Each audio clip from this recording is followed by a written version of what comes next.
Distinguished Governors, Excellencies, ladies and gentlemen, good morning, and a warm welcome to IFAD's 48th Governing Council. It is both a pleasure and an honor to welcome you at IFAD's headquarters here in Rome. I would also like to express my heartfelt thanks to all our colleagues and service providers for their exceptional efforts in setting up this beautiful venue. I'm sure you will agree with me that they have done an outstanding job, and I hope you will join me in acknowledging their efforts and dedication. This year's Governing Council presents us with a packed and important program.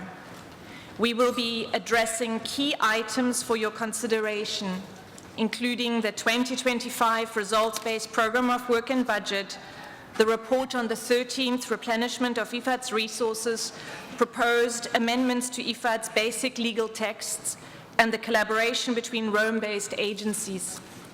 Today is the high-level segment of the Governing Council with a center stage event on unlocking the potential of the Global Alliance Against Hunger and Poverty, and a special event on the G7, G20, achievements and planning ahead, and two leaders' dialogues, one on finance and one on nutrition, both topics which will be the focus of important global gatherings this year, namely the 4th International Conference on Financing for Development to be held in Spain in June, and the Nutrition for Growth Summit, which will take place in Paris in March. Tomorrow our focus will shift to governance and partnerships, and with the annual Governors Roundtable on the theme Designing and Delivering for Impact in an Increasingly Complex Context, which will be held in the Italian conference room in the conference area in -1. Governors and heads of delegation are invited to a free and open exchange on IFAD's work in the context of growing complexity. Governors and heads of delegations have received a pin and a distinctive lanyard. The pin and lanyard will grant access to the roundtable, so you are kindly requested to wear it to facilitate access. The messengers will guide governors and heads of delegation to the Italian conference room tomorrow. Space limitations mean that only one representative per member state will be granted access to the roundtable. Additional delegates will be able to follow the proceedings from this room. Tomorrow will also feature a governor's dialogue on indigenous peoples and a governor's dialogue on South-South and triangular cooperation. Distinguished delegates, before we officially begin with today's proceedings, I would like to make a few brief announcements. In the event of an emergency, you will be kindly requested to listen to the announcements made through the public address system and to follow the instructions. The security guards will provide assistance as required. We shall now watch a short video on emergency procedures. Thank you very much for your attention.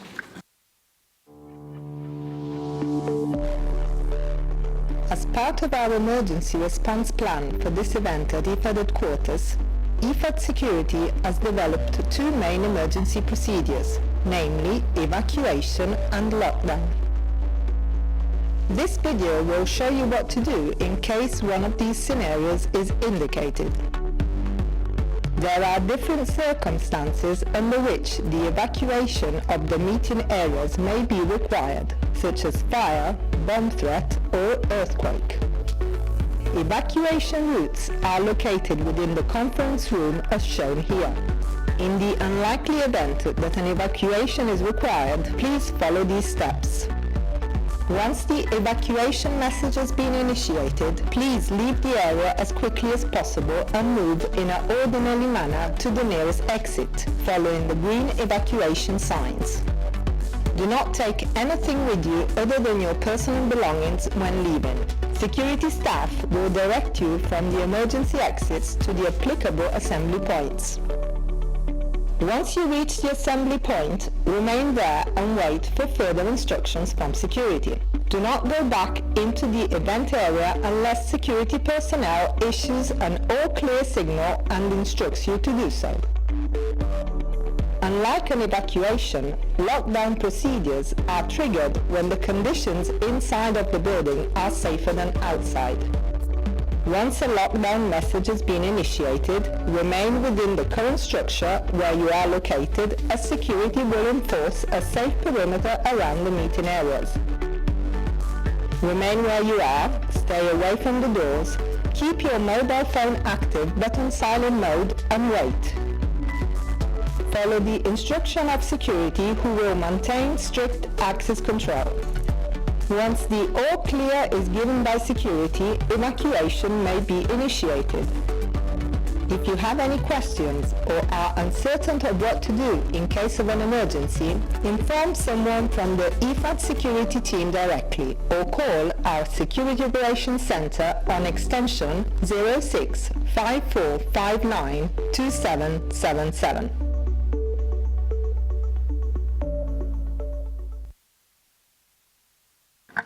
Distinguished delegates, ladies and gentlemen, and thank you for your attention.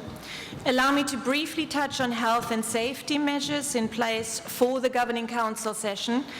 All attendees are required to refrain from participating in person in the Governing Council if they are experiencing flu-like symptoms. The IFAD Health and Wellness Unit can offer first aid and COVID testing in our unit on the ground floor if necessary. The medical facility is located in the B wing of the ground floor. In addition, health and colleagues will be on standby should you need any medical support and in case of any medical emergency. There will be a fully equipped ambulance with a full medical crew on standby daily for the entire duration of the GC. Kindly allow me to emphasize again the importance of refraining from joining the GC if you may feel fever or a cough or other such cold symptoms. We appreciate your cooperation and diligence in adhering to these preventative measures during the period of IFAD's Governing Council. Distinguished delegates, we sincerely look forward to your active engagement throughout the sessions, and in particular in our interactive sessions. Therefore, for delegates requesting the floor, please press the button on the base of the microphone. An intermittent green light will be activated to confirm that the request has been made. Your request will be automatically recorded. On the podium, the chair and the secretariat will see the list of speakers on a dedicated screen. When the chair accords the floor to a delegate, their microphone will be activated and the green flashing light will become red. I would like to kindly ask that your interventions are kept concise, no more than 3 minutes, as this will ensure that we are able to have maximum participation of all delegates. To facilitate time management, a timer will appear on the screen behind the podium. Our sincere thanks for abiding by the time limit. Distinguished ladies and gentlemen, thank you for your attention. And Mr. Chair, I'm just checking on quorum.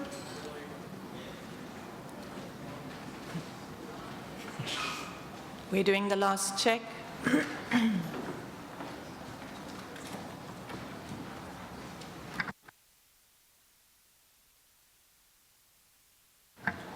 Distinguished governors, excellent ladies and gentlemen, thank you for your kind attention. Mr. Chair, we have quorum and all conditions have been met to formally open the session. It is therefore my pleasure to hand the floor to our chair.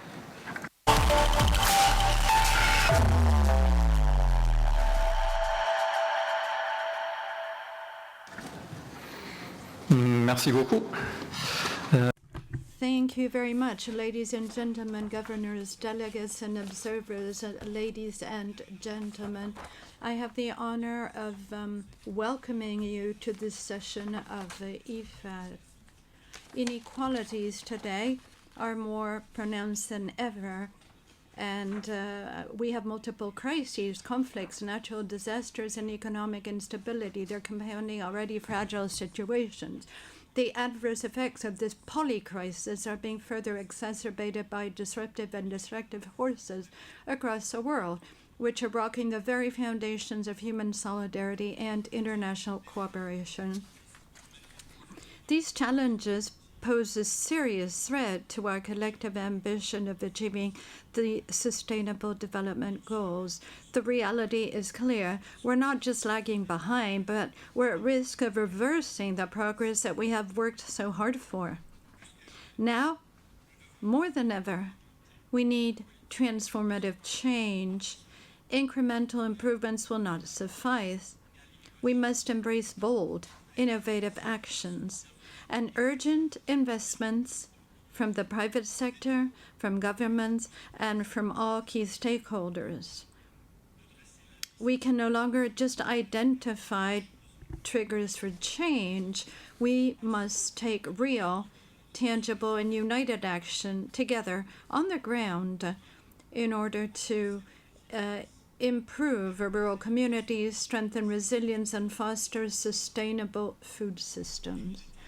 The challenges are immense, and the situation is not easy, but there is reason for hope. We have technology, we have the innovations, and we have the knowledge to drive impactful change. What remains is to make sure that IFAD has the necessary resources to act decisively and effectively. With the right support, IFAD can continue to transform rural areas, strengthen food security, and empower those most in need. Distinguished governors, I urge you to join me in shaping the IFAD of the future. As governors, it is our duty to empower IFAD to advocate within our governments, to raise awareness, and to mobilize the financial commitments necessary to unlock IFAD's full potential. Now is not the time to scale back our international efforts. The resources available to IFAD must match our ambitions and clearly identified needs. Therefore, the responsibility to act is ours to ensure that rural communities are not left behind, that food security becomes a reality for all, and that we build a future defined not by crises, but by resilience and opportunity. Together, let us step forward with conviction, with urgency, and with the unwavering commitment that no one is left behind. On that note, distinguished delegates, I am honored to declare the 48th session of the Governing Council of IFAD open.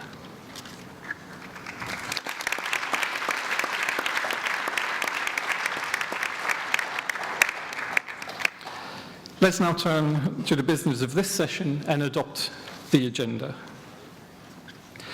Distinguished governors, delegates, and observers, you have before you the provisional agenda as contained in document L.1, Ref. 1. I am at the agenda item 2, the adoption of the agenda. In accordance with Rule 6 of the Rules of Procedure of the Governing Council, the agenda was prepared by the President of IFAD and endorsed by the Executive Board.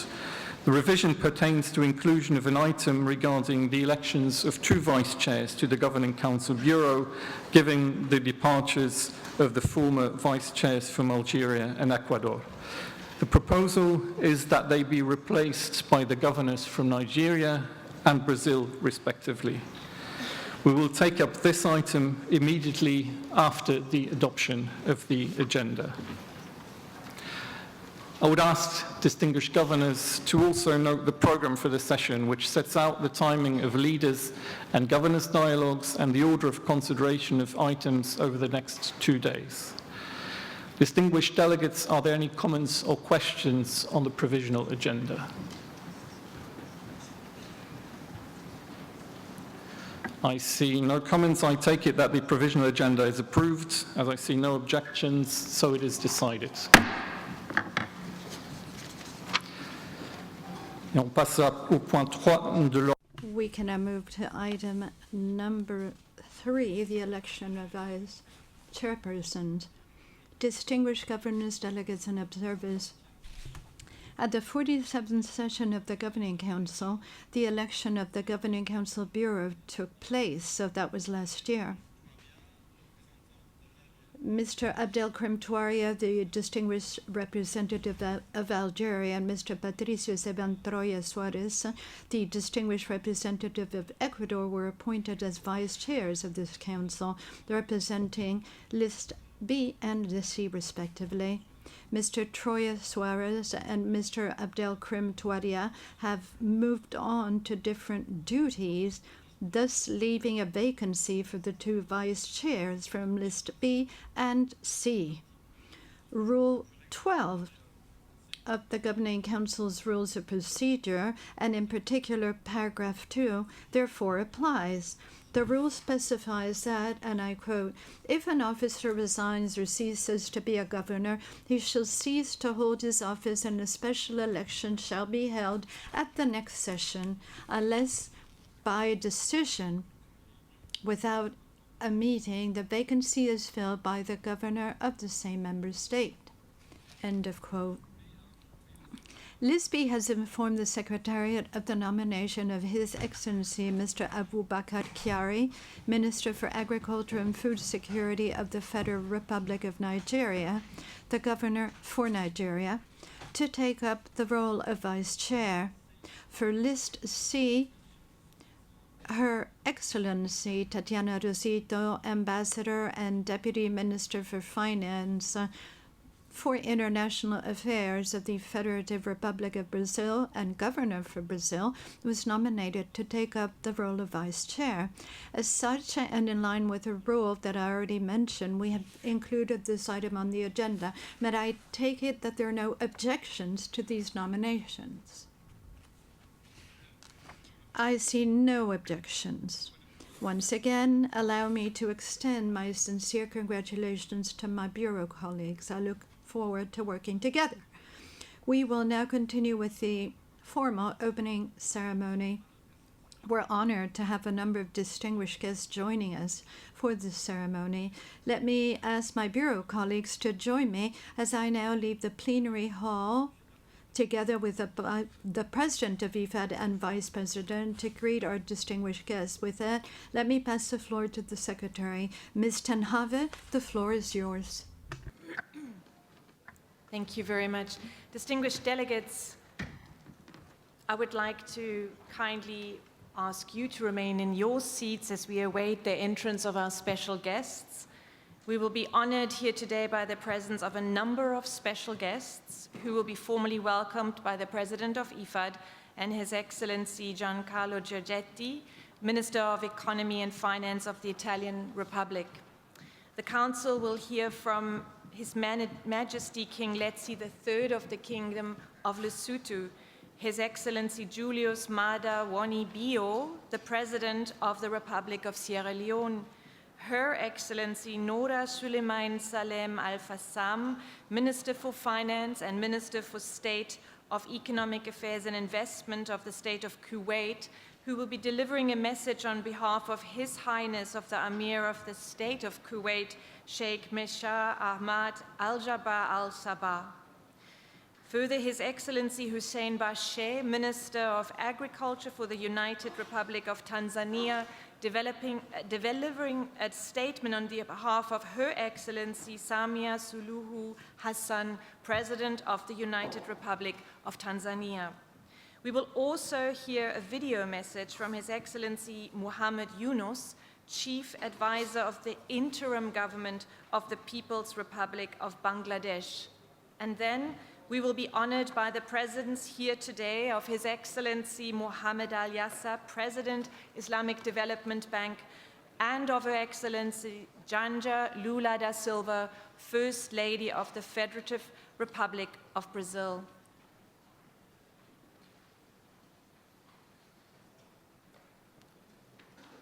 While we await a signal, I will then ask you to kindly raise in your places to welcome our special guests to the inaugural session.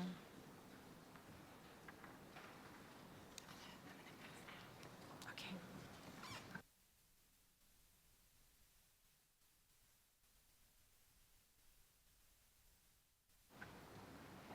Would you join me to rise in your places to welcome our special guests kindly?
Mesdames et Messieurs les gouverneurs, Ladies and gentlemen, governors, delegates, before I give the floor to our speakers, I'd like to give the floor to the President of IFAD, Mr. Alvaro Lario, whom I welcome.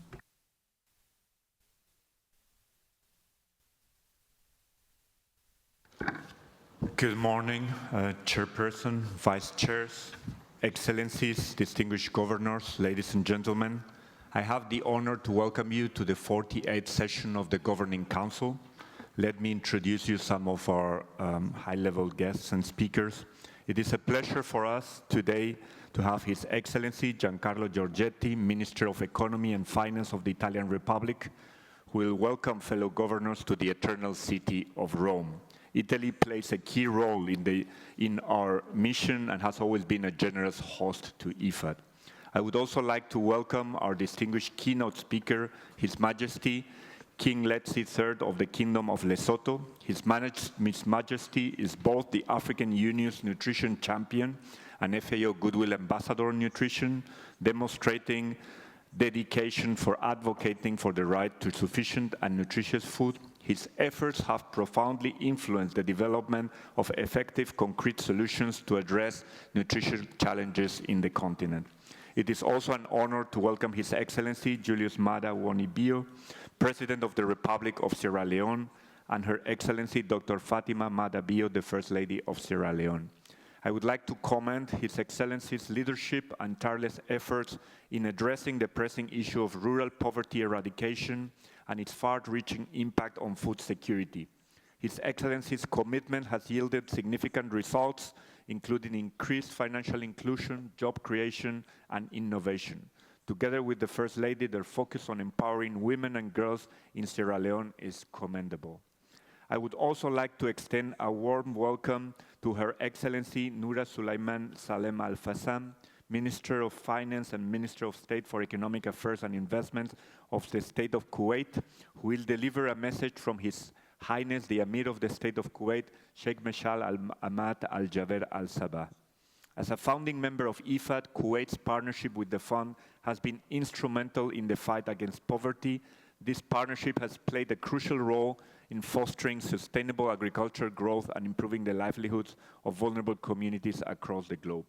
It is my pleasure also to welcome His Excellency Hussein Bashe, Minister for Agriculture of the United Republic of Tanzania, delivering a statement on behalf of Her Excellency Dr. Samia Suluhu Hassan, President of the United Republic of Tanzania. Excellency, your country's dedication to empowering women and youth in agriculture, as well as fostering sustainable employment opportunities and development, lies at the heart of IFAD's mission. IFAD looks forward to continuing our successful partnership to transform the United Republic of Tanzania's agricultural sector. My sincere appreciation also to His Excellency Muhammad Yunus, Chief Advisor of the Interim Government of the People's Republic of Bangladesh, for sharing a video statement. The tireless commitment of His Excellency to empowering youth, fostering innovative social entrepreneurship, and pioneering micro-lending efforts has established a compelling signal for institutions globally. We at IFAD are indeed proud of our long-standing partnership with the government and look forward to continuing our collaborative efforts. I would also like to extend a warm welcome to His Excellency Mohammed Al-Jasser, President of the Islamic Development Bank. Under your leadership, the bank's commitment to advancing economic growth, sustainability, and innovative financing mechanism has been further strengthened. IFAD is dedicated to its robust partnership with ISDB, working together to advance global food security and enhance nutrition. Finally, it is my privilege to welcome Her Excellency Yanya Lula da Silva, First Lady of the Federative Republic of Brazil.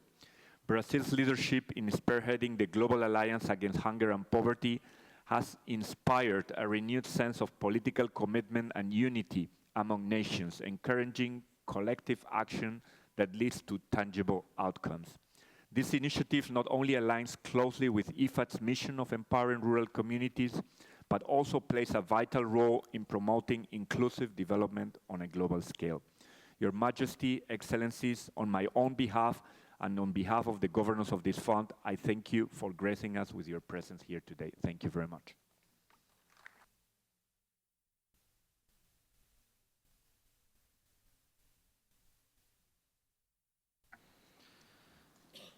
Je vous remercie, Monsieur le Président.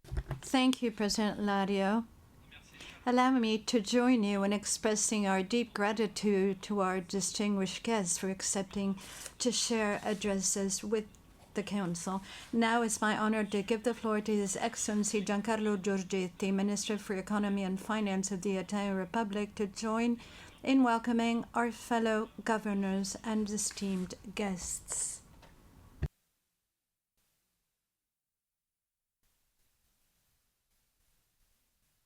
L'économie, c'est mieux que ministre de l'économie, je pense. Mr. President, distinguished governors, ministers, and aides of state, I am honored to welcome you here in Rome for the opening of the 48th section of the IFAD's Governing Council. This Governing Council section comes at a critical juncture. We are living in a time of change where also multilateral cooperation is subject to a new form of scrutiny. But this does not change the reality that many regions of the world still face acute food insecurity and endemic hunger crisis. The international community needs to increase efficiency in adopting effective actions to tackle those pressing challenges. We are also living in a time of multiple overlapping crises, but we should not lose sight that roughly 3/4 of the planet's poorest people live in the rural areas in developing countries. This is why Italy developed a new approach to Africa called Mattei Plan, after the name of a famous Italian businessman that 70 years ago, before decolonization, was already practicing mutual respect and equality with the developing countries. The Mattei Plan became a key flagship initiative of the Italian government to strengthen ties with African countries.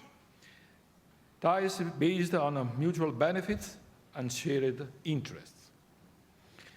Our aim is to foster economic and social developments at the local level based on a partnership among equals.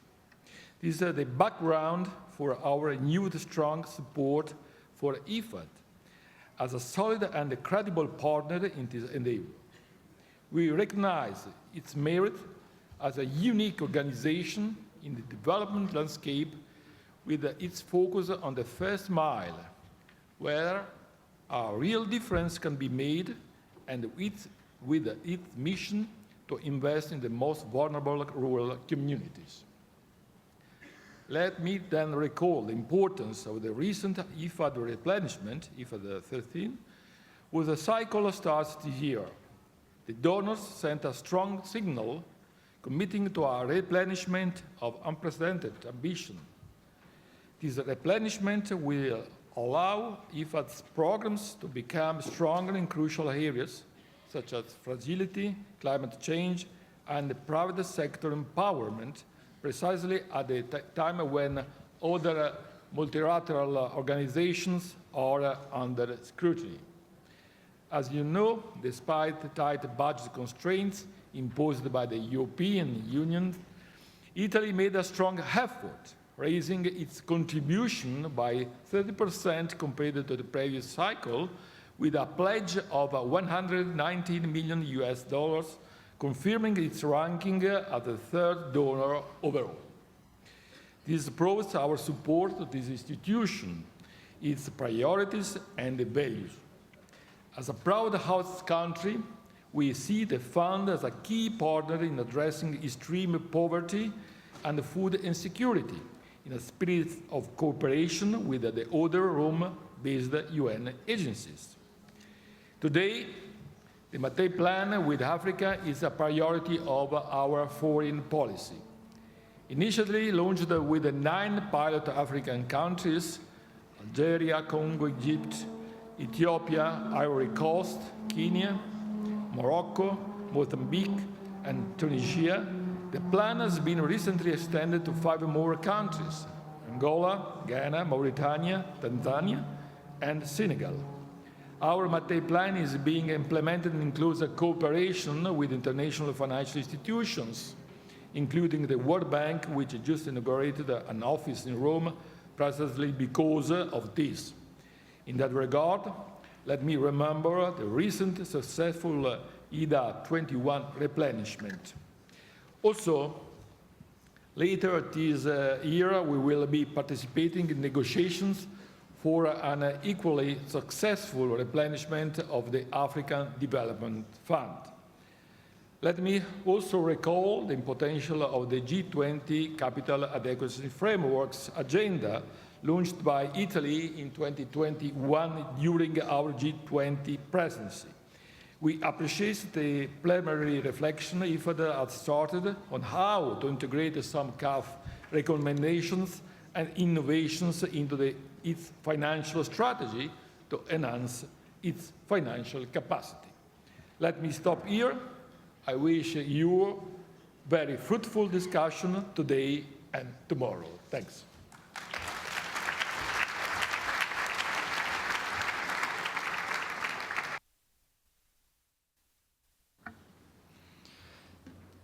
Thank you very much, Minister, for your remarks, and may I also express on behalf of the Council our sincere gratitude for the long-standing support of IFAD to the Fund.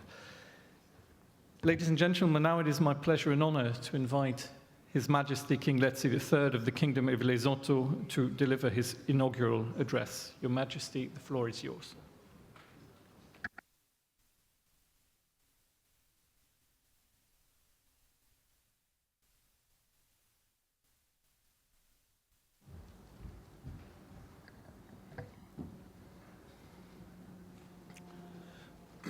Your Excellencies, Heads of State and Government, Your Excellency President of IFAD, Mr. Alvaro Lario, Chairperson of the Governing Council, Honourable Ministers, here present, distinguished guests, ladies and gentlemen. It is a distinct honor and privilege for me to stand here in front of this august gathering to talk about one of the most critical issues that affects our lives and that has a heavy influence on our future as the human race. This is a subject that has become very close to my heart in the last decade, since my appointment as the African Union Champion on Nutrition, and subsequently the FAO Goodwill Ambassador on Nutrition.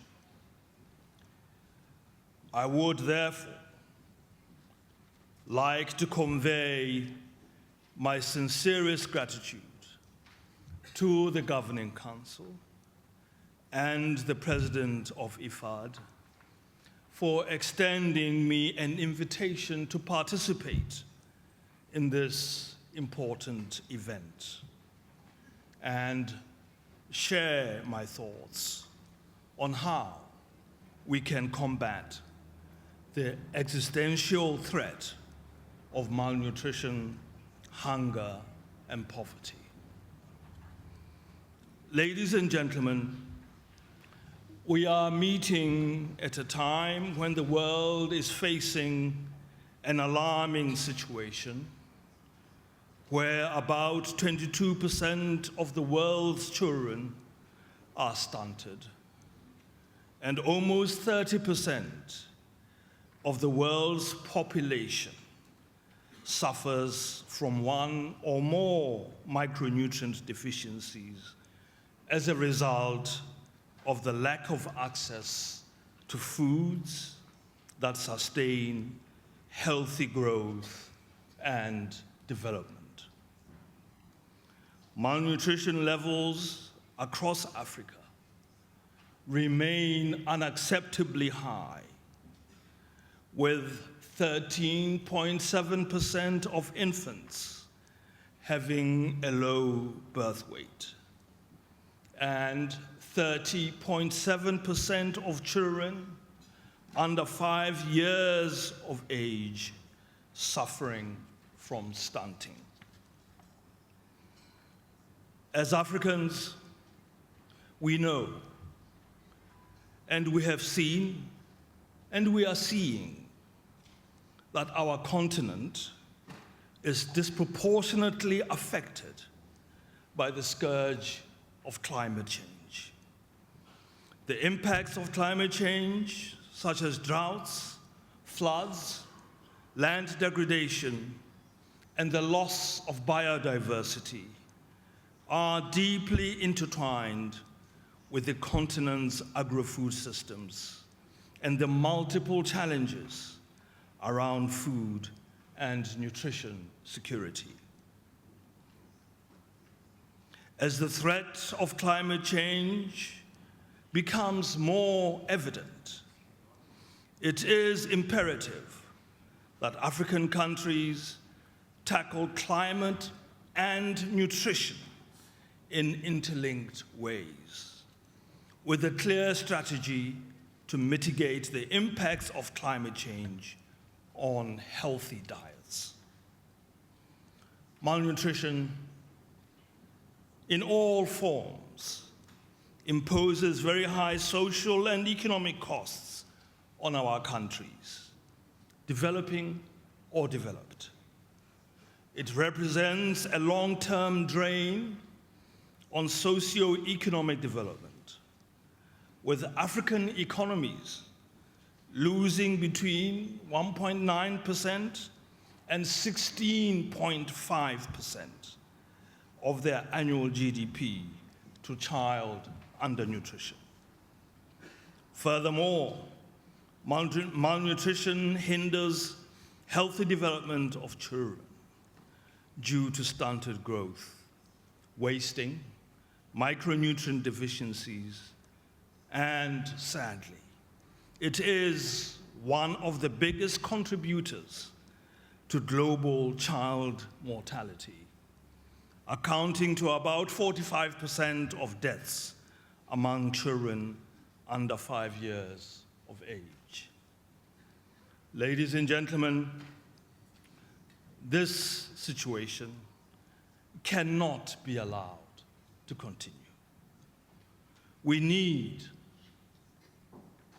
collectively to promote and implement integrated action and complementary interventions that are supported by a strong political will to drive an increase in the share of the national budgets allocated for nutrition. We also need gender-sensitive investments in nutrition. Investments that will protect the interests of our youth, indigenous people, people with disabilities, and investments that are economically, socially, culturally, and environmentally sustainable. The overarching purpose of these investments should be to break the intergenerational cycle of poverty and malnutrition, and to find long-lasting solutions that will help us create sustainable food systems that can deliver healthy diets. Excellencies, honored guests, the Kingdom of Lesotho has placed nutrition as a key national priority, and we remain committed to the goal of reducing or even eliminating all forms of malnutrition, especially child undernutrition.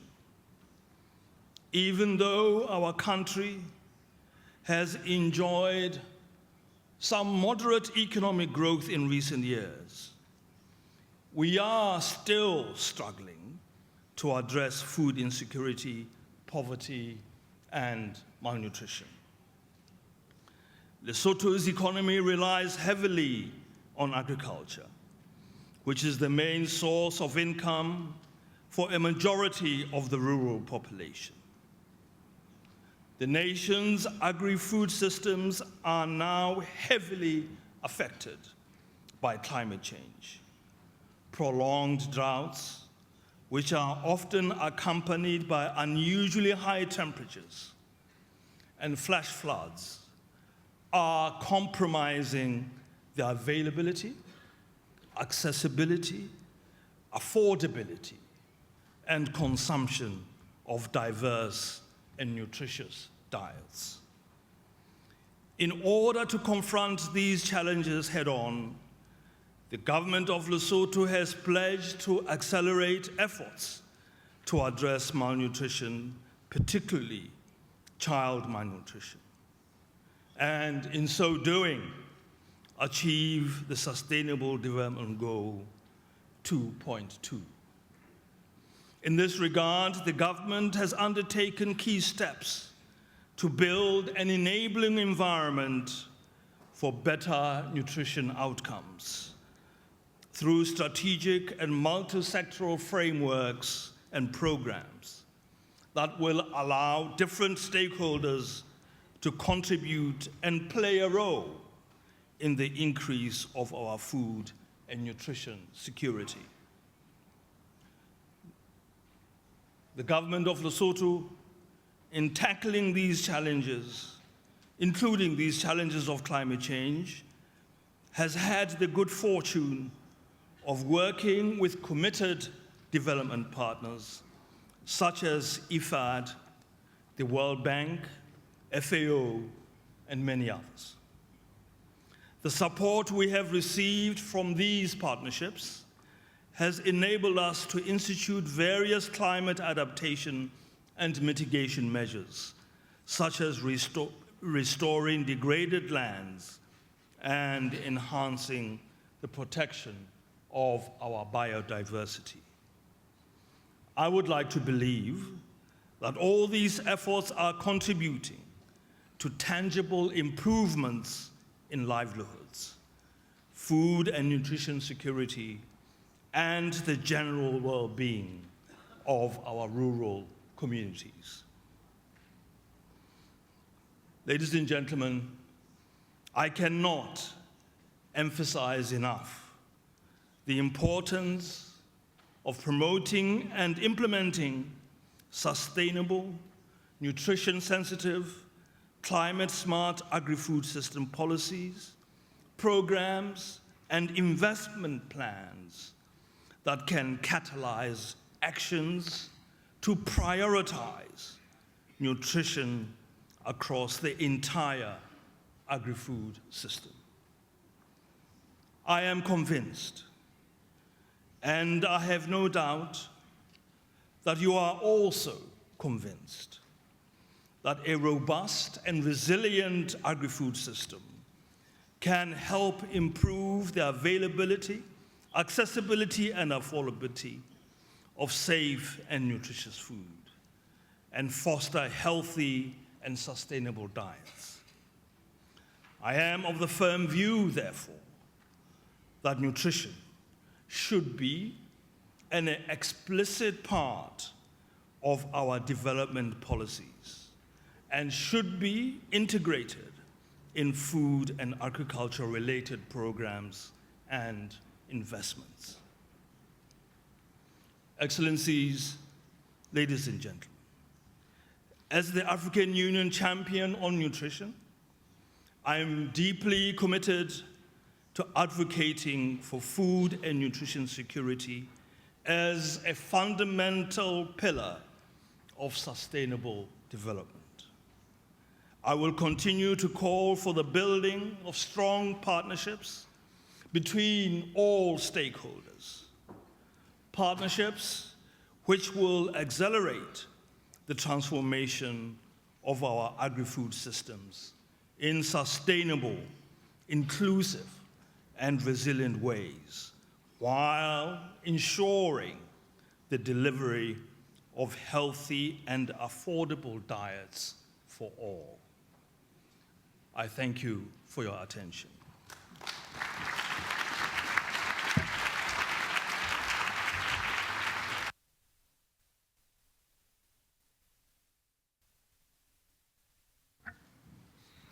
Thank you, Your Majesty. I wish to express our heartfelt appreciation for your inspiring and eloquent address. I think I can say that it has instilled us with a renewed sense of purpose and commitment.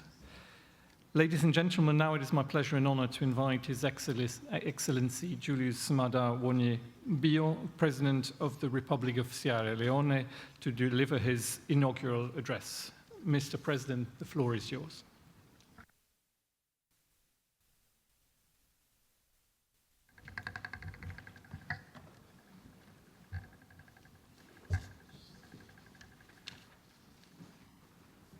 Your Majesty,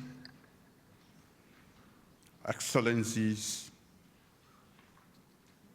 distinguished governors,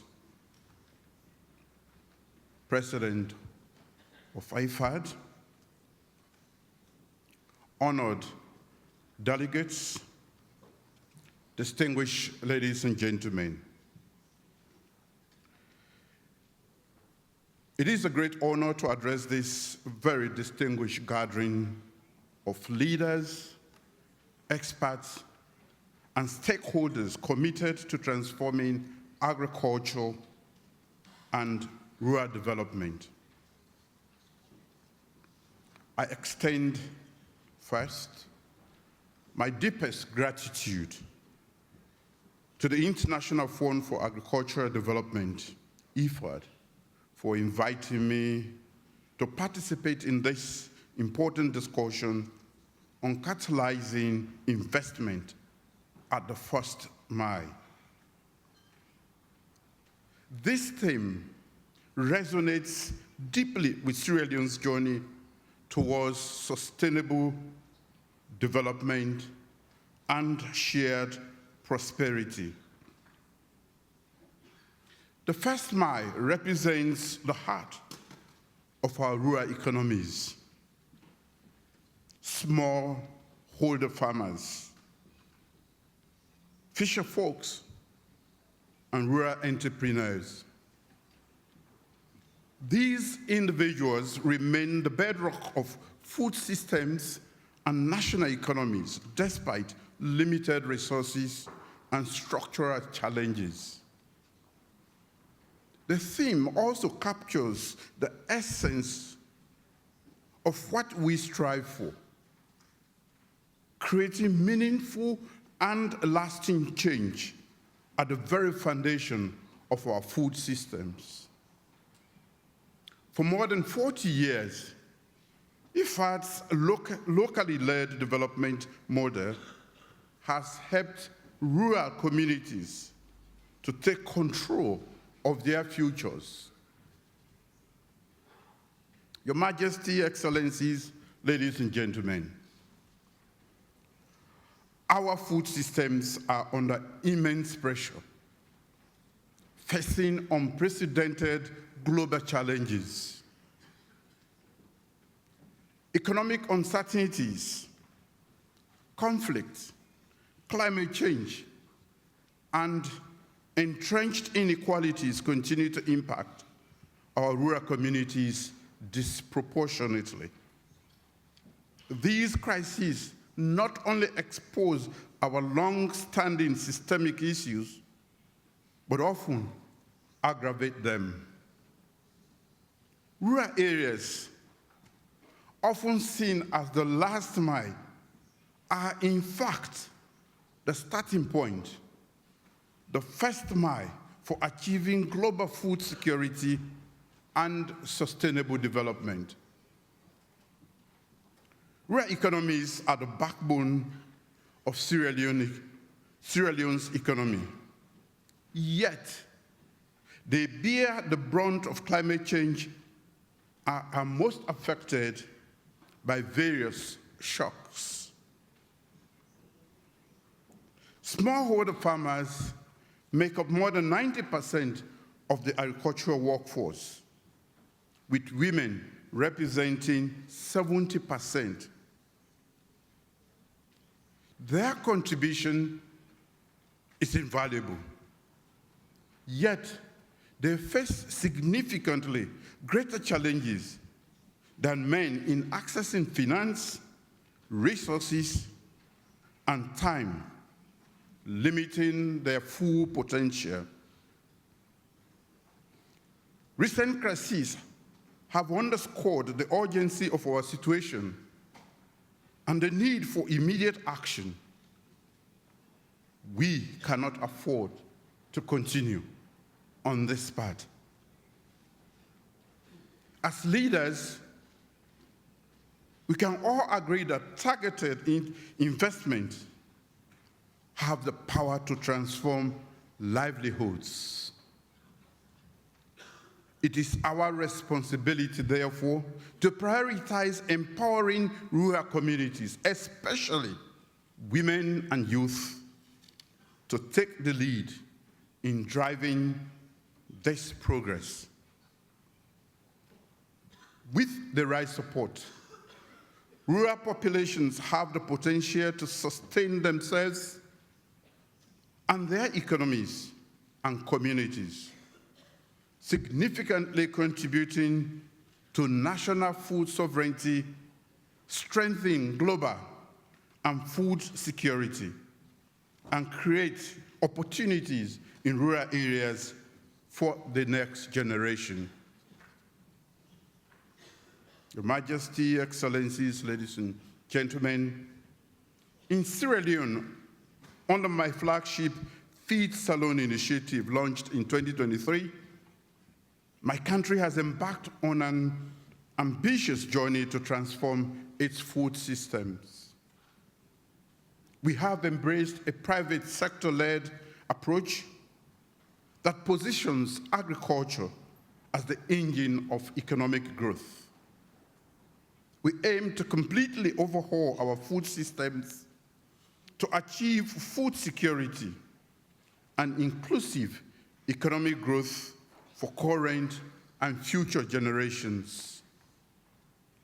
Our goal is to restore pride in farming as it once was when Sierra Leone was a significant exporter of rice, coffee, cocoa, and other cash crops. To achieve this, we rely on the support of our international partners who have pledged over $1 billion for the next 5 years. We are grateful for your support. While this may sound substantial, it falls short of what is needed to realize our ambitious agriculture sector goals. In the months ahead, we aim to turn these pledges into concrete actions. Your commitment and action are crucial to mobilize additional resources and ensure the success of our transformative agenda. Your Majesty, Excellencies, ladies and gentlemen, we have taken a giant stride towards food self-sufficiency in Sierra Leone by ramping up local rice, onion, eggs production and cutting our reliance on imports by over $10 million in 2024. We have also invested in rural infrastructure, a neglected sector, including building new roads, bridges, and irrigation systems, and improving access to mechanization services and storage facilities. These initiatives are crucial to giving smallholder farmers the tools they need to thrive and embrace agriculture as a business. Access to agricultural finance remains one of our greatest challenges. To tackle this, the government has already facilitated over $28 million in agricultural financing, empowering women and youth to take the advantage in transforming our food systems. This year alone, we will redouble our efforts and aim for greater progress. Our ultimate goal is to establish an agricultural lending bank that we catalyze innovation and growth and unlock the full potential of Sierra Leone's agri-food systems. Majesty, Excellencies, ladies and gentlemen, we recognize that meaningful transformation begins at home. But we also want our efforts to make waves beyond our borders. Sierra Leone is proud to be part of a global alliance that advocates for a systemic approach to food and amplify the voices of smaller nations in shaping the global food systems agenda.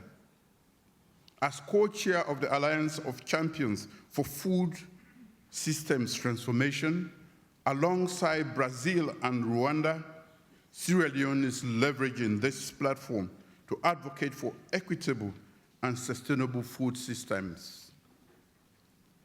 It has enabled us to share our experiences, learn from others, and rally global support for innovative solutions to food insecurity. We are also proud to have recently joined the flagship G20 Global Alliance Against Hunger and Poverty under Brazil's presidency. This alliance places food security and poverty alleviation at the center of global development agenda.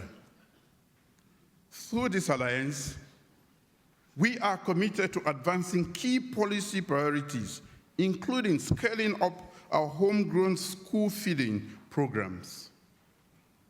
Last year, in partnership with our stakeholders, we provided nutritious food to over 500,000 school-going children across Sierra Leone, ensuring better health and education outcomes for the future generation. These alliances reflect Sierra Leone's ambition to benefit from international support and contribute meaningfully to global solutions. We want to show that even small nations can lead boldly and inspire impactful change in global food systems. Partnerships are essential for countries like Sierra Leone, providing the support and collaboration needed to turn potential into meaningful progress. Our long-standing partnership with IFAD has been instrumental in empowering our rural communities.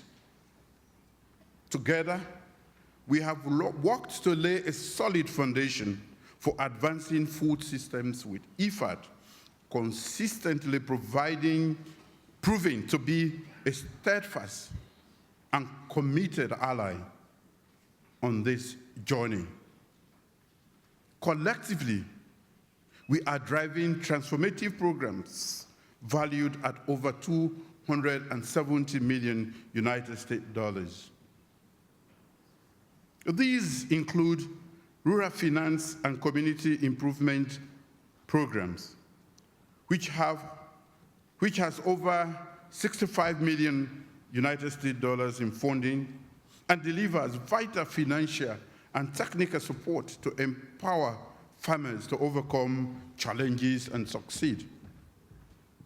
Similarly, the Agricultural Value Chain Development Project, with over $102 million United States dollars, has significantly enhanced productivity and established sustainable value chains for crops like oil palm, cocoa, and rice across 9 districts in Sierra Leone. In 2025, we will implement the Livestock and Livelihood Development Program, a $105 million initiative co-funded by IFAD, This program aims to transform the livestock sector, benefiting nearly 500,000 people in rural farming communities by reducing poverty, improving improving food security, and enhancing nutrition. Sierra Leone remains an IFAD committed partner. I'm here to make that assurance. Our participation in IFAD replenishment cycles show our determination to advance sustainable agriculture and improve rural livelihoods. Our pledge to IFAD 13 reinforces this dedication and strengthens our coalition with member states to scale up our investment in food systems and rural communities. Ladies and gentlemen, Your Majesty, in light of the challenges that we face, our coalition must become even stronger. We need to do more because we cannot continue to respond reactively to crisis after crisis. The time for action is now. Instead, we must be resilient and preparedness by making the right choices and investing in local food systems. This is the moment to leapfrog traditional barriers and accelerate first-mile investments, adopting innovative solutions that drive meaningful progress. I urge global partners to significantly scale up investment in rural economies, ensuring that resources directly benefit communities where they are most needed. We must also leverage South-to-South cooperation to share knowledge, scale up impactful solutions, and foster innovation across borders. Strengthening multilateral partnerships is equally crucial to addressing the root causes of food insecurity, poverty, and climate vulnerabilities. Finally, we must leapfrog outdated financing models by embracing innovation in agriculture funding, such as establishing agricultural lending and insurance schemes. These are essential for unlocking the potential of smallholder farmers and driving sustainable transformation. Now is the time to invest in resilient future. Sierra Leone remains committed to a partnership with IFAD, and as a member of our impactful coalition, to advancing its shared vision of empowering our communities. As deliberated during this session, as we deliberate during this session, let us walk the talk and turn our shared aspirations into more visible outcomes for our rural people, ensuring no one is left behind. On that note, I want to thank all of you, and I look forward to fruitful discussions and impactful outcome from the 48th session of the IFAD Governing Council. Thank you.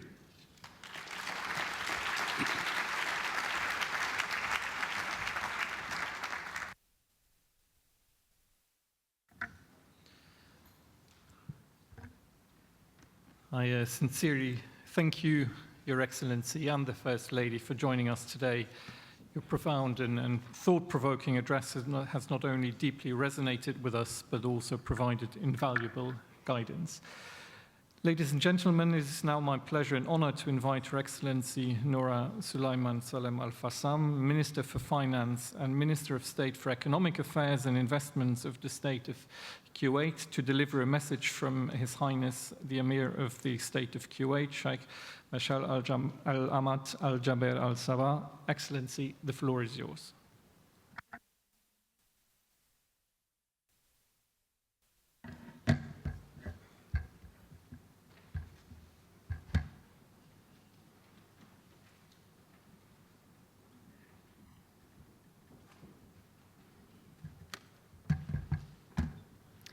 Good morning, buongiorno and bonjour, sabah al-khair. Bismillah ar-Rahman ar-Rahim, wassalamu alaikum. In the name of God, the All-Merciful, the Compassionate. Your Excellencies, distinguished ministers, ladies and gentlemen, it is a privilege to stand before this distinguished gathering at such a critical moment, representing the state of Kuwait's solid commitment to a more secure and sustainable future for all. President Lario, I thank you for your leadership and this opportunity to reaffirm Kuwait's enduring commitment to International Fund for Agriculture Development, the IFAD. I am also pleased to convey the warm greetings of His Highness Sheikh Meshal Al-Ahmad Al-Jaber Al-Sabah, the Emir of the State of Kuwait, and his best wishes for a successful session at the IFAD. The mission of IFAD, to empower rural communities and promote sustainable agriculture development, aligns closely with Kuwait's vision for equitable growth, human progress, and resilience. As a founding member of IFAD, Kuwait has been committed to this mission from the outset. Today, more than 735 million people face food insecurity, a stark reminder that urgent action is needed. The world needs IFAD more than ever, and we remain committed in our dedication to strengthening our collaboration for a more sustainable, food-secure future. The State of Kuwait reaffirms its steadfast commitment to global solidarity, poverty alleviation, and addressing the pressing challenges of food insecurity and climate change. Our enduring partnership with IFAD is built on shared values, mutual respect, and a collective commitment to improving lives across the globe. Through the Kuwait Fund for Arabic Economic Development, we have proudly supported IFAD since its inception, contributing to efforts that transform rural communities, enhance food security, and tackle the global challenges of poverty and climate change. As IFAD reminds us, rural people are not the problem, they are the solution. It is our collective duty to ensure they have the tools, knowledge, and financing necessary to drive change in their communities. Kuwait recognizes that food security and sustainable agriculture are not just global issues, but national priorities as well. At home, we have prioritized sustainable water management, technological innovation in agriculture, and climate resilience, ensuring that our policies align with our international commitments. Through the public-private partnerships, Kuwait is fostering agriculture advancements that promote food sovereignty, investing in renewable energy projects for water desalination, and leveraging digital solutions for smarter resource management. These national efforts serve as a model for what is possible when innovation meets commitment. Kuwait is not only a donor and strategic partner, but also a thought leader in global agriculture development. Through innovative financing mechanisms and partnerships, we aim to set a benchmark for how nations can work together to drive meaningful, lasting change. Building on this strong foundation, I am honored to announce a landmark co-financing agreement signed during COP16 in Riyadh in Kingdom of Saudi Arabia between Kuwait Fund and IFAD. This agreement marks a bold new chapter in our shared commitment, accelerating solutions for food security and climate resilience where they are needed most. By solidifying our collaboration, this agreement will enhance project co-financing to support small-scale farmers, streamline coordination between IFAD and the Kuwait Fund, and establish a framework for regular progress evaluation to maximize the impact. It is a proactive response to global challenges: climate change, land degradation, and resource scarcity that disproportionately affect the world's most vulnerable communities. As we reaffirm our shared commitments, Kuwait looks forward to expanding and strengthening its collaboration with IFAD in the years ahead. Kuwait's commitment to this partnership is further exemplified by a 45% increase in our pledge for IFAD 13, a testament to our dedication to combating poverty and promoting sustainable development. Our future cooperation will focus on advancing climate-resilient infrastructure, accelerating the digital transformation of agriculture, and implementing targeted capacity-building programs for rural communities. These priorities underscore our recognition of small-scale farmers' critical role in global food security and sustainable development. The State of Kuwait remains firmly committed to ensuring that our work together serves as a model of cooperation and shared purpose. By leveraging Kuwait's expertise in infrastructure development and IFAD's deep experience in rural development, we can achieve meaningful and lasting change. While Kuwait continues to deepen its engagement, this mission must not rest on one nation alone. We invite all nations to join us in scaling up investment in the small-scale agriculture, integrating technology for more resilient food systems, and ensuring sustainable development remains at the heart of global policies.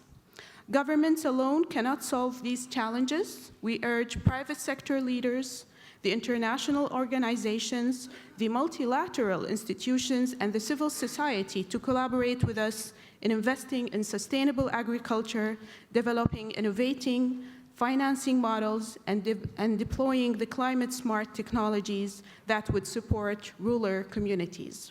If we are to truly transform global food systems, the time for action is now. In conclusion, Kuwait expresses its profound appreciation for IFAD's leadership and dedication. Together, let us commit, not just in words, but in action, to ensuring that no farmer is left behind, no community is forgotten, and no challenge is too great to overcome. The challenges before us are immense, but our resolve is greater. Let us act boldly, invest wisely, and stand together, because a future defined by prosperity, equity, and resilience is not just possible, it is within our power to achieve. Thank you very much.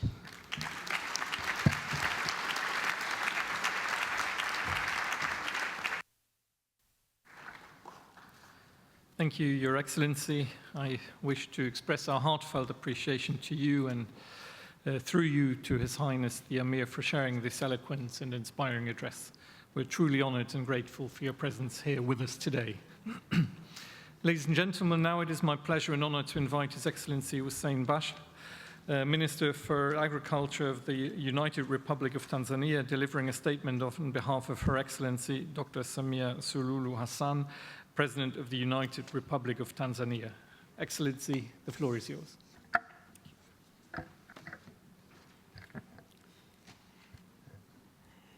Your Majesty, Heads of State, President of IFAD, distinguished delegates, ladies and gentlemen, It is my honor and privilege to deliver this speech on behalf of Her Excellency Dr. Samia Suluhu Hassan, the President of the United Republic of Tanzania, who was invited in person to participate on the 48th session of IFAD Governing Council themed Catalysing Investment at the First Mile. It reflects the significance of rural life that most of our countries benefit from directly. And this theme came at a right time when the world needs to have honest discussion on the global financial infrastructure.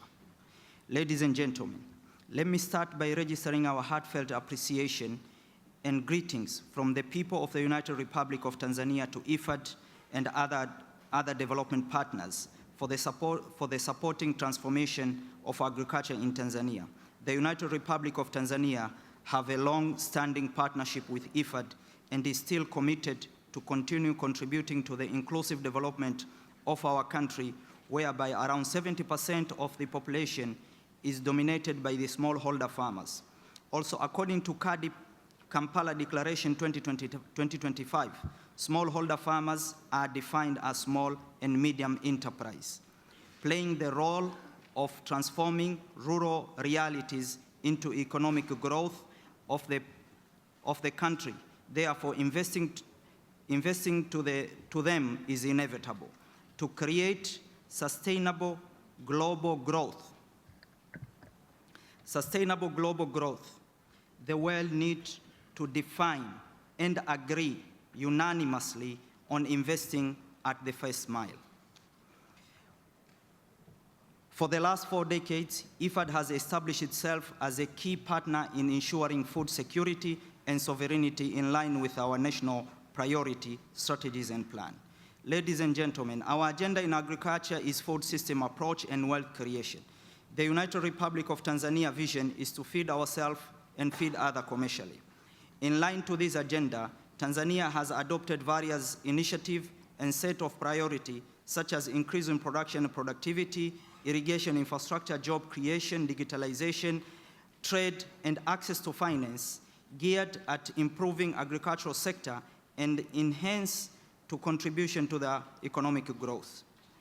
In implementing the set priority, the government has increased budgetary allocation to the crop subsector from 88 million USD in 2021 to 420 million USD in 2024. Livestock has increased from 16 million US dollar to 120 million US dollar in 2024. This has led to the increase of the contribution of agricultural sector and growth of the sector from the growth of 2.7% growth annually to 4.2 2024, increase of food production from 17 million metric tons to 22 million metric tons, increase export value from $1.2 million to $3.5 million by 2024, increase of food self-sufficiency from 114% to 128%. Also, we aim at increase our irrigation infrastructure from 560 hectares to 1.2 million hectares this year, and decrease of post-harvest loss from 25% to 5% by 2030. Ladies and gentlemen, Tanzania expects to launch Tanzania Development Vision by 2050, which has deliberately put agricultural sector at the center of the country economic transformation. Ahead of this, we came up with the Agricultural Master Plan 2050. The Agricultural Master Plan is visionary, broadly economically perspective, and address specific intervention to agricultural sector as a roadmap and investment framework for agricultural transformation for the next 25 years. We thank IFAD and other development partners for supporting this initiative. And we thank you, Mr. President, very much for the establishment of Agricultural Transformation Office. To kickstart operationalization of Agricultural Master Plan, we have developed Agenda 1030 Investment Roadmap, which aims at attaining 10% sector growth by 2030 from the current average of 5%. To attain this dream to reality, youth and women has been given the center of the transformation. Ladies and gentlemen, We have also embarked on implementation of the Building a Better Tomorrow Agribusiness Initiative program to promote youth and women initiative to agribusiness to create 3 million jobs. The programs aim at addressing unemployment to youth and women by solving their main challenges such as access to agricultural land, startup capital, skills, technology, and reliable market for agricultural produce. This success has not been realized by the government alone.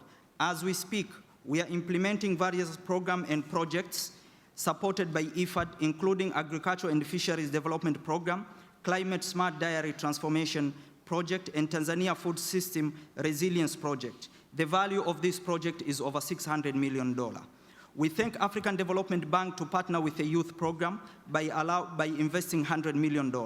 Ladies and gentlemen, the government of Tanzania recognizes the paramount importance of the safeguarding food security and ending hunger in line with the sustainable SDGs.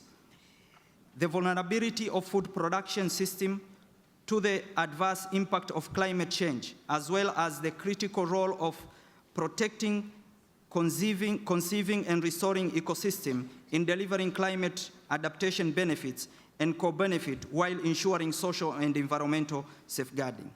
Despite the achievement recorded through the implementation of above-mentioned priorities, agriculture sector in Tanzania is challenged by a number of factors, including limited access to finance by the main producers, who are smallholder farmers, reliable technology, and accessibility to agricultural inputs such as seed and fertilizer, over-dependency to rain-fed agriculture, low access of market, especially international market.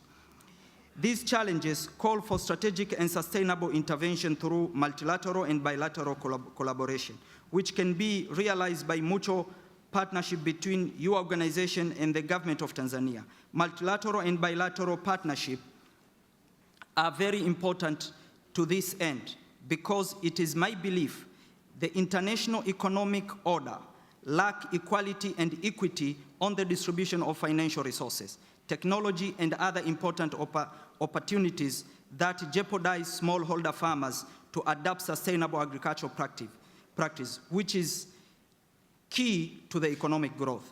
Therefore, in order to ensure sustainable agriculture, wealth creation, and economic prosperity, we must all agree and deliberately put into action the agenda of investing at first mile by reforming the global financial architecture, which will favor and support smallholder farmers and recognize them as an enterprise. Global threats on environment, nutrition, economic growth, food security can only be resolved if the world will agree to change the global financial architecture. I thank you all.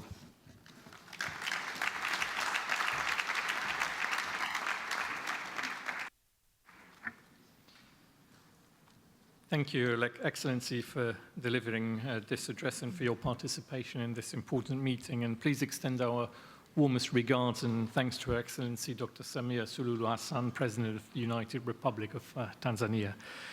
Ladies and gentlemen, His Excellency Muhammad Yunus, Chief Advisor of the Interim Government of the People's Republic of Bangladesh, was unable to join us today, but has kindly shared a video message to the Governing Council. I invite you to watch the video.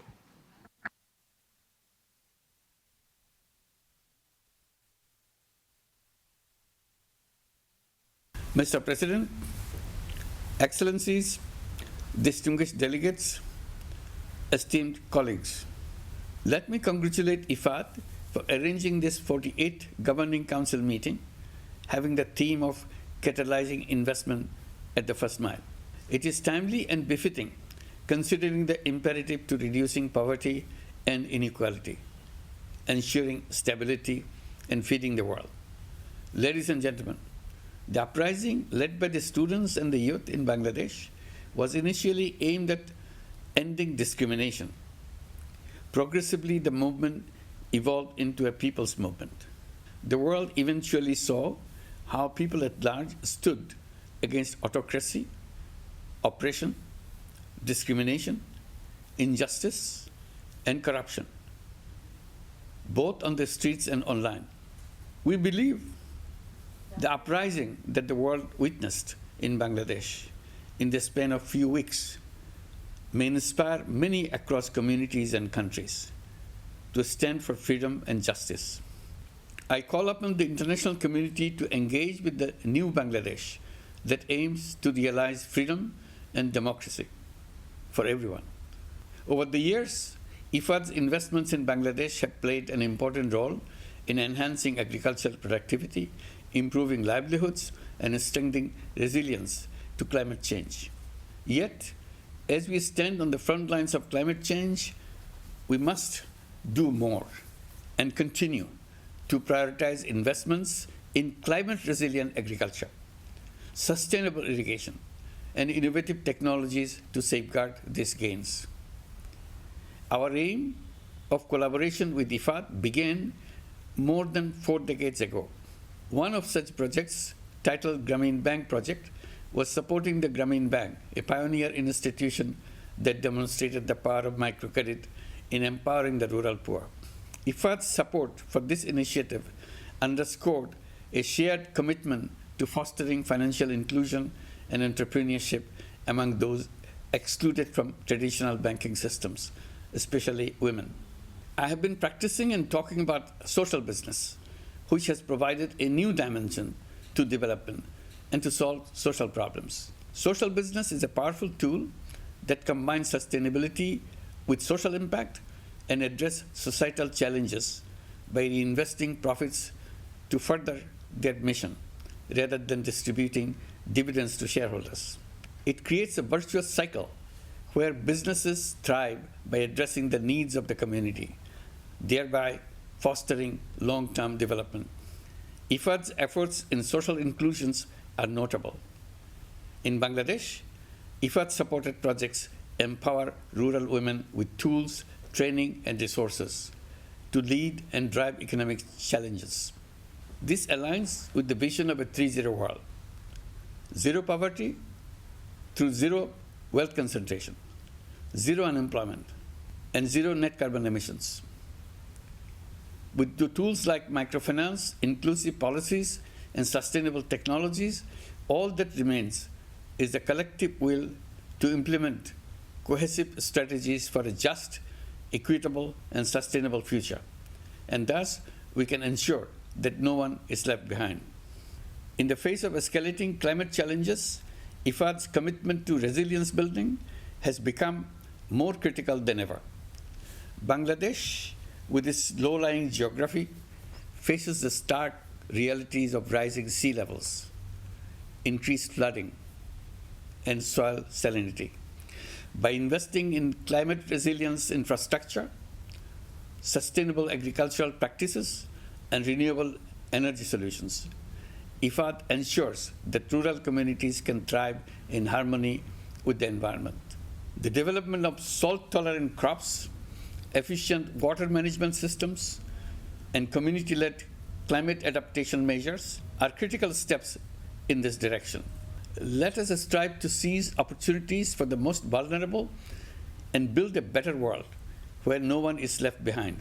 It is crucial to engage the youth, from young farmers to students of agriculture and technology, and other multidisciplinaries, who are our future leaders and change makers. They have the creativity, the innovation, and the passion to make a better world for all of us.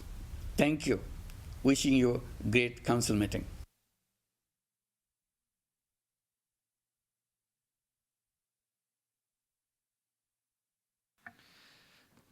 Let me express our sincere appreciation for the message of the Chief Advisor of the Interim Government of the People's Republic of Bangladesh to the Council today. Ladies and gentlemen, now it is my pleasure and honor to invite His Excellency Muhammad Al-Jasser, President of the Islamic Development Bank, to deliver his statement. Excellency, the floor is yours.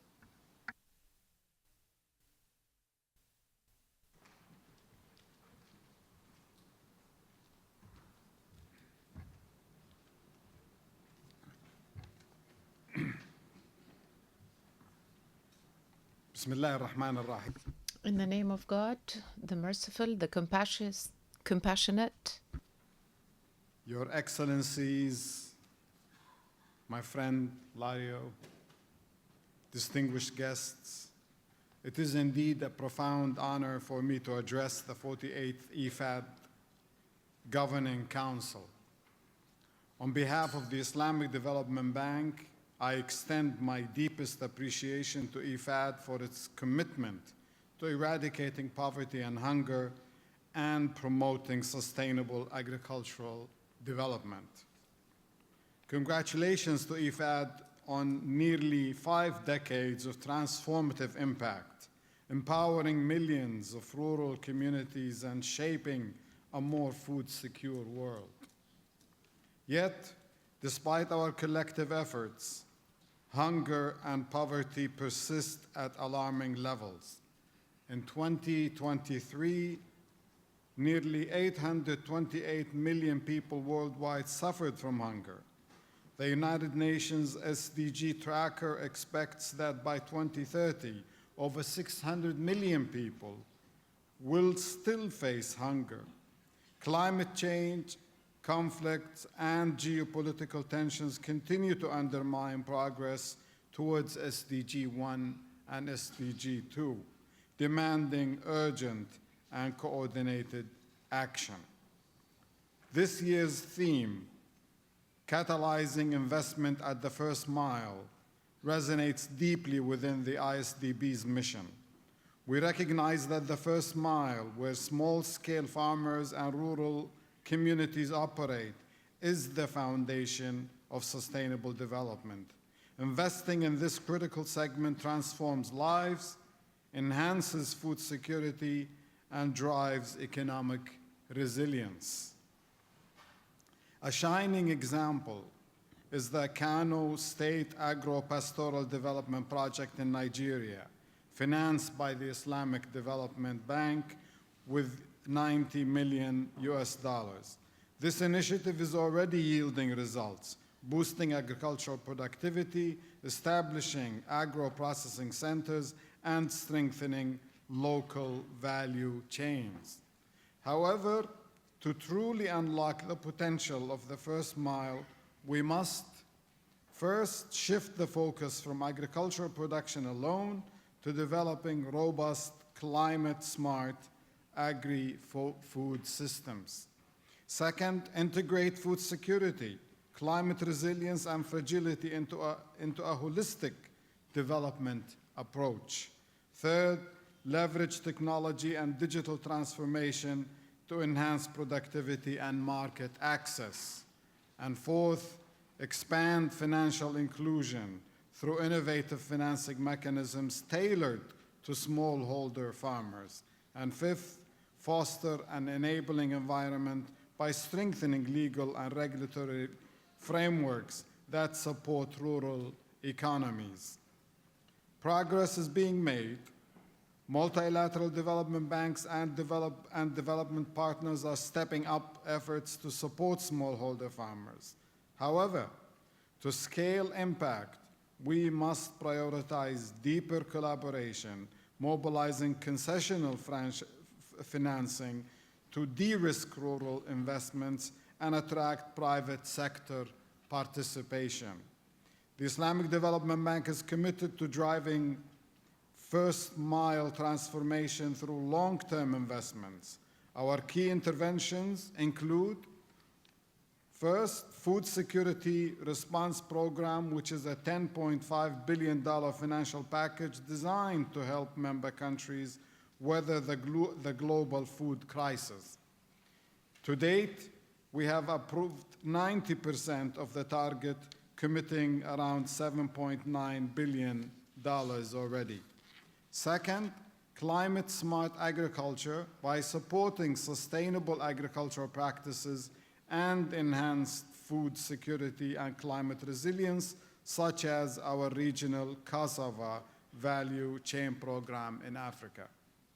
Third, agro-industrialization by assisting member countries in transitioning from subsistence farming to agro-industrial hubs, particularly through the special agro-industrial processing zones in partnership with IFAD and the African Development Bank.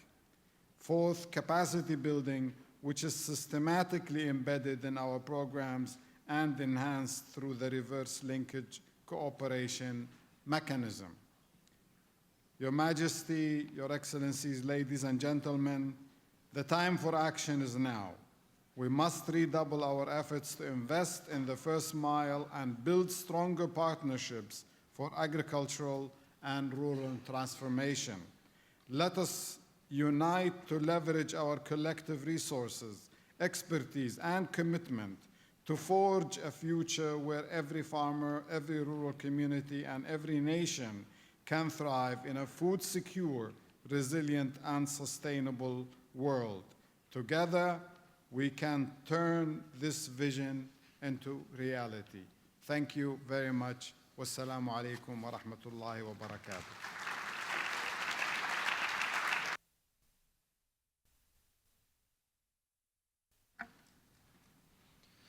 Your Excellency, thank you very much for your inspiring address. As a valued partner to IFAD with like-minded values and objective, your presence with us today is very much appreciated. Thank you. Ladies and gentlemen, now it is my pleasure and honor to invite Her Excellency Giancarlo da Silva, First Lady of the Federative Republic of Brazil, to address the Council. Excellency, the floor is yours.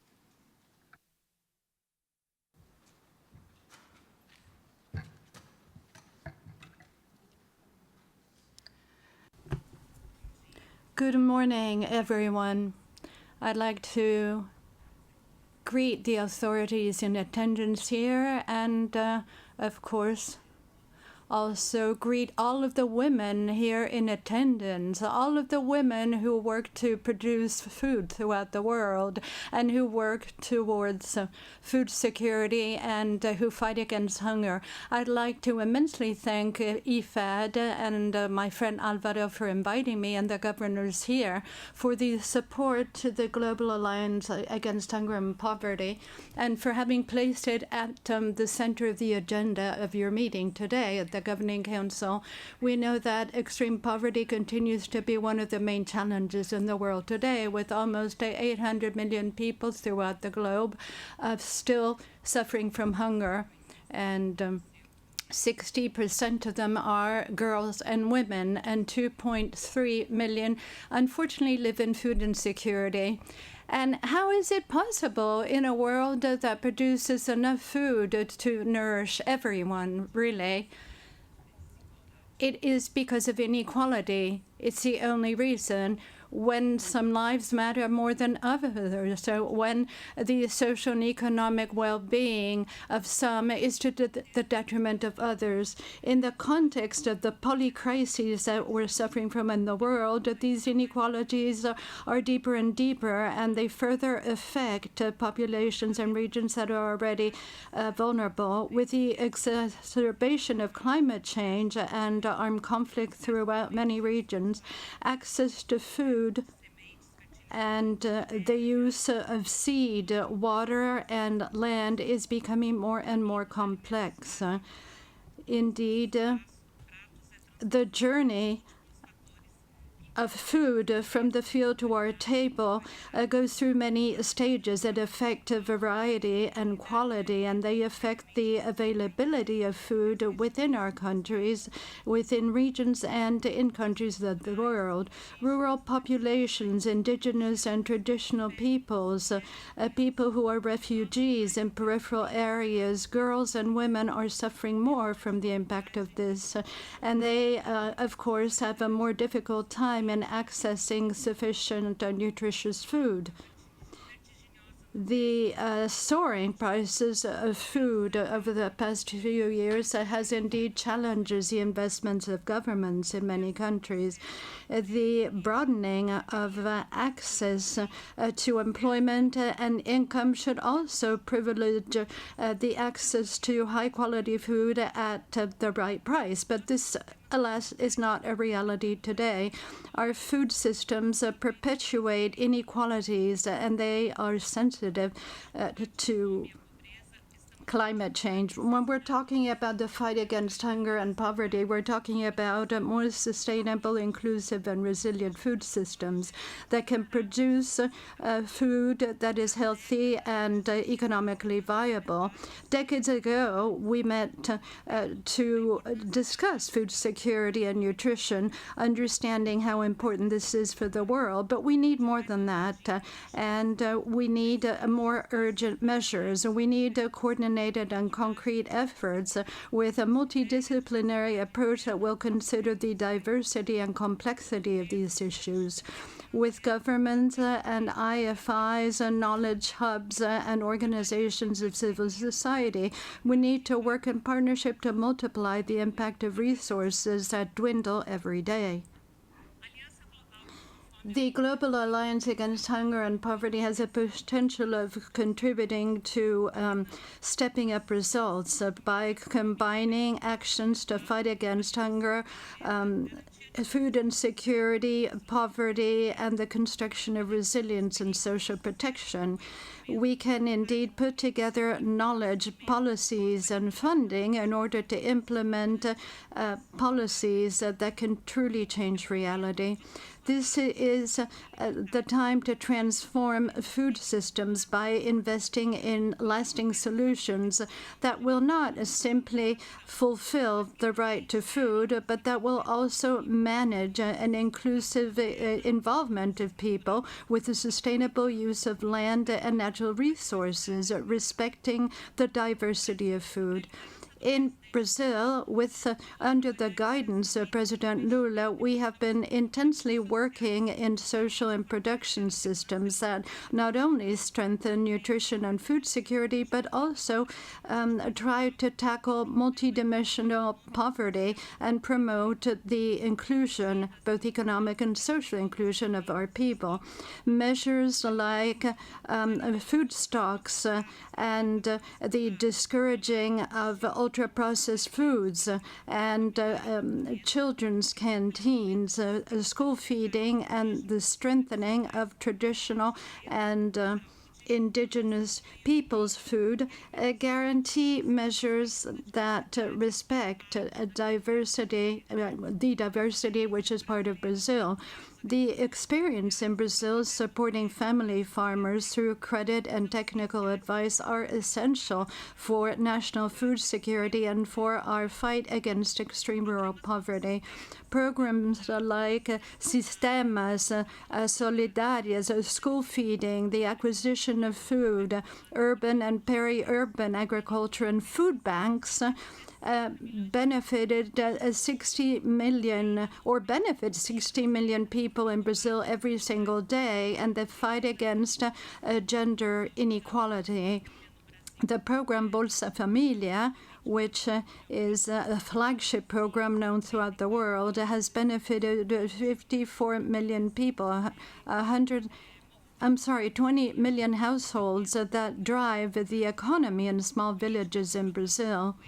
Policies and programs like these inspire many initiatives the world over, and we want to continue to expand our cooperation and solidarity with other people.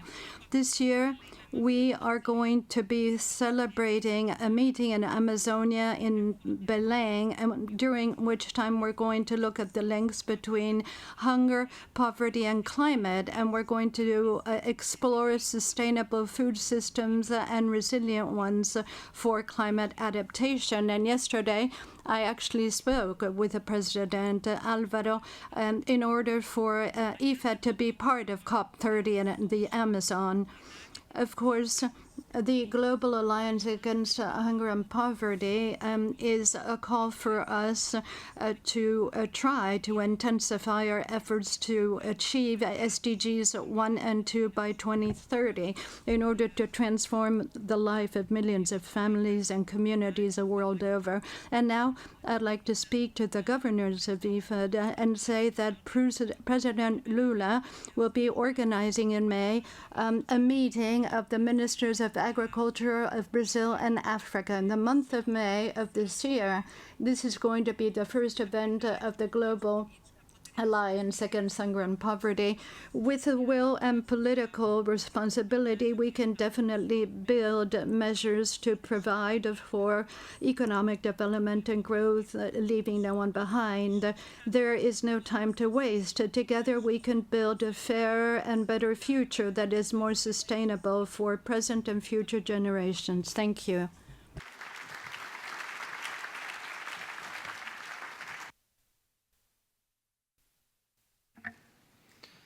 Thank you, Your Excellency. We are truly honored to have had the privilege of hearing your vision and wisdom today. Muito obrigado. Honourable delegates, it is now my pleasure to invite the President of IFAD, Mr. Alvaro Lario, to address the Council. Mr. President, the floor is yours.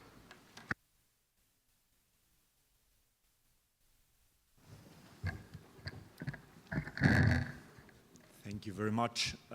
Good morning, everybody. Mr. Chairman, Your Majesty, Excellencies, distinguished governors, friends, colleagues. On behalf of everyone at IFAD, let me welcome you to the 48th Governing Council. It is a very special moment for us to bring you all together, and I want to also pay a special welcome to the indigenous peoples' representatives who just concluded their forum. So welcome, everybody. Just listening to many of the speakers who came before me, you can really reflect and notice and acknowledge the diversity of their origins, of their geographies, but a common sense of purpose.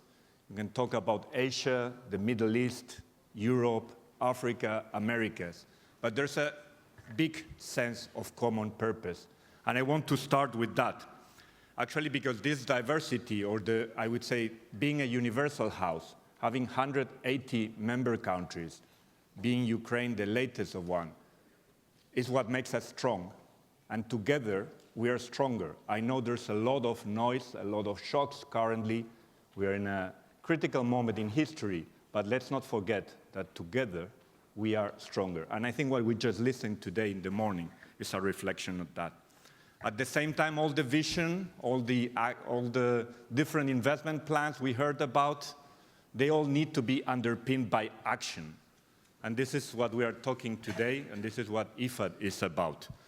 Building thriving rural communities is obviously not going to change, and it's not going to just solve all of the world's problems, but it's clearly a prerequisite. It's a first step to really addressing many of the challenges that we have today. And it starts very much with inequality, and this has to be at the center of it.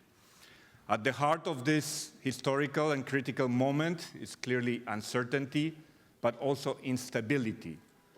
Social instability leading to conflict and to forced migration. Price instability and the global cost of living crisis that many of your countries are also living into. Climate instability, and also the extreme weather events that all of us are affected by, whether it's floods, whether it's droughts, whether it's extreme heat.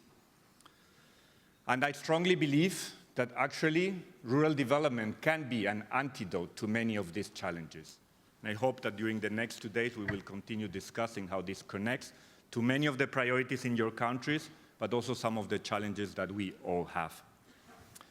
Stabilizing rural communities through investing in their productivity and in the rural economies, as I said, is a major step in advancing to our common goal, because investing in these rural communities creates jobs, increases income, and as some of the speakers have said, it can be an engine of growth of the entire economy and also of the world.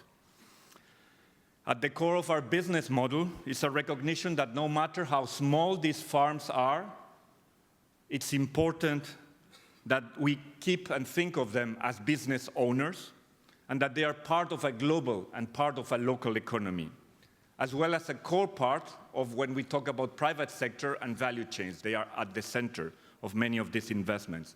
And as a business, they need what any other business needs, which is better technology, working capital, and access to markets, being able to sell their goods at a price that they can still live on. And this is why IFAD is uniquely placed at this critical moment in history. Because a world in which farmers are left to be alone is a less stable world.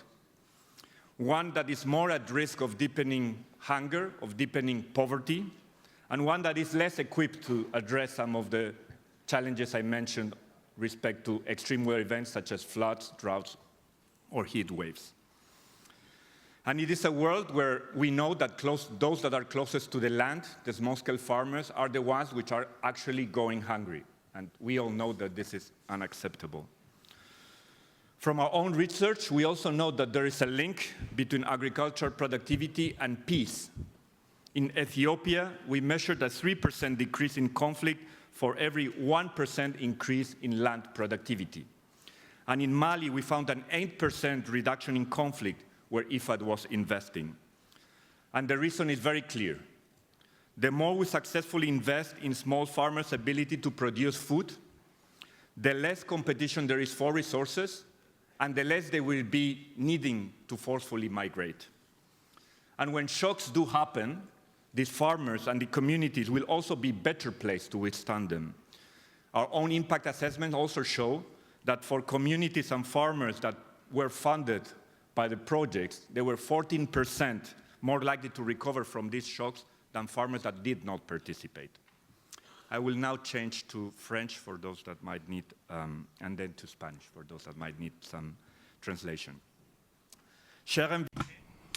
Dear guests, by catalyzing investment in the first mile, IFAD is focusing on those who are otherwise left behind, thus contributing hope led by concrete actions. IFAD is ready to tackle this challenge. We invest in what works. We bring investment to wherever we are most needed.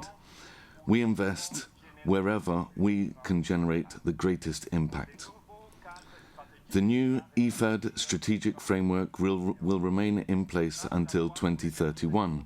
It lays out the path for our organization's last effort to achieve the Sustainable Development Goals and serves as a pathway towards the post-2030 agenda.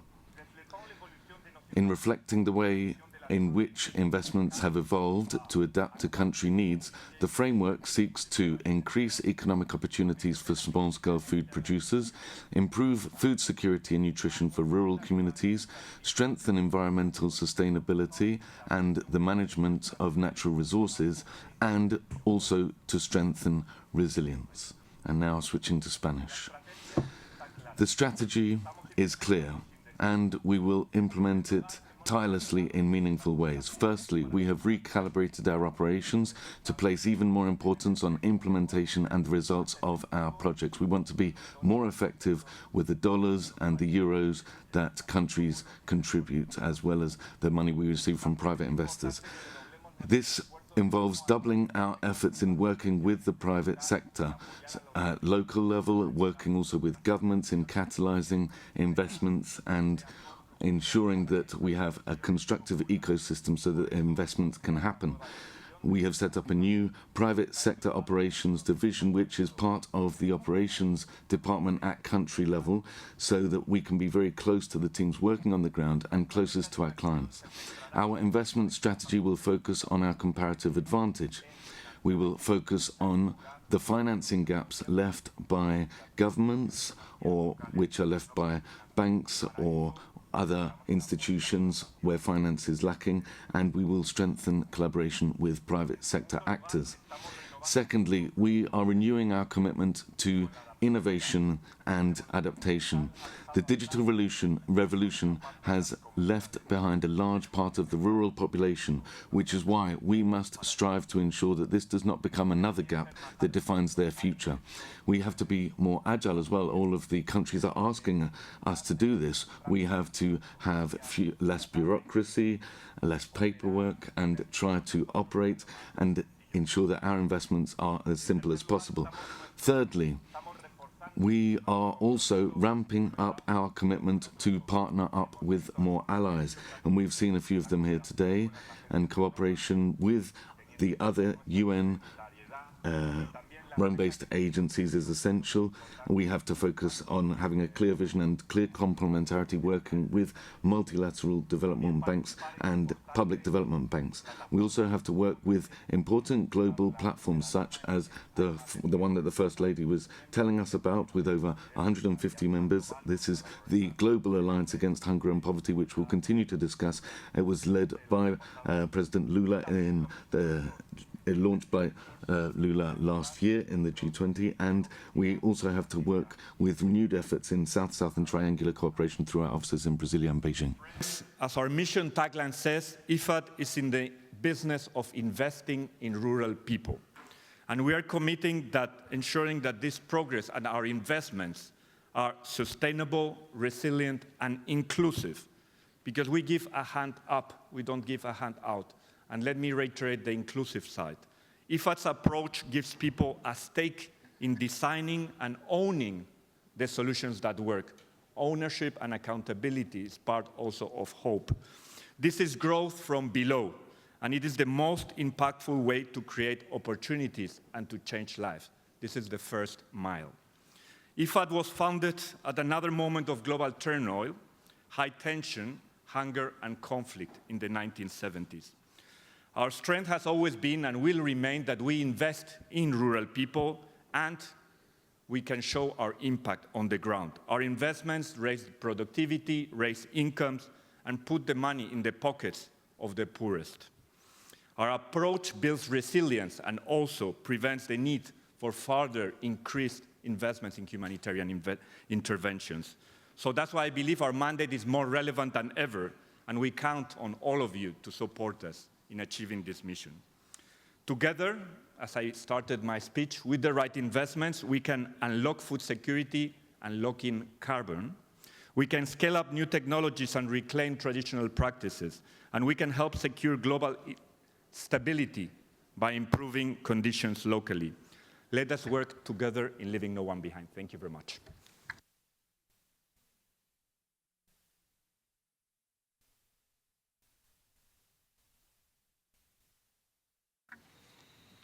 Merci beaucoup. Thank you very much.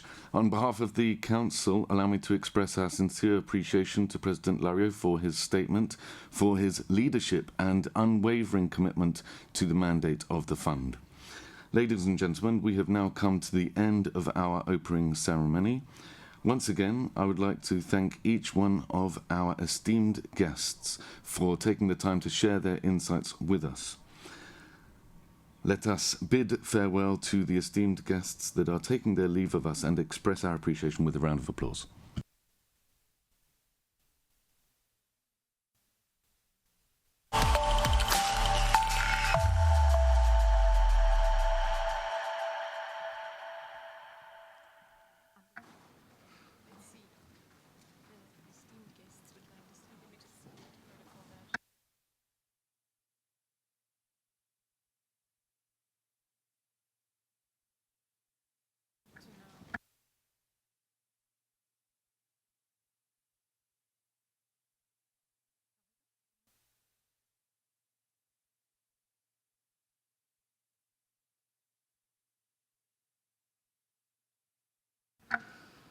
En l'absence de départ, nous avons... With that, we're now pleased to transition to the centre stage event, Unlocking the Potential of the Global Alliance Against Hunger and Poverty. The formal meeting of the Council is duly adjourned and will resume with the consideration of business items tomorrow morning at 9 a.m. Let me now pass the floor to the Secretary of IFAD, Ms. Tenhav. The floor is yours. Thank you very much, Chair. As we make the transition and await for the stage to be set for our center stage event this morning, allow me to provide you some details on what to expect. During the event, we will look forward to engaging in a comprehensive discussion of the Global Alliance Against Hunger and Poverty and how it will leverage strategic partnerships to drive evidence-based, country-owned programs that address SDGs 1 and 2. The center stage event will be moderated by Ms. Lerato Mbele, a well-known South African and international broadcaster, journalist, TV personality, and media consultant who is based in and has a passion for Africa and its development. Ms. Mbele currently hosts a daily talk show that you can hear in South Africa or follow as a podcast entitled Power Talk with Lerato Mbele every weekday morning. I hope that you will read the benefits of this engaging discussion ahead. And as our guests settled for the center stage, I really look forward to hand over the floor to Ms. Mbele. Welcome with us at IFAD.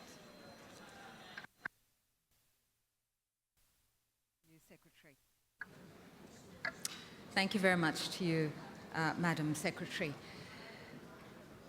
As we wait for our distinguished guests to make their exit, let me first take this opportunity to say thank you very much for the invitation to allow me to participate at this Global Council. And I hope that the conversation we're going to have here now really and truly starts to speak to the heart of amplifying and mobilizing support for the work of the Global Alliance Against Hunger and Poverty. I will just give everybody a minute to settle down, and then we can begin our session.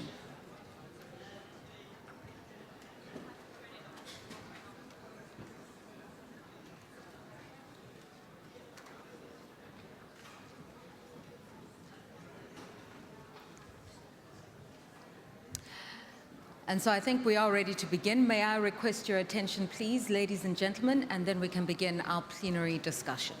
Thank you.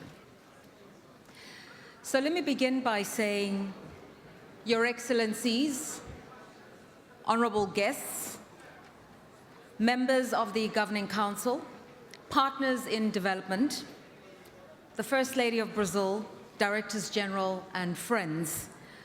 As has been mentioned, my name is Lerato Mbele. I'm a global media personality, and I'm going to be hosting this session this morning. The topic of our theme is unlocking the potential of the Global Alliance Against Hunger and Poverty. And so really it speaks to SDG goals 1 and 2. Just by way of reference, the World Bank, the United Nations, and also World Vision all concur that these figures are correct, that there are more than 700 million people in the world living in abject poverty.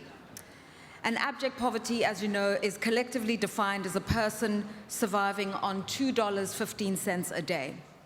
So that's nearly 10% of the global population is living in abject poverty. When you add to this the compounding variables of conflict, displacement, disease, poor nutrition, and also erratic weather patterns caused by climate change, then the situation becomes more dire and stressful for them. But somehow I want to remind you of the silver lining.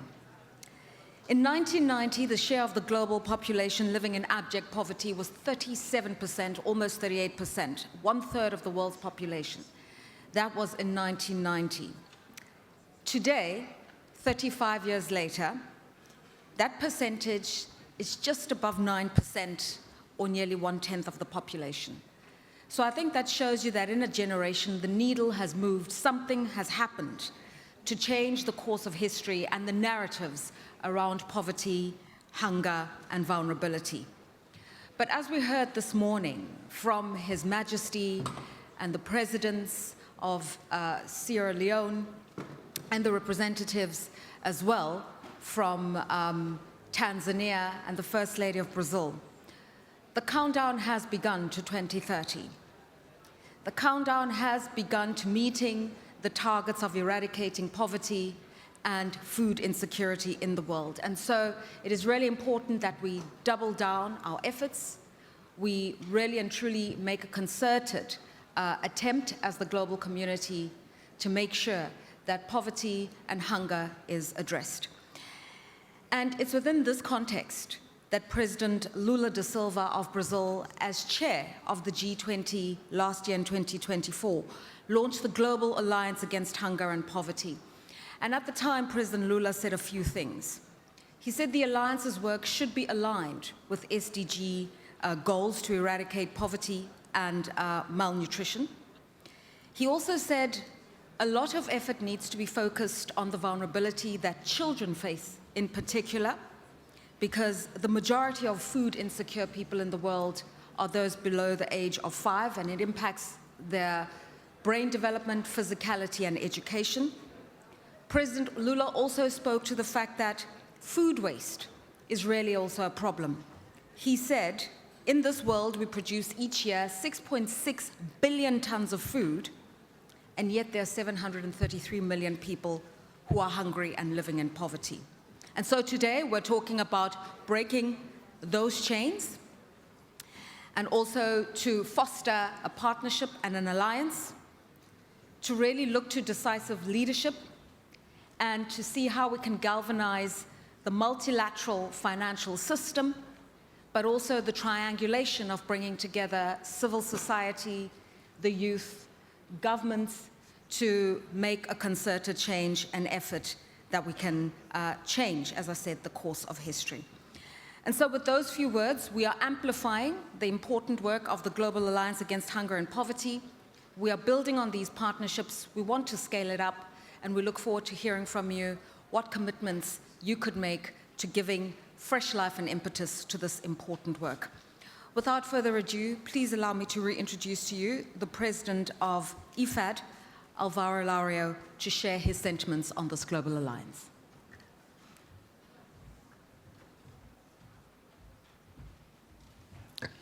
Thank you very much. It's a pleasure to welcome you to this center stage event. We are gathering here just 3 months after the launch of the Global Alliance Against Hunger and Poverty at the G20 Summit in Rio. And just yesterday, we had the first meeting on the Alliance of the Boards of Champions, which some of you participated, which is starting to look and explore how to implement. As we gather today with 180 countries, many of them are also parts and members of the Alliance, I think this event reflects also the commitment, as we were discussing in the previous session, to food insecurity, to poverty, and to inequality. The Alliance places rural communities and especially social inclusion and social safety nets at the center of these efforts. They start with the example of some of the programs that Brazil did, Bolsa Familia, Fame Zero, and so on. And it has mobilized more than 150 members, including some financiers like ourselves. So I think today it's a great moment to see how we can turn the ambitions and the commitments of the Alliance into effective actions and to implementation on the ground. We believe that the Alliance very much is aligned to all what IFAD stands for. That means locally driven development, the importance of inclusivity, focusing on the communities that are being left behind, the rural poor, the marginalized communities, and also how local partners can very much finance and can also use better practices to withstand the obstacles to agriculture and to rural development with targeted interventions at the locally led level. The policy work is fundamental, and there's a lot of examples. We have Minister Diaz and we have others in this event who will be sharing some of the policies that actually work and that focus in this first mile or in these marginal populations. The Alliance, with its focus and its policies of convenient partners, can be transformative on understanding what works, what doesn't work, and how we can do better, and brings together a very good number of partners and implementers into the room. We will soon hear from Laos, from Nigeria, and Tanzania, where the collaboration over the years has improved livelihoods, enhanced market access, scaled up irrigation or climate-smart agriculture, and it would be good to hear, as I said, what are the practices that have actually worked. We will also hear the voices of indigenous peoples from Norway as one of the many partner countries that have a vision to support this alliance. So the alliance is an opportunity to build on the successes that have worked, on the policies that have worked, the investment that have worked, and on removing the structural patterns and barriers that are preventing this development, and especially that first mile or communities that are being left behind. There's other matters which are also part of the public discussion, such as the reform of the international financial architecture. Many of you also know that in your countries, fiscal space, debt is one of the key matters that prevents, in many cases, the investments in health, in education, in rural development, so this is also part of the discussion. But today it's about turning ideas into action, about building partnerships and scaling up what has already worked. So very much looking forward to the discussion, and thank you to Brazil for putting it forward. Thank you very much. Thank you very much, Mr. President. And I just want to echo the sentiment that the work that's being done is to ensure nobody is left behind. And I think this really and truly resonates with the vision of President Lula in his capacity as G20 chair last year in launching the alliance. The founding members last year, just a few months ago, were 148 members made up of countries, regional organizations, and philanthropies. And so you see the triangulation in the multilateral support for this initiative. We know that even in real time, more and more countries are pledging their support, bringing forward their commitments, and we're hoping that the governors, when we do open the floor to you, you can also add your voice and your support and your knowledge on technically how to build on the work of the Global Alliance. Without further ado, please may I introduce to you the Minister of Social Development and the Fight Against Hunger in Brazil, His Excellency José Wellington Barroso de Araujo Dias, to address us.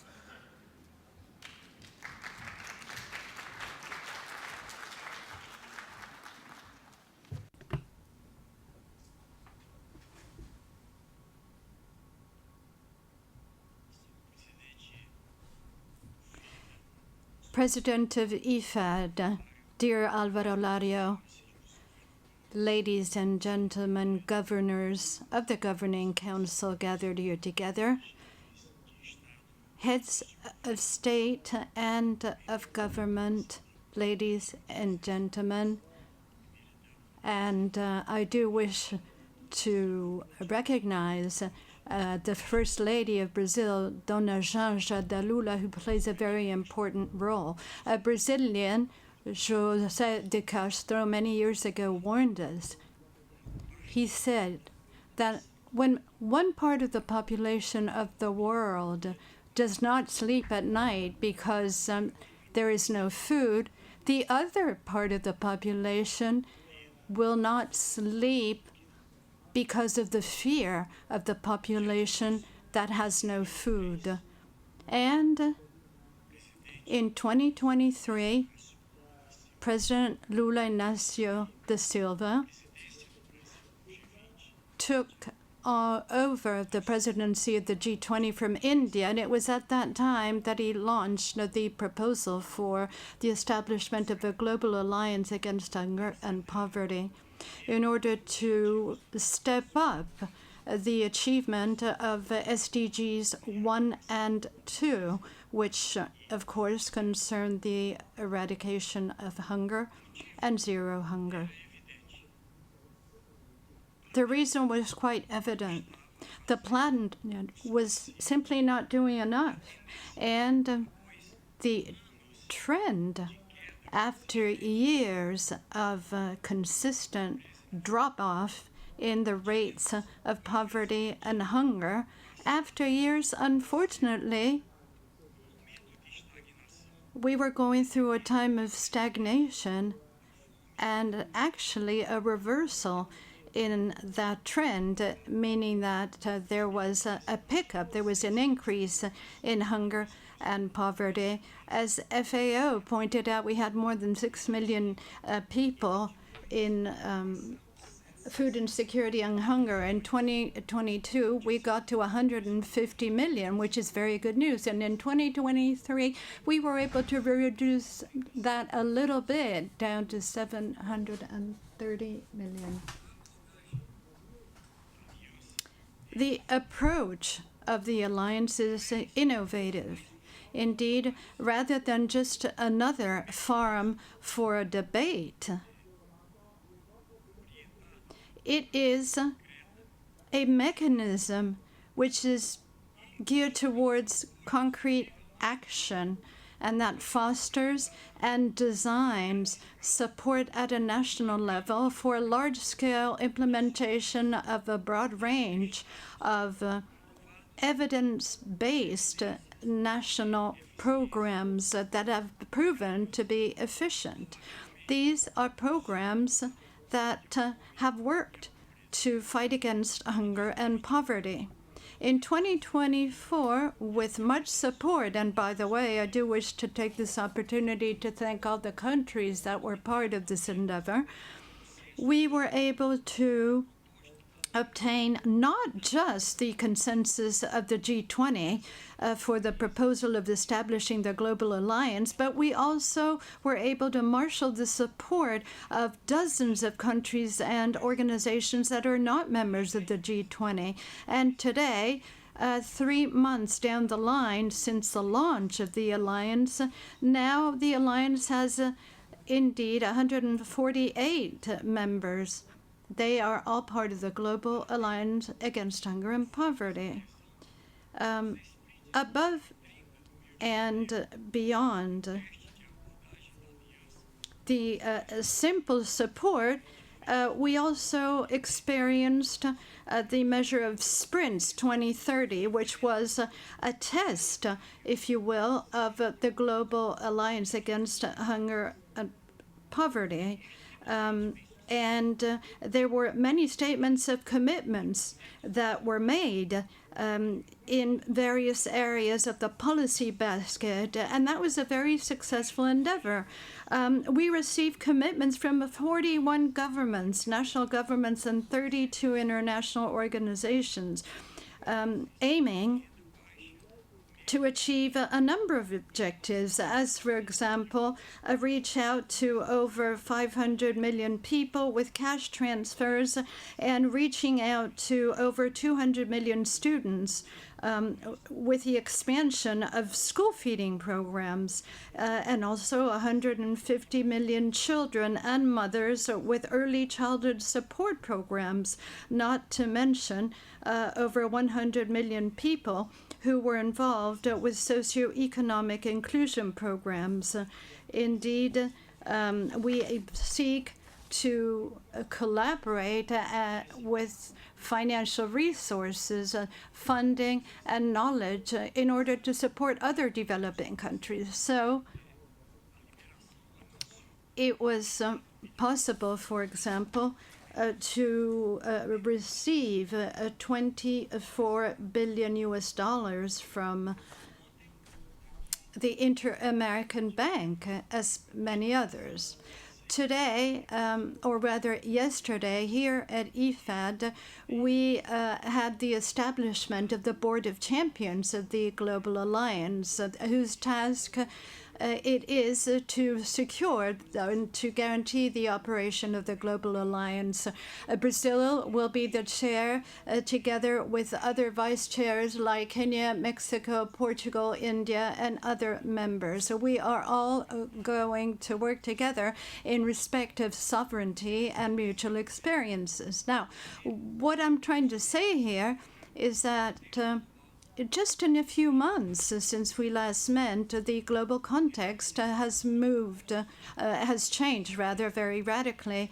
Recent announcements in the cut in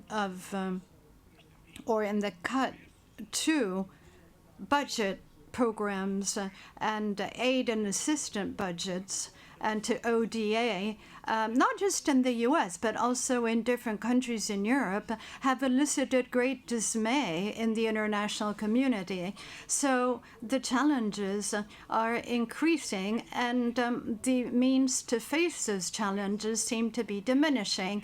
We have it very clear in our mind that we absolutely and urgently need to reverse these trends, because we believe that a fair world free from hunger and poverty is in the interest of everyone in the world. But at the same time, the cuts in aid budgets can finally compel us to improve the way in which we cooperate together. With so many cutbacks and so many challenges, we cannot take the luxury to spend a single dollar or a single cent on redundant or fragmented activities that have no impact at all. the Global Alliance Against Hunger and Poverty is coming at this point in time, and it is offering an alternative to a model of aid which, instead of building national capacities, has done nothing but created and perpetuating dependency of certain countries. So we need to work together, and we need to support the entities that are going to be capable over time of implementing on a large scale the programs and actions that will finally put an end to hunger and poverty based on concrete measures. Now, we're not talking about actually doing the work for these countries. We will always respect the sovereignty of each nation. What we do want to do, however, is to provide these nations with the minimum conditions of funding and the knowledge as well as technical support in order for them to be able to look after their own populations using their own resources. It's a lot cheaper to build capacity, to build permanent and efficient prevention and response national systems than to provide responses to emergencies, one right after the other, thus marginalizing local governments and keeping them in a state of dependency.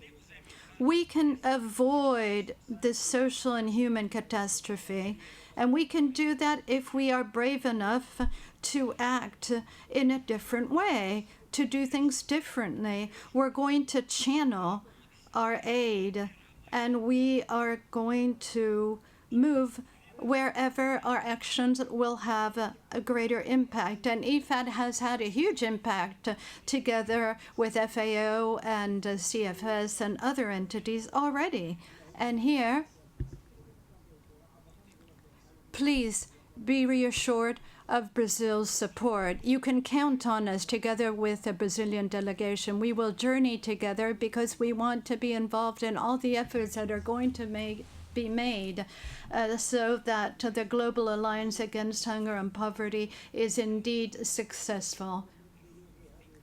Because we have no time. Hunger is pressing. Hunger is pressing, and together we can definitely forge ahead and create a better world. Thank you. Obrigada to you, Minister Dias. And thank you for just reminding us the three key pillars is that you retain your sovereignty at national policy level. There's a lot of technical support that comes through so that you can find your own local solutions and with the work of advocacy being done. And of course, we do need the multilateral financial partners and other financiers as well. As has been said this morning, rural communities are the backbone of our societies. Not only do they provide the food that we eat and nourishes us, but many rural communities are also the custodians of our cultures. And so for social, financial, and agricultural reasons, it is important to begin in the rural society. Let's see why.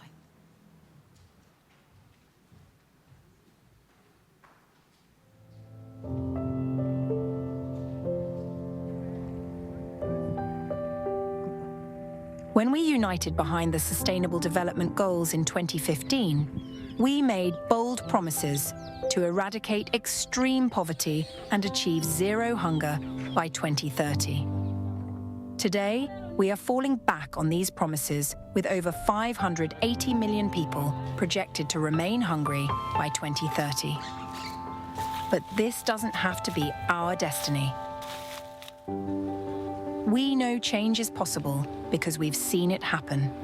Countries around the world have made extraordinary progress, proving that the 2030 goals remain within reach when we combine political will with effective action. Brazil's remarkable success with its Zero Hunger program, capable of reducing severe food insecurity in the country by 85% in 2023 alone, shows us that dramatic reductions in poverty and hunger are achievable. Eradicating hunger and poverty is not only realistic, but imperative. Reducing poverty and hunger does not just happen. It is the result of political will, coordinated actions, and effective investments. The challenge we face isn't a lack of solutions. We know what works. Evidence shows that agricultural growth is twice as effective in reducing poverty than growth in any other sectors. Investing in smallholder agriculture has proven to be a powerful engine for inclusive growth, particularly important since most of the extreme poor live in rural areas. The Brazilian presidency of the G20 has proposed a way forward through the Global Alliance Against Hunger and Poverty. Temos no mundo todos os recursos de que precisamos. Só precisamos construir a disposição política, mobilizar esses recursos e canalizá-los para os que mais precisam. Essa é exatamente a proposta da Aliança Global contra a Fome e a Pobreza. The alliance has the potential to accelerate the achievement of the Sustainable Development Goals. Building on the experience of the successful programs around the world, the Global Alliance matches those who are looking to implement tested policies to end hunger and poverty with those who have managed to do so, and also with the financing and technical assistance needed to achieve transformative change. It is an initiative which resonates with IFAD's commitment to eradicate rural poverty and hunger and mobilize political leadership and resources behind impactful programs and policies. Actually, our programs are 100% aligned with the principles set up by the task force. I think it's important that we come together and we coordinate. We don't want just the Global Alliance to be another mechanism. We need to make sure that actually it's operationalized. Success will mean more than just meeting numerical targets. It will mean transforming millions of lives, unlocking human potential, and renewing faith in our ability to solve global challenges through collective action.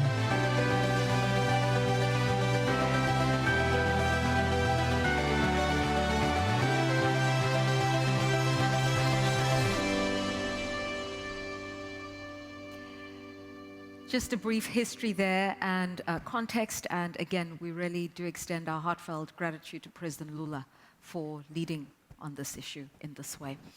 As you heard in the video, we're going to hear some best practice initiatives and just what is happening on the ground. So our panel discussion will give us a perspective from individual nations in Africa and Asia and Europe as to how we can escalate, amplify, and also elevate the work of the Global Alliance. Afterwards, we are going to defer to the governors in the room to just share with us your insights, experiences, and any advice that you'd like to offer us. I'm going to ask just one thing of you, Excellencies, is in the interest of time, could we keep our interventions as brief and succinct as possible? That way we can hear from as many regions and countries as is possible. If you accept that, then we can begin with our panel discussions. The same rules apply to you too, please, to our discussants, and we can move on. So let me start off by saying thank you for your time, Minister of Agriculture for the United Republic of Tanzania, Honorable Hussein Bashe. So beautiful country, Tanzania. Lots of vast agricultural enterprises in the country. Many of the country's people are living on these farms. But, you know, there are challenges, multidimensional poverty, as you've explained earlier on. So for you, coming from a country that's agrarian in the way in which Tanzania is, what are the bottlenecks for agricultural transformation to really change lives meaningfully? And how can a neutral global partner such as this help you elevate Tanzania to where you want to take it? Thank you for the host and thank for the IFAD for this conference. Let me start by saying that Global Alliance Against Hunger has come at the right time. And if we talk about bottleneck, the key bottleneck which was facing not only Tanzania but all third world countries and growing economies like Africa and part of the Latin America and Asia, was the total misconception of the definition of the smallholder farmer, which resulted into bottleneck like lack of research and development, seed, irrigation, and the likes. When we defined smallholder farmers like just people on the rural area, just way of life, getting food for their families, we failed to understand that that's a business. And I'm happy today, when I was in Senegal discussing about food security and food sovereignty. We had a big conference in Tanzania a few years back under AGRA, whereby we talk about food system. And again, today we are here. When I heard the president of IFAD talking about smallholder farmers are small enterprise. So what are the key bottleneck to the small business? Unknown, lack of capital, lack of technology, trade. If we unlock this, we will not be here discussing about 700 million people who are living under poverty and hunger. If a small farmer in my rural village require a capital, what should be the procedure? Yeah. The global financial infrastructure need to redefine and understand that agricultural sector, smallholder farmers are enterprise which needs capital with a less cost, which need trade facilitation between themselves and other part of the world without barriers, the NTBs. If we remove all this, we will unlock the issue of research and development, we will unlock the issue of input, we will unlock the issue of capital on the farmers. Example, I just want to give a simple example. For the last 40 years, when I was in primary school, up to now, we have been preached by the developed world that mechanization is an important instrument for the development of the smallholder farmers. A farmer with 2 acres, you want them to buy a tractor of $40,000? It's crazy. It's not possible. We need to restructure all the narration of investment on the smallholder farmers. And this will make this world to be a safe place. Everyone is talking about nutrition. If every strategy we develop for smallholder farmers does not have relation with their pockets and their stomach, forget about nutrition issues. Because if I spend my time on the farm, I don't get money, I don't get revenue, I'll go on the street. I'll run into a boat to come to Europe, and you'll start investing money for the security on the borders. Let's redefine the importance of smallholder. So this is the biggest bottleneck which is facing the world, not only Tanzania. In our country, what we have decided, thanks for the political will of our president, she has decided to put money to the Tanzania Agricultural Development Bank, whereby smallholder farmers without collateral, because most of the financial institutions are financing collaterals instead of business. We give them loan at single digit. We are establishing 200 mechanization centers with 10,000 tractors to be distributed to the rural area, whereby smallholder farmers are renting at a subsidized rate. We provide subsidies, which when you talk, which you talk with the World Bank and the IMF, they will always tell you that don't subsidize smallholder farmers. That's a wrong thinking. This is not a free subsidy. This is an investment, and it's a long-term investment to smallholder farmers so that they can graduate to become a medium, small commercial farmers, and then they will buy themselves input, they will buy themselves mechanization equipment, and this will unlock all our problems. So the key bottleneck facing my country and anywhere in the world, it was wrong definition and understanding of who is a smallholder farmer. These are enterprise, need to be respected as a small, medium enterprise, need cheap capital, need technology, need access to the market and trade facilitation. I want to thank you for your interventions, Hussein Bashe, Minister of Agriculture in the United Republic of Tanzania, and it's a mindset issue that you are talking about, different model for financing and recognizing that smallholders are an integral part of the value chain as well. Let's turn our attention to one of Africa's giants, Nigeria. So resourceful and resource-rich in many, many ways. And over the last decade, the big push in Nigeria has been your food self-sufficiency in the country. And I was just looking at some of the stats, Senator, and it says so much work has been done in Nigeria to provide your own sort of staples that Nigeria is one of the top 3 producers of sorghum in the world. You would never have said that 20 years ago. So something is really happening in Nigeria. I hope you can share that with us. We are now going to hear from Honorable Senator Abubakar Kyari, Minister of Agriculture and Food Security for the Federal Republic of Nigeria. And this is what I'd like to know. For Nigeria, it's not just food self-sufficiency, it's a focus on the youth. And partnerships with the international community, with organizations like IFAD.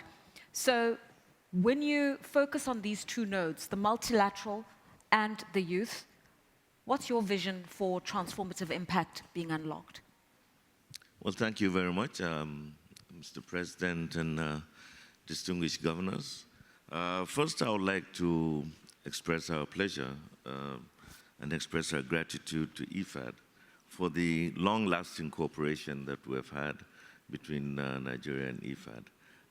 And also, last year, 2024, was a defining moment for us between our relationship between IFAD and Nigeria, where so many programs were either extended or, increase in funding, and new programs are also being developed. Let me first and foremost maybe give an insight of how our structure is in Nigeria. 90 to 95% of our agriculture is by smallholder farmers. Wow. Now, I want to lean on my brother's definition of a smallholder farmer. The very moment you keep putting anybody down, he remains down. Yeah. And I think the best way is to uplift. And I like what Mr. President said. He said it's not a handout, but it's hand up. So that is the vision and focus of my president, President Bola Ahmed Tinubu, since he assumed office just a little less than 2 years, and so much improvement in terms of all the challenges that we've had, from COVID to climate change issues and other, macroeconomic, policies of the country that has really impacted on food production. We've been challenged, actually, by food production to the extent that my ministry was renamed from Federal Ministry of Agriculture and Rural Development to Federal Ministry of Agriculture and Food Security. And Mr. President declared an emergency on food security. However, a country of almost 230 million people now think that 25 years ago, at the turn of the century, we were 120 million, and today we're almost double. And we're expected, according to World Bank, by 2050, we'll be almost 400 million. That is scary. 25 years ago seemed like yesterday. Yeah. 25 years from now is tomorrow. Yeah. We shouldn't have started yesterday, we should have started day before yesterday. But we appreciate that this is what we're all doing now, IFAD and President Lula da Silva on the Global Alliance on Hunger and Poverty. It came at the right time because we are facing not only Nigeria, because the whole of Africa. We have incredibly high birth rates, and this is the kind of challenge that we see. The minister from Brazil said, if half of the world is hungry, and then the other will be, will be disturbed. And we have a saying that says, and a hungry man is an angry man. I would like to look at it from the point of view that this gathering is not here to address a future angry situation, but a humane and situation that would uplift humanity for the betterment of all. So I look at, the kind of interventions that we've had from the coming of this government. Like you rightly pointed, some of the staple crops, we've had a revolution in rice production, for instance. We used to be heavily import dependent on rice, but today we basically have less than 5% of that gap, in terms of imports. We produce maybe about between 10 to 12 million tons of rice annually. We're the second largest, I think it's the second, after the United States, of sorghum. And I remember when we were growing up, sorghum was like a dreaded food for almost every child growing up. Yeah. But I'm happy today sorghum it's called a superfood somewhere, So we've been really putting a lot of efforts in trying to ramp up, especially with the kind of challenges, inaccessibility to land, climate change, flooding, drought. We also have the Sahara Desert creeping in at a very fast rate from the north. We also have the southern coastal erosions, eating up and making the country become smaller and smaller, and of course population growth also hampers, because of habitation and taking over of land. Also have the issue of the farmer-herders clashes with the livestock rearers because of the shortage of agricultural land and grazing grounds. So basically, the vision of the government is give access to, I would like to say, the small, micro, and economic, producers of food. For a large country like Nigeria, you wonder how sustainability is achieved and all the amount of money that was invested in agriculture. But yet you go to those rural communities, I come from a rural community, they haven't changed for the past 50 years. Yeah. They're still the poorest of the poor. Yeah. And that's where the food comes from. And you start to wonder, so all this amount of money that is spent, whether it's in local markets, whether it's the big, urban markets or in the supermarkets, where does it go to? Right. So it goes somewhere. So what we need to do is look differently and try to direct that share of the local farmer getting a huge share so that he can invest in his agriculture. And like it's been said, he mentioned, let's not do agriculture for the stomach alone. Yeah. Let's think about the pocket. Okay. And for us traditional items, pockets are big, we have these big gowns that are really deep pockets. So it's for you to fill that, those All right. pockets. I want to thank you for your interventions there, Senator Chiari, Minister of Agriculture. And yes, it's quite illuminating that the ministry has been renamed Agriculture and Food Security to just show the level of commitment to addressing this one issue, and as you say, empower the smallholder. We move on for a perspective from Asia now, as I introduce to you the Deputy Minister of Agriculture and Forestry in the Lao People's Democratic Republic. We have the Honorable Chantakone Bualapan. Thank you so much for being here. How can the Global Alliance, through matchmaking and knowledge sharing, how can they support Lao? Thank you very much. And first, I would like to thank to give the opportunity, good opportunity, and invite me to be here. So for IFAD, it's very important and give a lot for us, especially provide funding and also techniques and keep to and make the people in Duran area is very good. Livelihoods right now. As you know, Lao is more than 70% is in the rural area and based on agriculture and have many problems as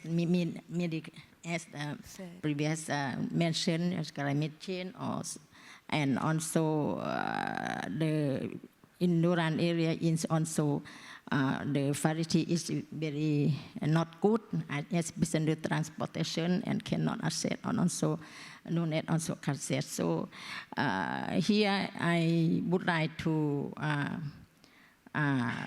say our fallout to unlock potential of the Global Alliance in cooperation with IFAD and other development partner. I would like to share with the 4 key issues. The first one is like collaboration, and second is the innovation solution, and the third empowerment, and the fourth policy advocacy. For collaboration is the heart of the Global Alliance. Our partners is government, NGO, private sector, and community work together to share, especially to share resources, knowledge, and also best practice, like Lao now with the IFAD project.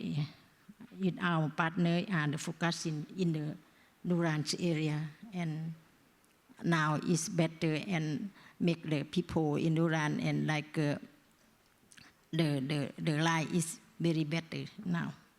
And for the innovative solution, we must leverage technology and innovation, because agriculture advancement such as those practice and that digital platform can help us those need more efficiency. So Lao aim to modernize agriculture, enhancing productivity is more important, because the yield of crops still low if compared to another country. So more important, so the science and technology, we will have more options to deal with the negative impact of climate change. For instance, now government now develop and deploy climate change rice variety, because Lao people eat rice more than 90%. Especially it's not look like in another country eat non-glutinous diet, but Lao people eat glutinous diet. So we need to improve our variety by our themselves, even though we have the cooperation with the International Research Institute, but some variety is not adapt to us. So we need to improve our themselves. And also, when we have the variety adaptation to climate change, but the farmer also sometimes not can access to our new variety. So we need to set up like rice storage or rice surplus, seeds surplus, something that for the farmer can access, especially in the Duran, farmer in Duran area should be can access to the variety, let the variety like resistant to flood, to drought or heat the problem. So this one is more important for us. So the thirst for power empowerment, the empowering local community is more important. No, as you know, in the people in Duran area, lack of knowledge, and we have to train, and we have to give the information to them to increase them for the knowledge about agriculture, and also for the variety adaptation, something that. Yeah. But for the policy advocacy, so the area support national policy, there's priority for food security and poverty alleviation at the local and national and community level. So IFAD work very closely with us and develop policy and support rural livelihood and sustainable agriculture. So Lao is very interesting for join in the Global Alliance Against Hunger and Poverty. So for all the reasons mentioned above, I hope we can progress on this in the near future. Thank you. Thank you very much. Thank you very much to you, Minister Welapanan, and also for reminding us that the vulnerabilities that are presented by climate change have a profound impact on the farmer, the logistics of getting the goods to market, and just, you know, that whole ecosystem. Thank you very much for that intervention. We're going to turn our attention now to Ms. Higa Harland, Director General for the Department of Sustainable Development in the Norway Ministry of Foreign Affairs. We know that Norway's been a big partner in the world, working through multilateral organizations, and also has expressed your desire to support the mechanism for the Global Alliance Against Hunger and Poverty. So I guess the question is, what are the opportunities? What opportunities do you see for scaling up development as a whole and development impact through the Global Alliance for Hunger and Poverty? Thank you so much, and thank you for inviting Norway to this important event. And I'm very honored to be part of this distinguished group here today, and it's very inspiring to listen to my co-panelists. First of all, I would like to emphasize the importance of our partnership with IFAD. Elimination of food insecurity is a main development policy objective for Norway. And our government has a strategy on food security called Combining Forces Against Hunger. And both IFAD's core mandate as well as the priorities of IFAD 13 are fully in line with this strategy. So in effect, we are contributing quite a lot to IFAD 13. We have almost tripled our core support from IFAD 11 to IFAD 13, and it's now at around $90 million. In addition, we contribute with a lot of earmarked funds. Turning to the G20 and the Global Alliance, we are very grateful that Brazil invited Norway to be a G20 guest country last year, and equally grateful that South Africa invited us to continue as a guest country under their presidency. We commend Brazil for having made the fight against hunger and poverty a top priority during your G20 presidency. And we also applaud South Africa for continuing the strong focus on food security. And the world really needs G20 and the leadership it provides to fight poverty and boost the transformation for sustainable food systems. So this is important. If we are to reduce inequalities, support economic growth, and create new jobs, and reduce poverty in developing countries, investing in agriculture is one of the best means that we have. And so Norway, we joined the G20-initiated Global Alliance Against Hunger and Poverty last year. And we particularly welcome the fact that the alliance is a joint initiative of development and finance ministers, because there are clear synergies between the G20's policy track and the finance track.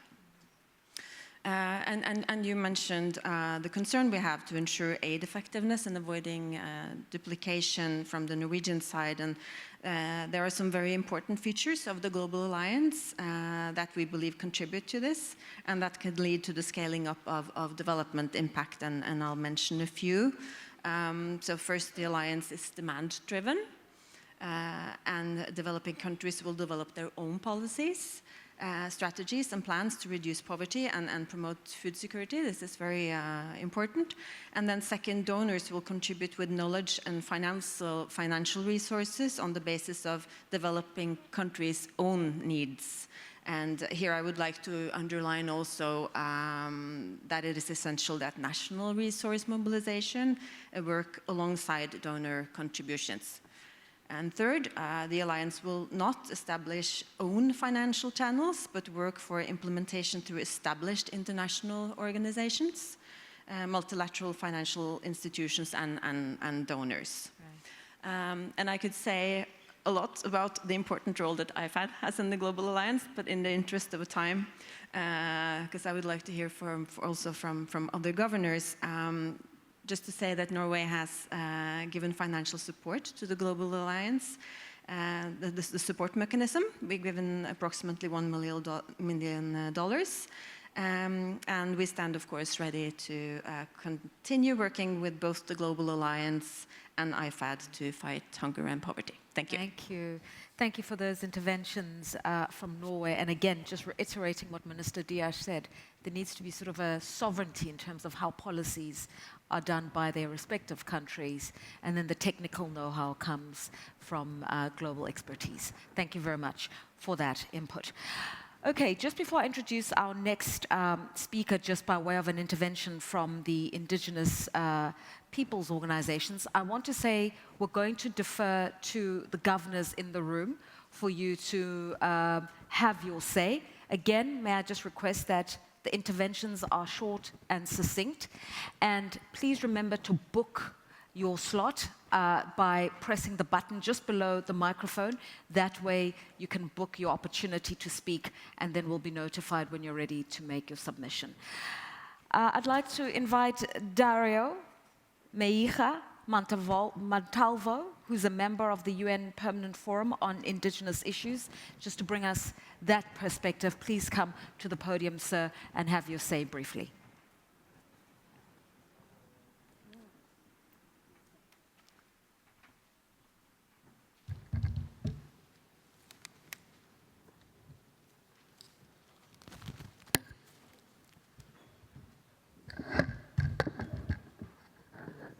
Muchas gracias.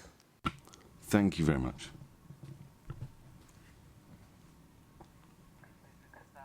Heads of state and government, ministers,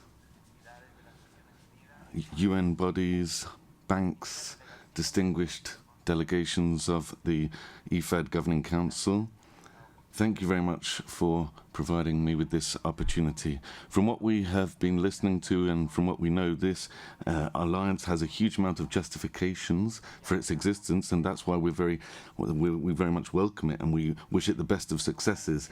I listened an elder from the Kofan region in my country, and this person said, the land doesn't belong to us, it has been loaned to us by our grandchildren. Excellencies, this phrase could summarize us as indigenous peoples. Indigenous peoples, we have existed since the modern state was created.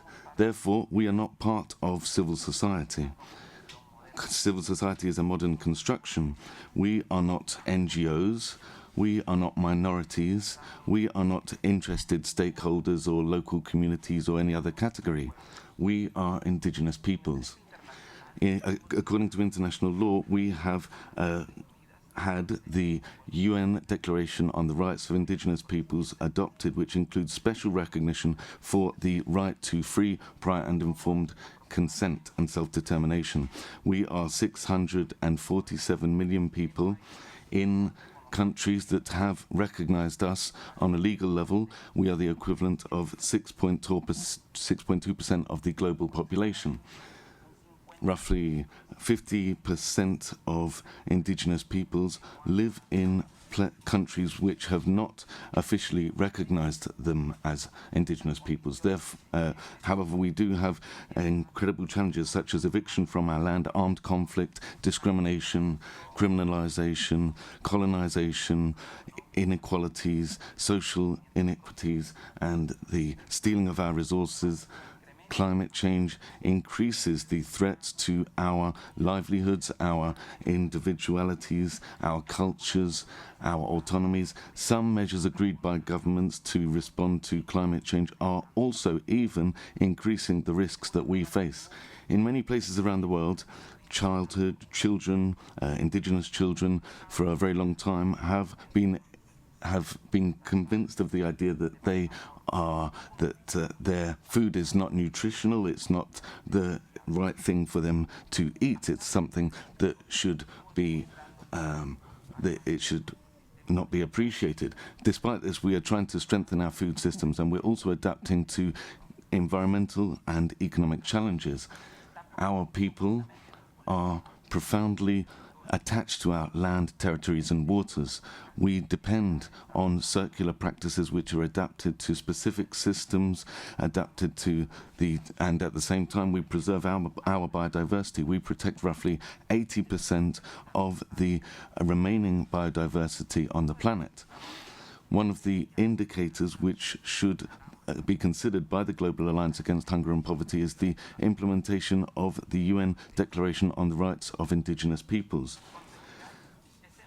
With security, this helps to strengthen the achievement of the SDGs and the 2030 Agenda in a culturally appropriate manner. In many places around the world, this involves recovering our pride in our own food, recovering our recipes, our ancestral ways of producing and gathering food. This production allows us to transition towards a paradigm which favours the self-determination of indigenous peoples so that they can decide according to their own traditions the way in which they wish to overcome poverty, including the protection of their own food systems. We must have an approach which includes supporting actions for advocacy for indigenous peoples in the Global Alliance's policies. We must facilitate leadership of indigenous organizations when it comes to the implementation of policies at national level. We must include a holistic approach which includes the protection of territorial rights and responses to climate change, as well as the stewardship of resources and avoiding desertification. We must also recognize the fact that peace is essential for the lives of indigenous peoples. Therefore, we must put an end to criminalization and guarantee the protection of their own authorities and their leaders. We hope that the Global Alliance includes us in a dynamic and effective manner. We very much welcome the fact that several governments are coming together, such as is the case with Colombia, to plan the second conference on agrarian reform and rural development for 2026. We hope that this will be a landmark in favour of our territorial rights. We put at the disposal the capacities that the indigenous peoples have developed over decades. And we are at the disposal of mechanisms of the United Nations so that the indigenous peoples can offer help.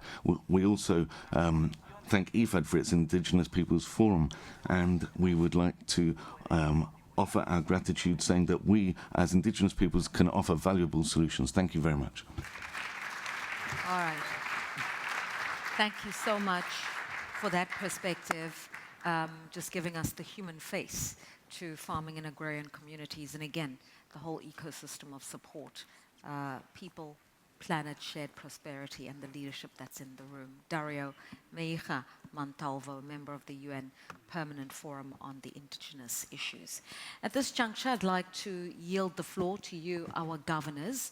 I have to say, there's quite a few green microphones that I'm seeing right now. We're going to try to give everyone an opportunity to speak. Please may I ask that in the interest of time, we keep our interventions succinct and to the point. We'll begin with the first batch made up of Spain, Egypt, and Switzerland. So could the representative from Tunisia, excuse me, could the representative from Egypt please take the floor? Thank you. Buenas tardes a todos y a todas. Hello to everyone, and thank you to IFAD for organizing this session and the speakers for the really interesting exchange. For Spain, the Global Alliance Against Hunger and Poverty is more than a crucial initiative, it's also an urgent priority. And that's why from day one, we committed to supporting it and taking part indeed.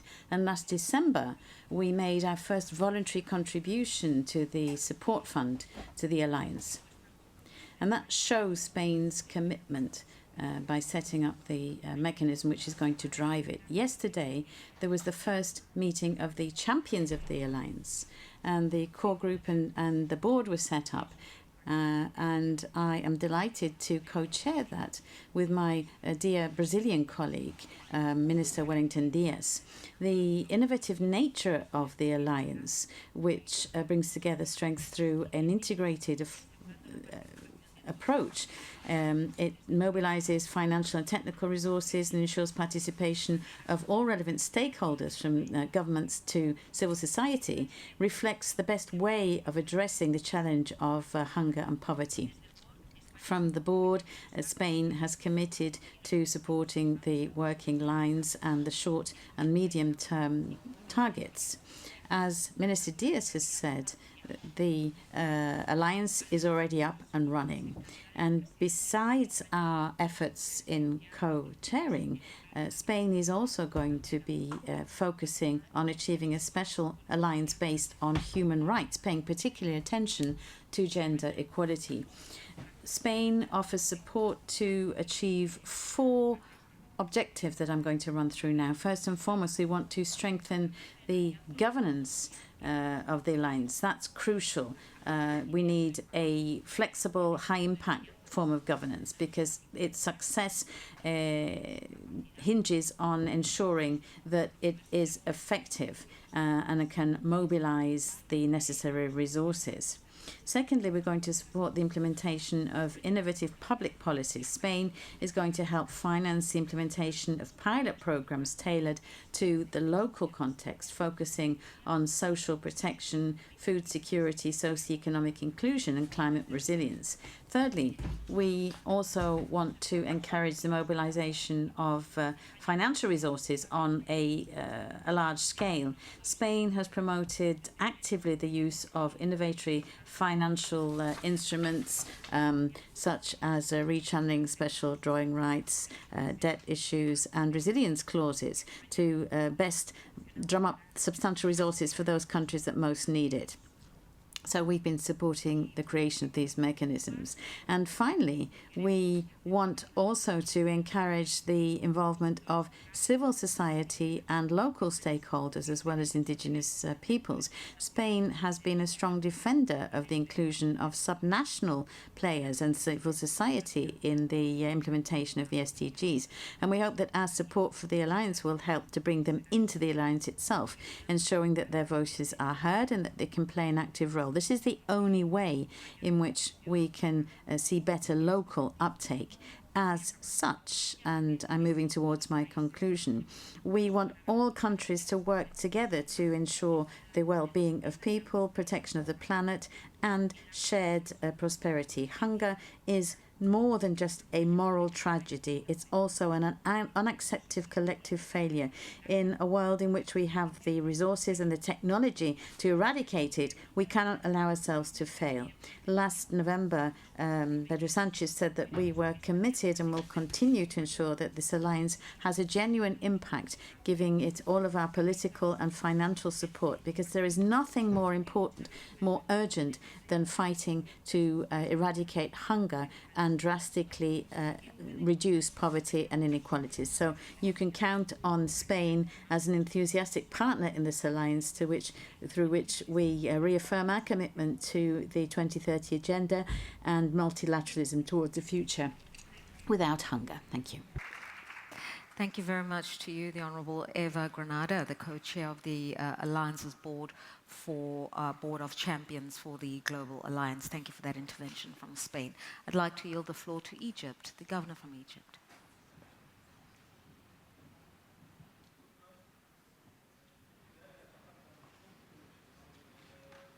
الدولة للتنمية الزراعية IFAD.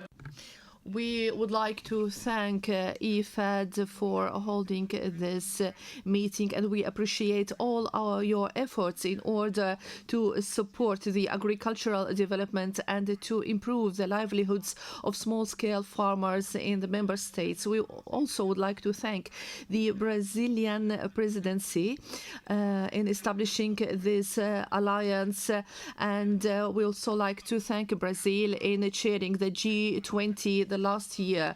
The Brazilian leadership of G20 has announced its full support to the Global Alliance and to find the suitable solution in order to eradicate hunger, poverty, and to enforce the development as a whole.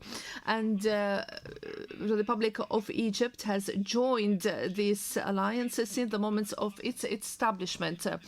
We also signed the document of our commitments, and we also have undertaken a lot of measures. For example, we have launched the initiative, the Dignitious Life, in order to provide food security, to enhance the food safety.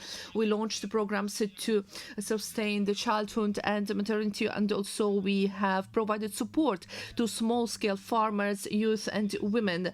Also, we have launched a lot of strategies and policies in order to achieve food security and to increase our resilience against shocks and global problems. We are working to increase the agricultural productivity and to enlarge the area of our agricultural lands and to increase the productivity for land unit.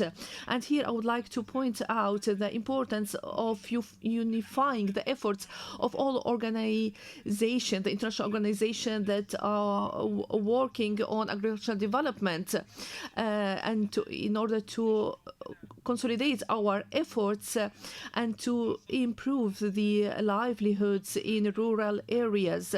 Also, it is very important to support the small-scale farmers to introduce new technologies, the digital farming. This will allow to build sustainable agri-food systems and ensure the right to food for our future generations, especially in our countries that have limited resources. In this way, we can achieve the second development goal, the SDG 2 and the SDG 1, so elimination of hunger and poverty. We fully support these alliance, and we hope that it would contribute to achieving development in our countries. And we thank you again for your kind invitation to participate in this evening. We hope that our joint efforts will eradicate hunger and poverty, especially in vulnerable areas. Thank you very much. Thank you to the governor from Egypt. We stay in that North African region. And may I defer to the governor representing Tunisia?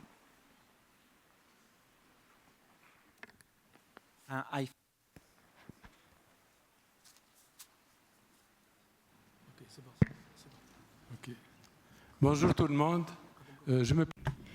Hello to everyone. I'd just like to introduce myself. I'm the Tunisian Minister of Agriculture and Water Resources and Maritime Fishing.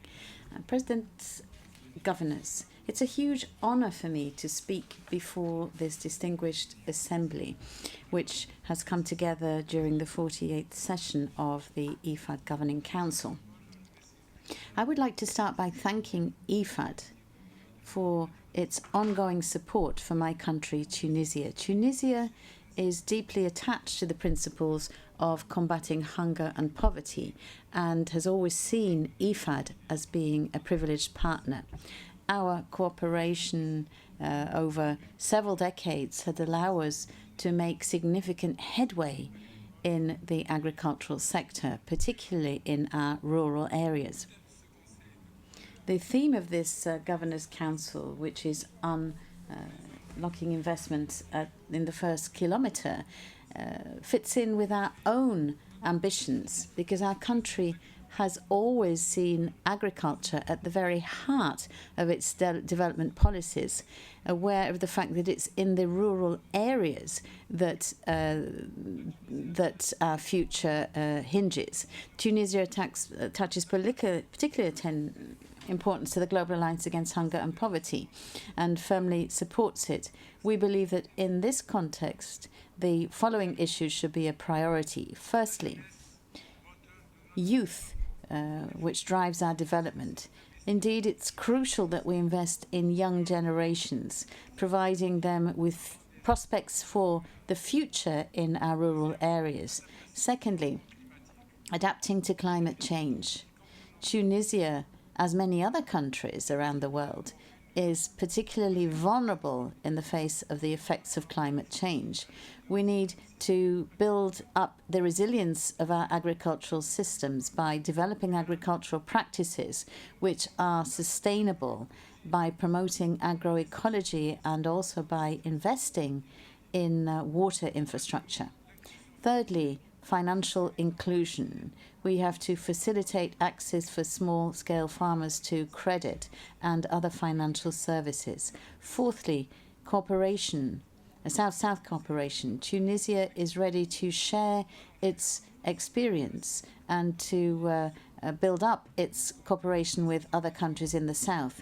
To achieve these ambitions, we would like to make the following proposals. First and foremost, we should strengthen financing for family farming. It's absolutely crucial that we attach particular importance to small holder farmers who are the very heart of our food systems. Secondly, we should develop innovatory financing mechanisms. Innovations such as impact funds and green approaches can provide new solutions to support projects which have a major impact both socially and on the environment. And finally, we have to strengthen institutional capacity. It's important that we invest in capacity building for local stakeholders. I am convinced that if we all work together, as we always have, we will be able to face up to these challenges and move towards a more sustainable, more prosperous future for all. Thanks to IFAD's support, we have been able to roll out numerous projects which have transformed the lives of our rural populations. These projects have involved crucial dimensions such as empowerment of rural women, promotion of entrepreneurship in young people, and also the protection of natural resources. These achievements are the result of a sound partnership and mutual trust. We count on IFAD to continue in this same direction and to further build up our cooperation. To conclude, I must state that we also firmly believe in this partnership, and long live our partnership with IFAD. Thank you. Thank you very much, Mr. Governor. I'd now like to yield the floor to the Governor representing Indonesia.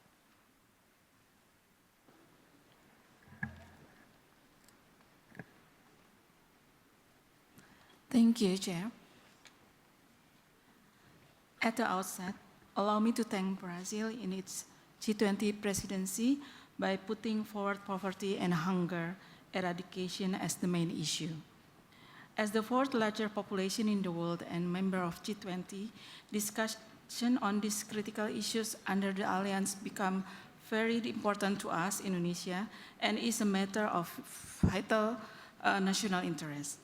Indonesia's new President Prabowo Subianto have established 8 primary development vision, or Astacita, aimed at accelerating national progress, with 2 of the main pillars are to strengthening Indonesia's food security through green and creative economy and advancing the development of rural and marginalized regions in Indonesia.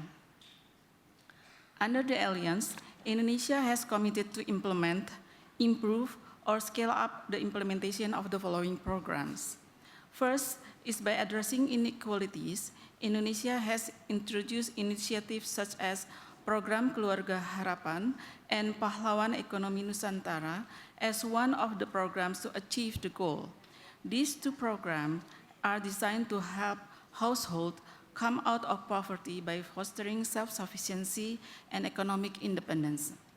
Second is through nutrition intervention. Just over a month ago, Indonesia launched a groundbreaking initiative to combat malnutrition and promote healthy eating in underserved communities through the Free Nutritious Meals Program, or Makan Bergizi Gratis. The program aimed to provide free nutritious meals to 78.3 million school children. Some might say that this initiative is too ambitious, but the President is ready to invest in long-term human development, empower youth, as well as stimulate the local economy, which in return will contribute to the achievement of 2030 agenda. Ladies and gentlemen, key features of all this program is education. It is only to provide assistance, but also get community involved through partnerships which create vibrant economy. Lastly, through this program, Indonesia is committed to increasing the power of entrepreneurship for rural development through partnership with the private sector. We all acknowledge that the private sector plays a pivotal role in driving economic growth and innovation by unlocking additional resources and expertise. Inclusivity is at the heart of Indonesia's development agenda, as we firmly believe that sustainable progress can only be achieved by leaving no one behind. We hope that in the future IFAD and Indonesia can continue to work together to foster collaboration in order to reaching programs with greater effectiveness. Thank you. Thank you very much. I'd now like to invite the governor from Ethiopia.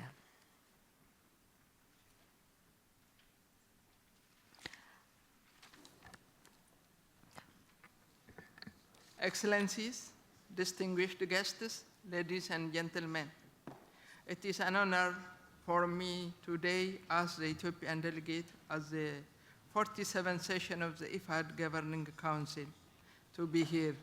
I am here to address the crucial theme of innovation for food secure future and share Ethiopia's perspective on the challenges and opportunities ahead. Ethiopia's rural community serves as the backbone of the country's economy, playing a crucial role in food production, employment generation, and sustainable development. Smallholder farmers, who comprise most of the rural population, are responsible for producing food that nourish local communities and urban centers. However, these communities face persistent challenges, including climate change, limited access to markets and finance, and constrained economic opportunities, especially for youth and women.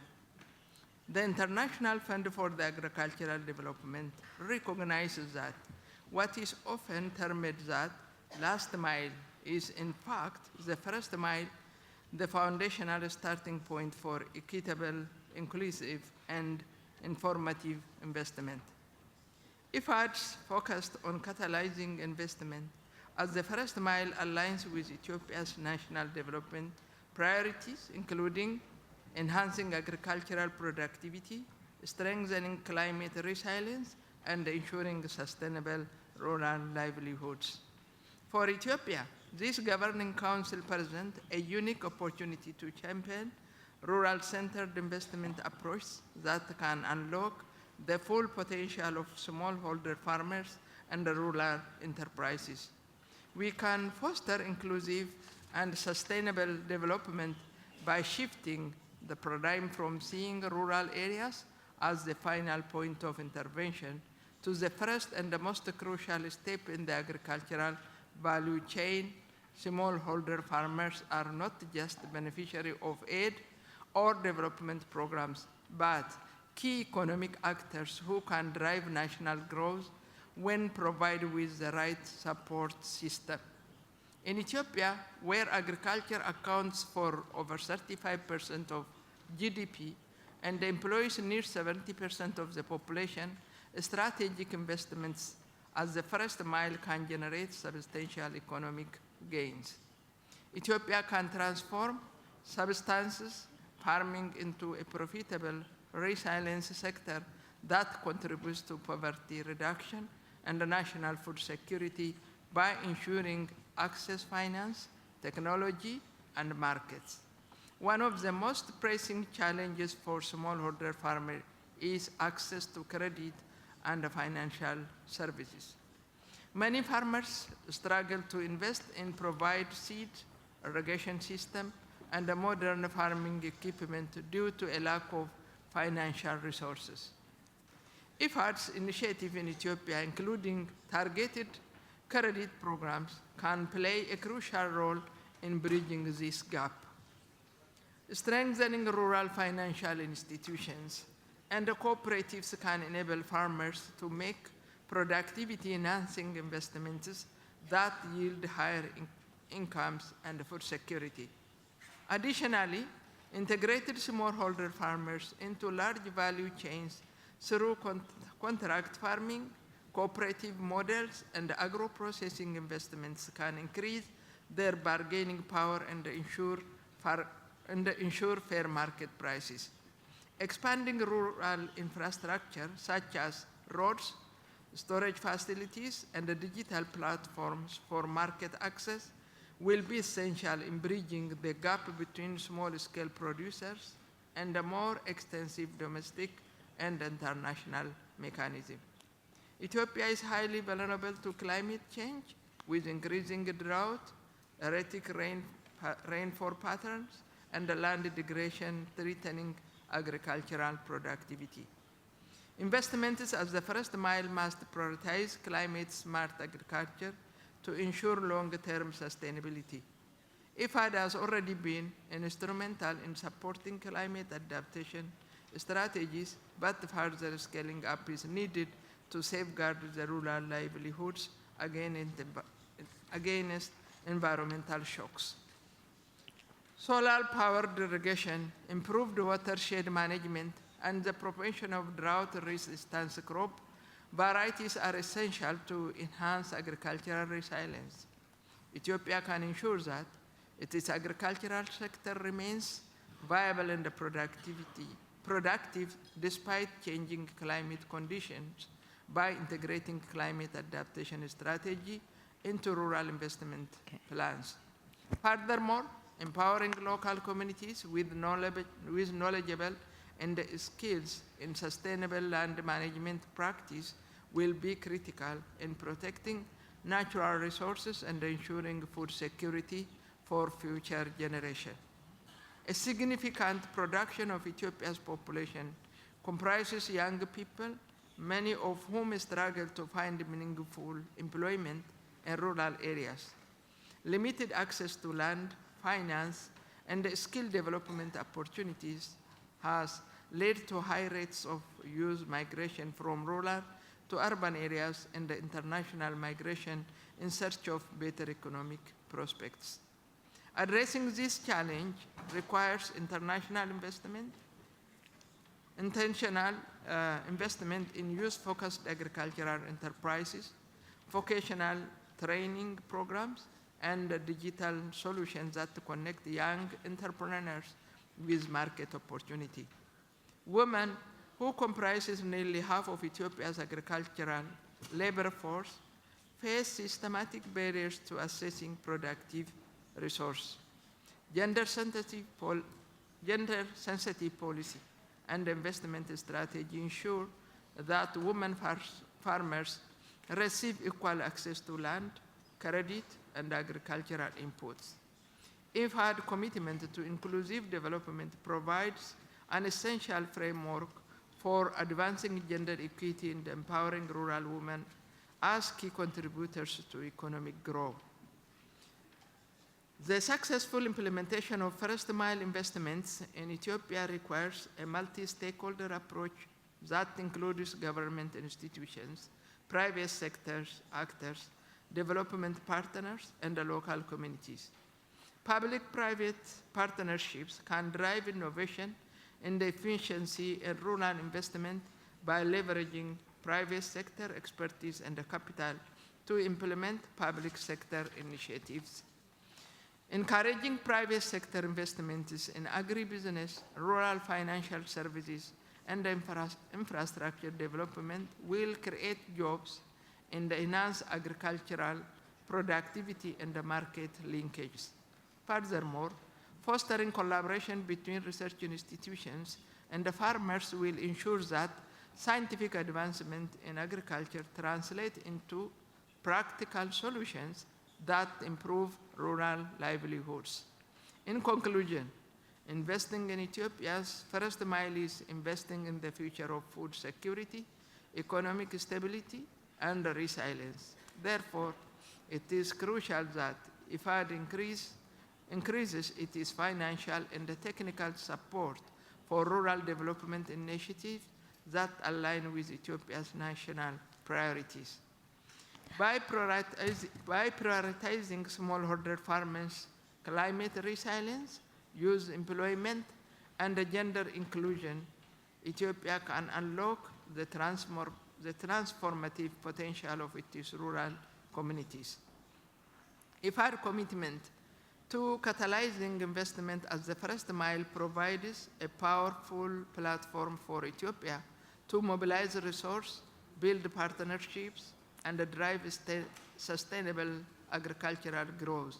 Together, we can turn challenges into opportunities and ensure that rural areas are not left behind, but are instead recognized as the foundation for national and global food security.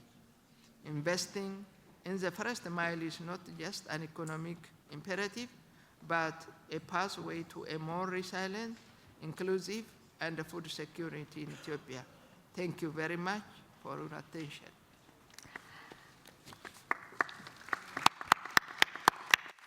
Thank you very much to the Honourable Representative of Ethiopia. I believe they say Namasikanalo in Ethiopia. To the Honourable Governor representing Switzerland.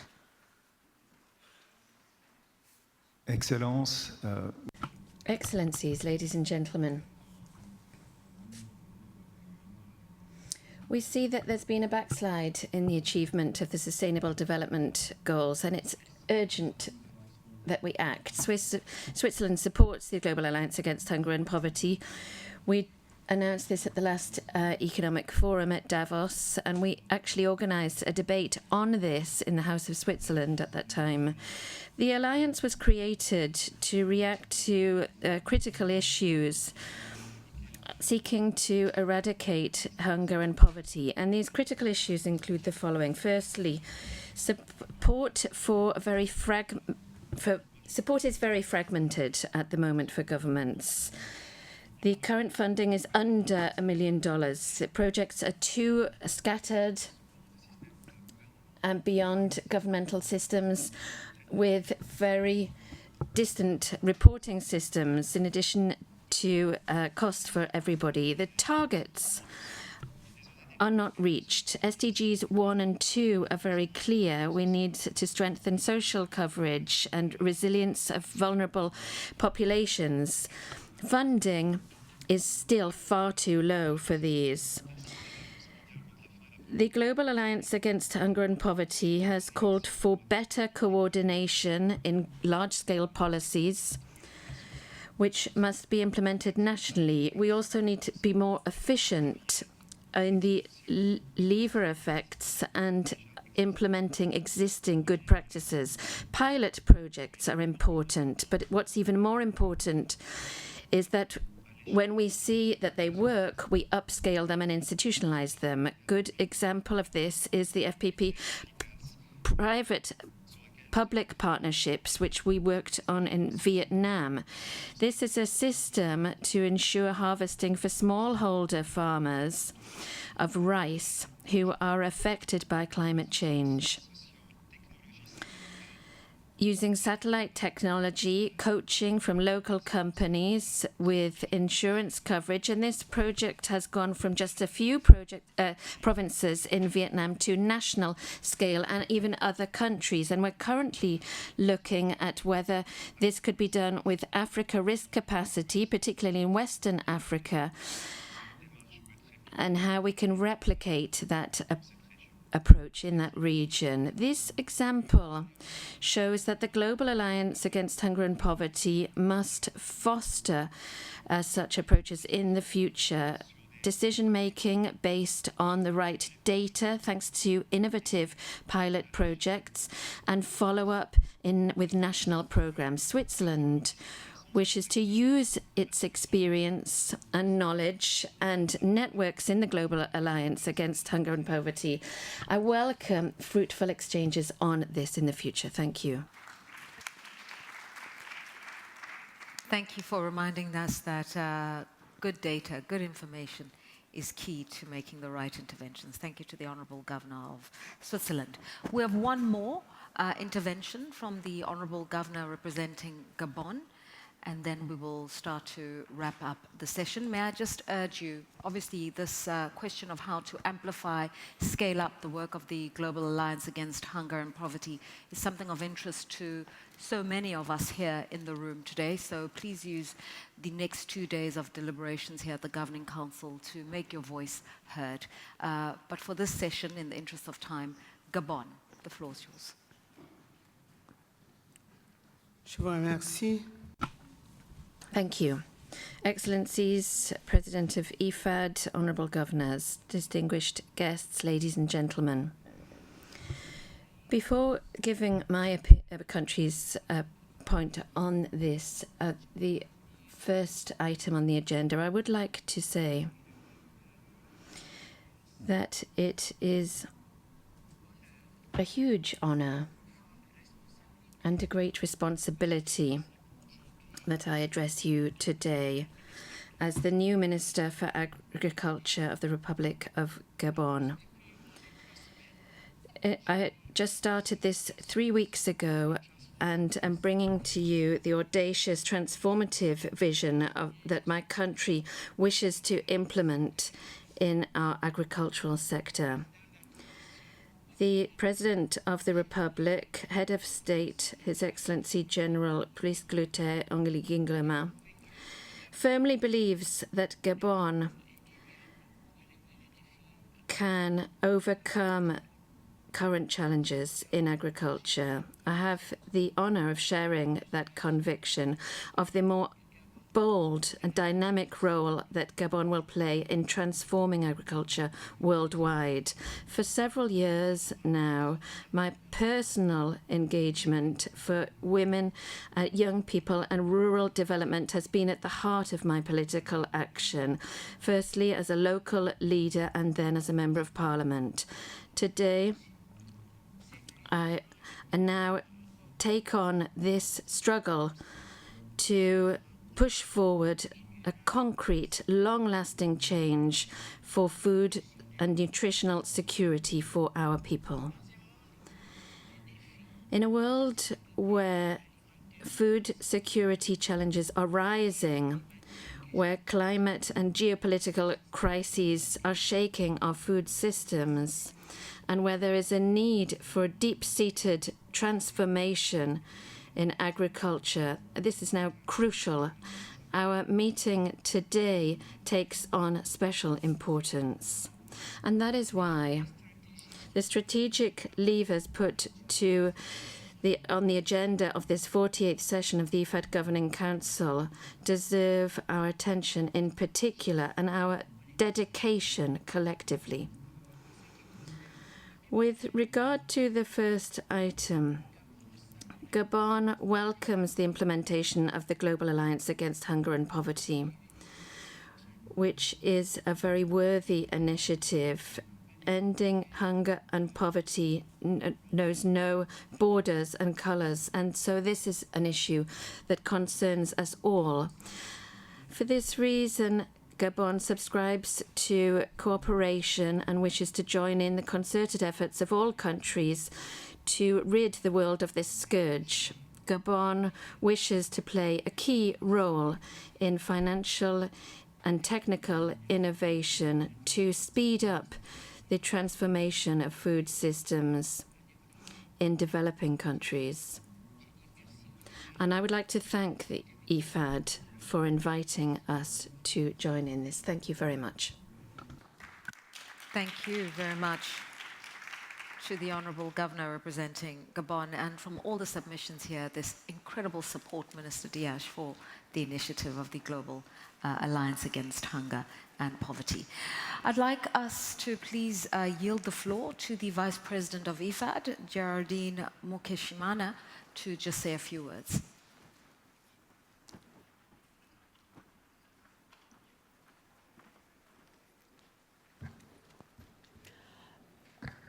Excellencies, governors, dear colleagues and friends, let me start by thanking all of you for your contributions, ideas, and commitments.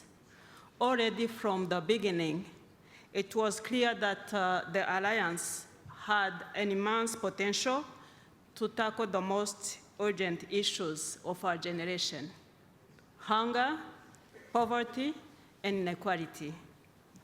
What you have crystallized in this session is that we also have the will and the capacity to move from just a potential to the delivery.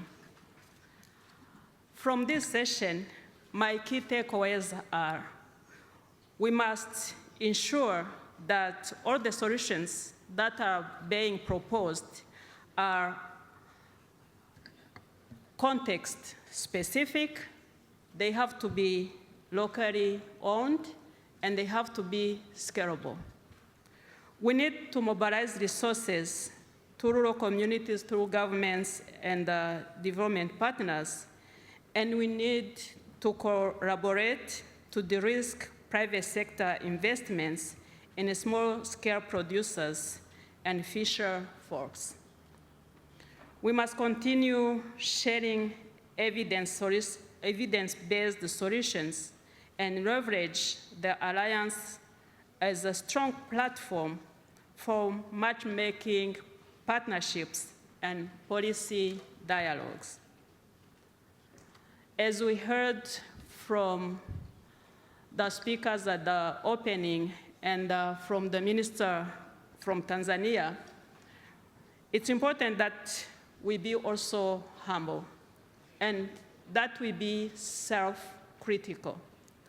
It's really the time to address those structural challenges that are holding many countries back. As we operationalize the alliance, we need to work in parallel on advancing global finance reforms, including enhancement of multilateral development banks and to address debt agenda. Despite these debt agenda challenges, we have seen powerful examples of success that provide a roadmap to what is possible from this session. Today, we have heard powerful examples all the way from Nigeria, Tanzania, Laos, and many other countries in the room, where IFAD and the government have been working together to scale up successful models that are positively impacting the lives of small-scale food producers. These examples that we are hearing, they show us what is possible when we align global support to the national priorities. They also show us how partnerships and effective coordination can move us beyond standalone projects and connect investment to broader policy change at national and global levels. Above all, they are showing us how lives can be transformed by our work together. So what's next from here? As a founding member of Alliance, IFAD is fully committed to turning its ambition into a reality. IFAD is bringing at the table 50 years of experience in international financial institution, and also we are bringing at the table the know-how on designing and delivering with partner countries through targeted investment solutions and policies to combat hunger and poverty. With IFAD 13th operational cycle just starting, now is the right time. Our target is to achieve a program of work of $10 billion over the next 3 years. The Alliance can facilitate IFAD to reach this goal and to strengthen our role as an assembler of development finance for the rural people. We look forward to identifying opportunities through the Alliance for connecting our pipeline of loans and grants in over 80 countries in the world to opportunities that catalyze support for food producers at the first mile. As at IFAD, we are rolling up our sleeves and we are getting to work.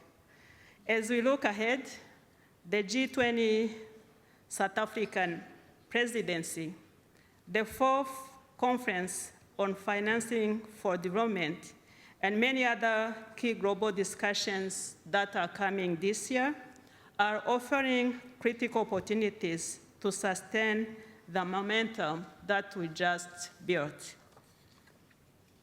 As we know that together, our common goals are not just a mere wish. They are within the reach, as we have heard. Together, we can transform the lives of those people who need us the most. Thank you. Thank you very much to the Vice President Geraldine Mokeshimana. And as you mentioned that, Brazil's passed on the baton to South Africa in terms of the G20 presidency. So I think maybe it's important to remind you what Nelson Mandela said. It almost seems impossible until it's done. It was a dream in Brazil. It now exists. Let's get it done, is what I'm hearing everybody say. Thank you very much. As we close off the session, to our representative from Norway, to our representative from the Lao People's Republic, to our representative from the Federal Republic of Nigeria, and to our representative from Tanzania, who've all shared insights on how to unlock the potential of the Global Alliance Against Hunger and Poverty, and it's doable. I'd now like to defer to the IFAD Secretary, Claudia ten Haaf, to pave the way. Thank you very much, Ms. Mbele. And now we break for lunch. I'm sure you are looking forward to that.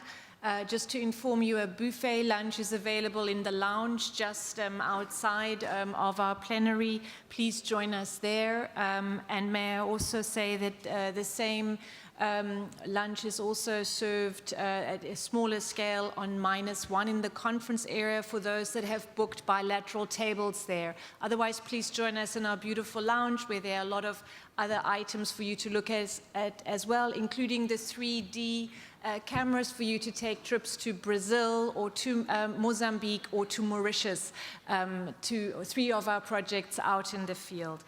And just to look ahead for the afternoon, you are kindly requested to return to this plenary in time for the plenary to start sharply at 2:30.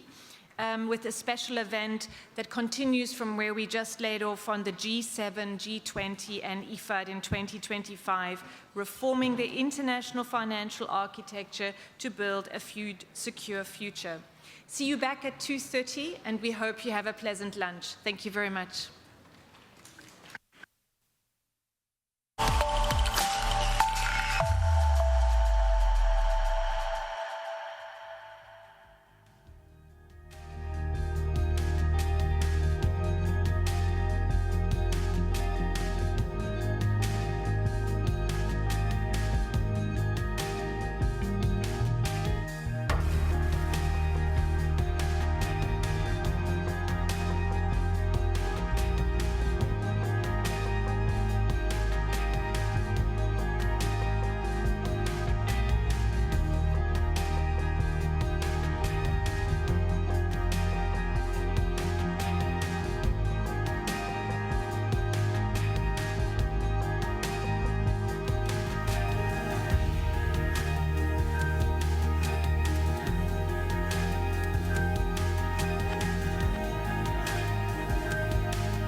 Delegates, we are ready to begin the afternoon of day one, the afternoon of the high-level segment of the 48th session of the IFAD Governing Council.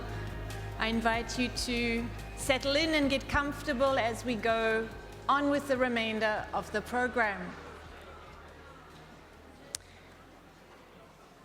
So welcome back. We hope you had some time and a moment for refresh and respite, as well as bilaterals along the way. Now for the afternoon segment, we will begin this afternoon with a special event on the G7, G20 and IFAD in 2025. And the topic of this particular discussion will be reforming the international financial architecture to build a food-secure future. After that event, we will go to the first of two leaders' dialogues. The first will address financing for development, while the second will concentrate on investing in nutrition. Both dialogues provide a platform to leverage momentum in the lead-up to the fourth International Conference on Financing for Development and the Nutrition for Growth Summit, two critical events in the global development agenda. Finally, you're invited to join us for a reception at the close of business hosted by the President here at IFAD. So now we are ready, I believe. I look to my right, and I'm about to pass you on to the very capable hands of our AVP Federica Diamanti, our AVP for External Relations. And it's a real pleasure to hand over the mic to you. Please. Thank you so much, Claudia. Can you hear me well? Yes. So, hello, ladies and gentlemen. It's a great pleasure for me to be here with you. It's an honor. I'm the new Associate Vice President for the External Relations Department. Today, I'm tasked to introduce this session and to moderate the session with our guest, our great panelists. We are still waiting, Tatiana, Ambassador. Yes, so we can just pause 1 second and let her come to the stage. Hello. Ciao, Tatiana. So Claudia already introduced the session. What we will discuss today is, and we will hear from the panelists, what were the main achievements of the past G7 and the G20 presidencies, and what are the plans and priorities for the current G7 and G20 presidencies. And why this is important for IFAD is because we are involved often in those discussions, and we bring the voice of our member states and of rural people in those fora.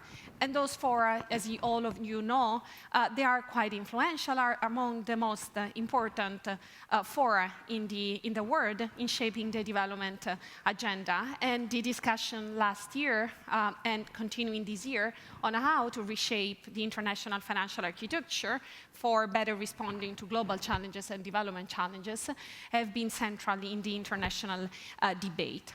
And with both the support of the G7 and the G20, important milestones have been agreed in the past years, and more will come with our South African friends. So let me just recall the G20 roadmap for bigger, bigger, and more effective MDBs. Which, among many things, has spurred a level of collaboration that we haven't seen in the past among multilateral development banks and development partners. Let me just mention one example. The Mission 300 summit happened with the World Bank and the African Development Bank a couple of weeks ago. It's an example of how far that collaboration is going, but also the Financing Common happening in a few days in Cape Town will show how the the PDBs are getting together, so multilateral development banks and the DFI, to really make the difference. And this is really thanks to the G20 roadmap and the Brazilian presidency leadership, and it's an endorsed product of the G20. Another milestone, and I'm happy to recognize it as a baby of the G20 Italian presidency in 2021, is of course the MDB's capital adequacy framework review of MDBs. It was launched by the Italian G20 presidency, but it was brought forward by all the other presidencies and had the merit of pushing a bit the boundaries of financial conservatism in multilateral development banks and taking more risk at the same time maintaining their financial sustainability, but bringing more volumes of lendings into the developing world. This G7 and the G20, they have also become more and more inclusive. If we recall, just last year, the Leader Summit in the G7, the outreach session was extremely productive and wide. And all the tracks of the G7 presidency had outreach, so with countries beyond the G7. And also the G20 has the same. And this morning we had this fantastic discussion on the alliance, which shows clearly that the G20 is there, but is for others, and is including all the needs in the debates and hears the needs of the rest of the world. And the African Union, being a permanent member now of the G20, is a clear signal of how far we need to go to have a more inclusive governance in a global governance. Without further ado, I think I can now turn to our panelists, but let me first introduce the colleagues. So starting from the farthest seat, Mr. Riccardo Barbieri, the Director General of the Italian Treasury, Italian Ministry of Finance and Economy, and Italy, as you know, was the last G7 presidency. And then Excellencies Ambassador Tatiana Rosito, the Deputy Minister for Finance for International Affairs, Ministry of Finance of the Federative Republic of Brazil. And then Ms. Leslie Norton, Assistant Deputy Minister, Global Issues and Development Branch, Global Affairs, Canada.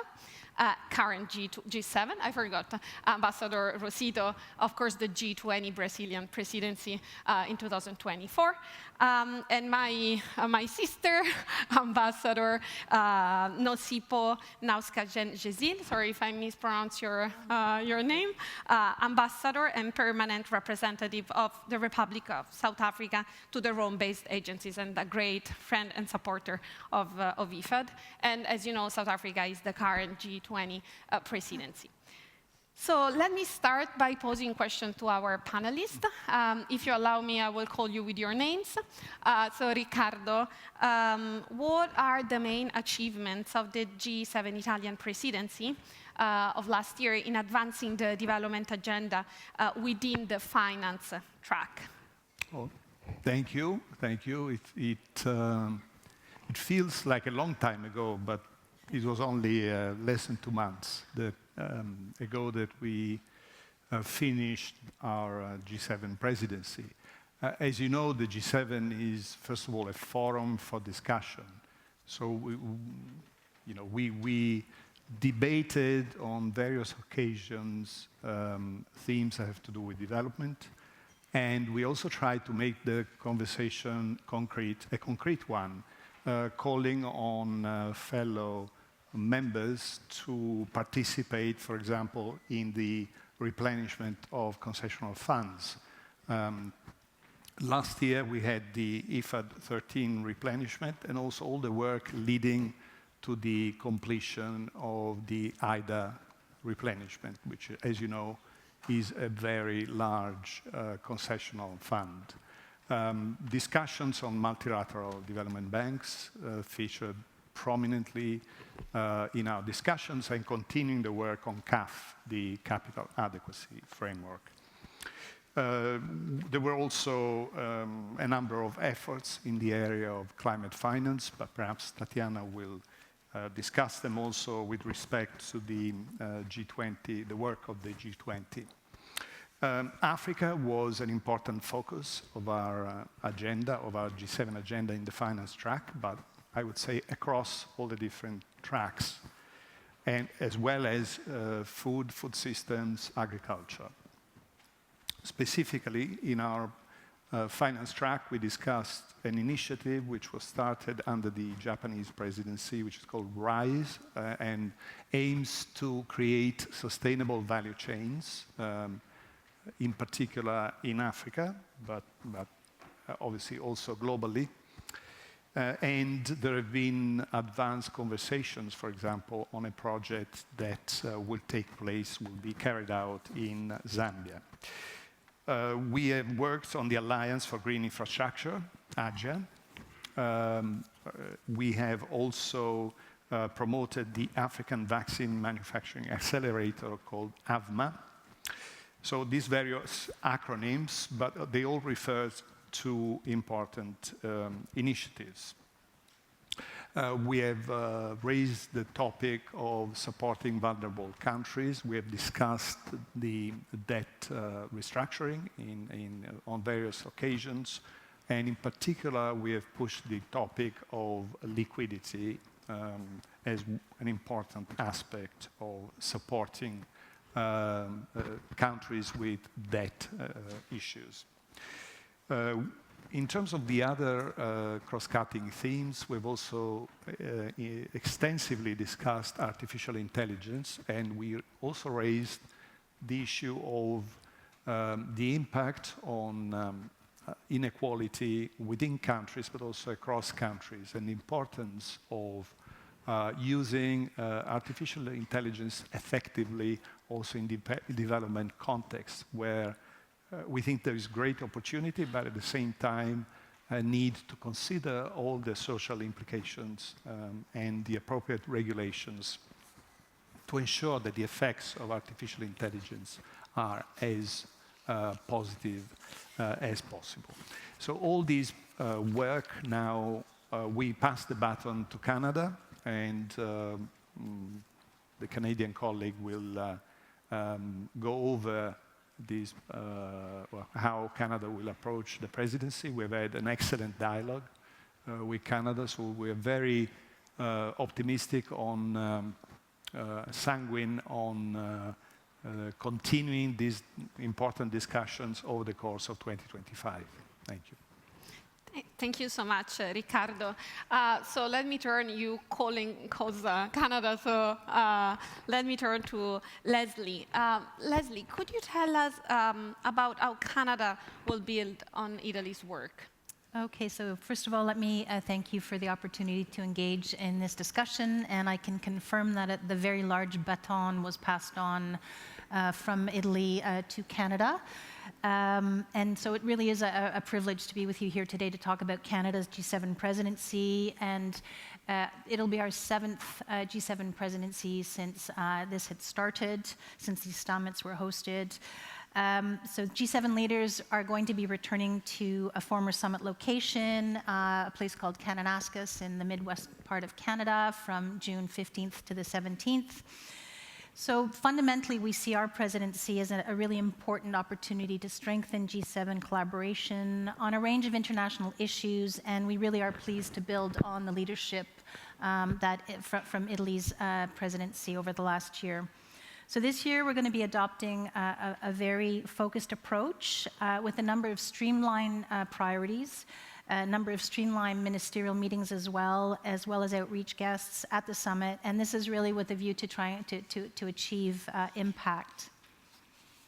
So the areas of work will encompass geopolitics, so notably Ukraine and the Middle East, countering foreign interference, including transnational repression. We'll be also deep diving into economic security and prosperity with a focus on resilient critical mineral supply chains. Also continuing the work on the digital transition, and we'll be emphasizing AI for prosperity and quantum. We'll also be looking at private capital mobilization with a focus on infrastructure, as well as then fighting wildfires. So we've built a resilient G7 agenda that focuses on core economic and security themes based on ongoing shared G7 priorities. The finance and foreign ministers' meetings are confirmed, and a full list of the ministerial meetings will be shared in due course.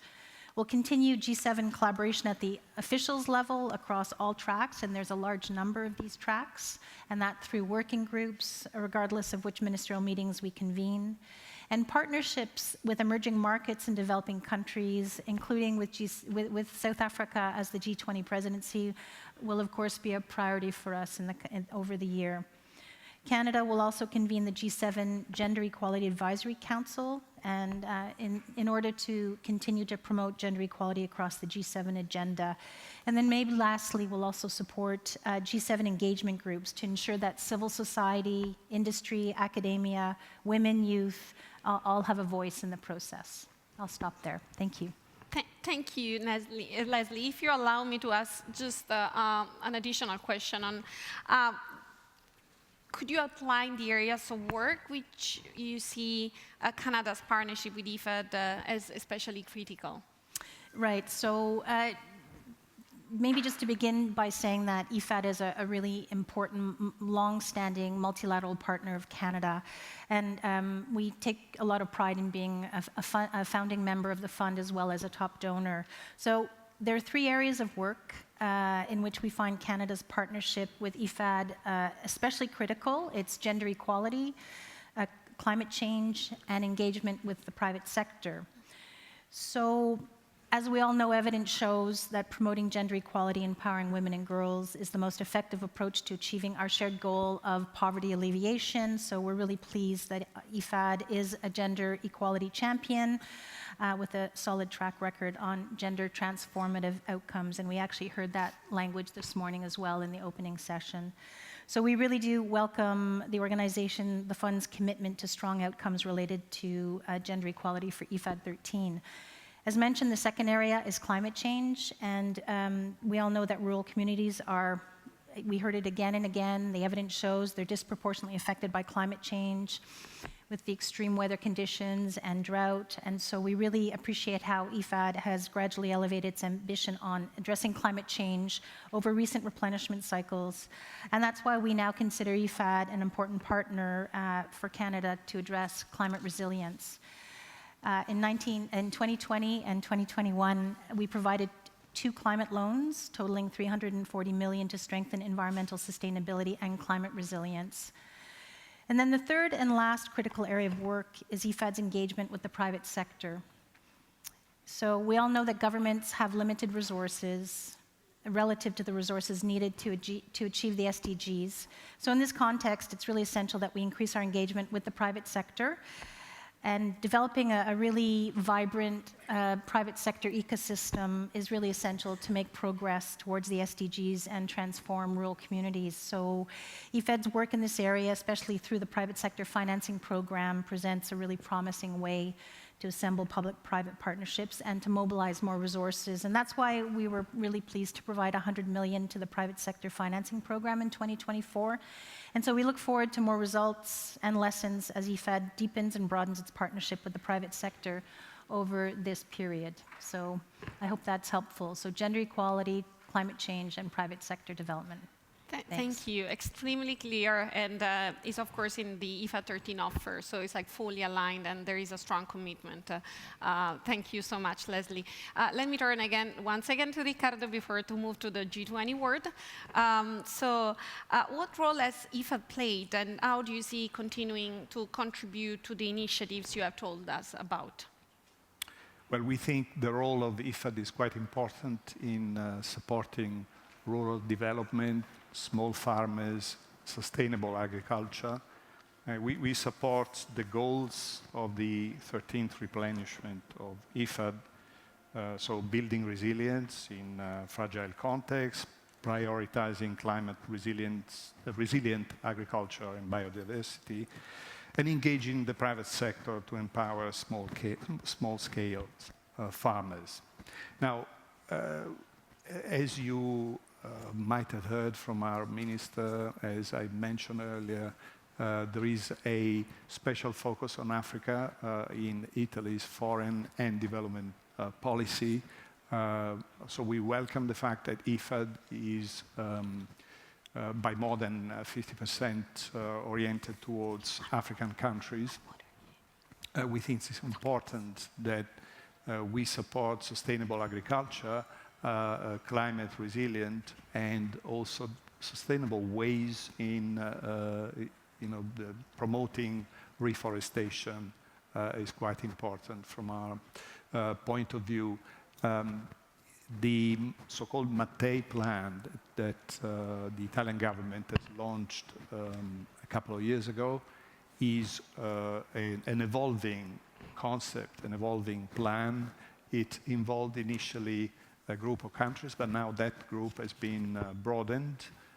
It focuses importantly on energy, on infrastructure, agriculture, health, water, education, and training. And the idea is to have a partnership of equals. When we talk about energy, it's not only and not so much procurement of energy for Italy and Europe, but importantly, energy that will support development in African countries.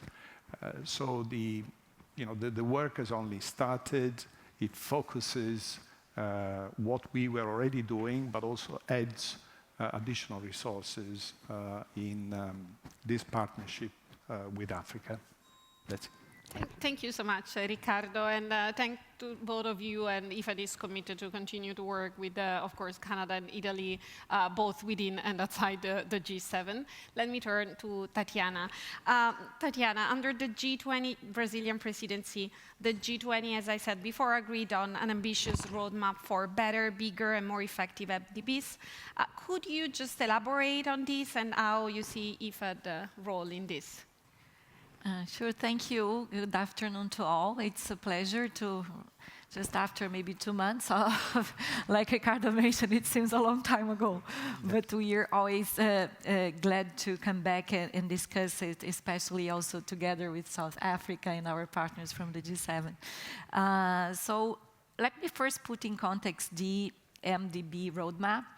And I think there were main, if I was to name like 4 or 5 main deliverables from our G20. We heard a lot from one of them this morning with the Global Alliance Against Hunger and Poverty. Then we had also another task force that was convened by President Lula, GTF Clima, or the Climate Task Force. And then I would name 3 special finance track deliverables: the MDB, the G20 MDB roadmap for better, bigger, and more effective MDBs. Also the Rio Declaration on International Tax Cooperation, including on ultra-high net worth individuals, and also the work that has been developed within the Sustainable Finance Working Group of the Finance Track, which is, I think, particularly important this year, going forward to COP30, also to take place in Brazil. And I would like to recall that we have especially the optimization of the multilateral climate funds. So, and our main theme was, the overall theme was building a just world and a sustainable planet. And I would say that inequality and fighting inequality has been an underlying factor in all groups and in all working groups of the finance track. Now, the MDB, the G20 MDB roadmap, it also, of course, it works on the legacy of the group. And I recall CAF that has been mentioned by Riccardo. It was also started by the Italian presidency. It was important. It is part of the roadmap, as also the work done by Indonesia and then India with the triple agenda. And by the time we got to the Brazilian presidency, we thought it was time for us to propose that we all come together in a consensus in the G20, but also especially working together with agencies, working together with the MDBs. So this idea that this could only succeed if we do it together was there from the start. The roadmap consists of 13 goals and about over 44 perhaps actions. So at the same time that it is comprehensive, I mean, it is very focused if we think of our tremendous task, right? I think the MDBs tries to be one very special lever, lever in this the crossroads that where we find ourselves in, off track from the SDGs, also from the Paris climate goals, and trying to mobilize all the levers so that we could be back on track. And MDBs are central to this effort, not only for themselves, for embodying, finance, long-term finance and thinking, policy, knowledge, technical advice, but also for bringing together other actors, right? For bringing together also the private sector. This also has been crucial there. Now, in this roadmap, about half of the goals are actually from the operational area. So we're not only talking about finance. Finance is very important, and it's more in the bigger part, but we're also talking about how to innovate on the operational side and to help the other side. And if I could mention specifically the focus on the importance of country-led goals. So I think this is an important message. I think IFAD has been working with that in mind, and this is crucial. This is actually goal number one. Now, another one that is very much, I think, relates to IFAD work is the concessional, focus on concessional resources to low-income countries, and within the appropriate frameworks on also middle-income countries. It will be very difficult for us to go ahead with some of the goals, especially in climate action, without this concessional resource. So we put a lot of focus on that. Finally, if I could mention also in allusion to and the importance like that the Alliance has got today on the center stage, and I want to highlight something that has been a point that has been made very clear by my colleague from Spain. Within G20 finance track, we have also put a lot of emphasis on innovative mechanisms like SDR channeling, like debt swaps, including, could be, like swaps for, debt for hunger, debt for development, debt for climate, and also the climate, the resilient clauses. So this is something that we have pushed, and we are very happy to continue to collaborate with our colleagues from South Africa, and I wish you all the best. Thank you so much, Tatiana. Let me turn to Nosipo.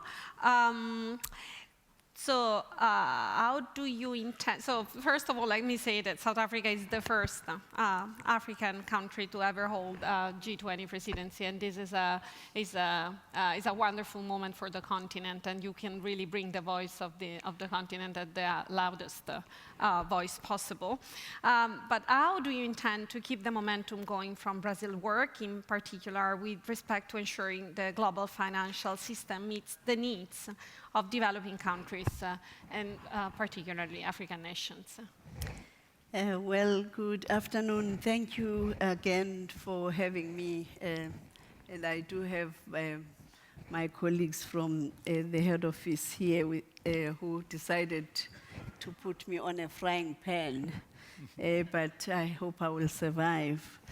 Well, South Africa already, as you've mentioned, it's the first time that we host G20 presidency in the continent, and also being fourth in line after Global South presidencies from Indonesia, India, Brazil, now South Africa. And of course, in the context of our South-South cooperation, this is an area where South Africa would take from those outcomes of these presidencies to rebuild and reconsolidate, but also from the global north, taking what we appreciate most in terms of inclusion in recent times with G20, There was participation of the African Union for the second time. And thirdly, in G7, the G7 Italian presidency brought to the fore the African leaders to engage in the different work streams of the G7 presidency. So that begins to say that in the context of South Africa, in our own posture on foreign policy, we're looking at consolidating those gains and building on what could then anchor at best the developing country voice in this respect.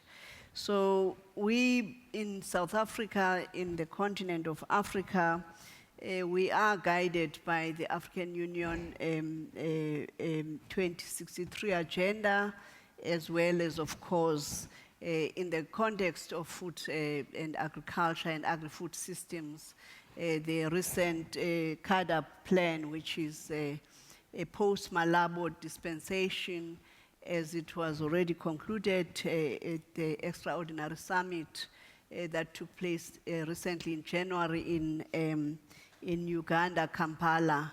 We do have a 10-year roadmap with 6 pillars that outline what can be done to build food sovereignty for the continent of Africa, both in terms of infrastructure, the networks and cross-regional corridors, and that builds also on the previous programs, both in the Continental Free Trade Area ethos, but also in the NEPAD action plan, and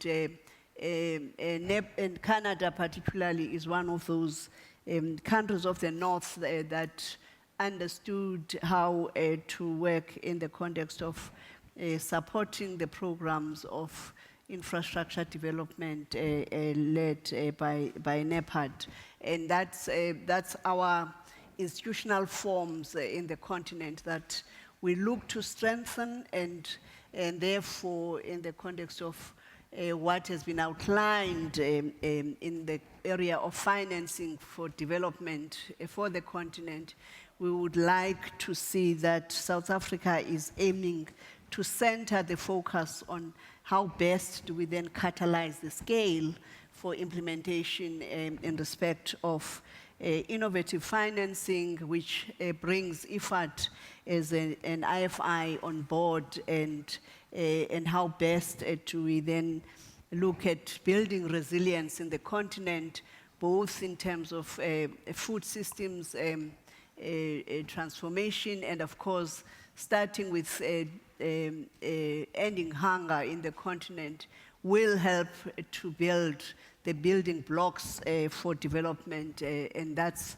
why we are continuing in our priorities with a priority on food security.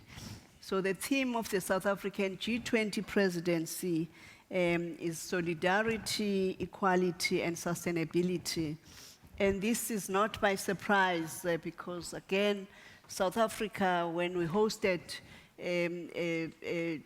the World Summit on Sustainable Development in 2002, our theme was people, planet, and prosperity.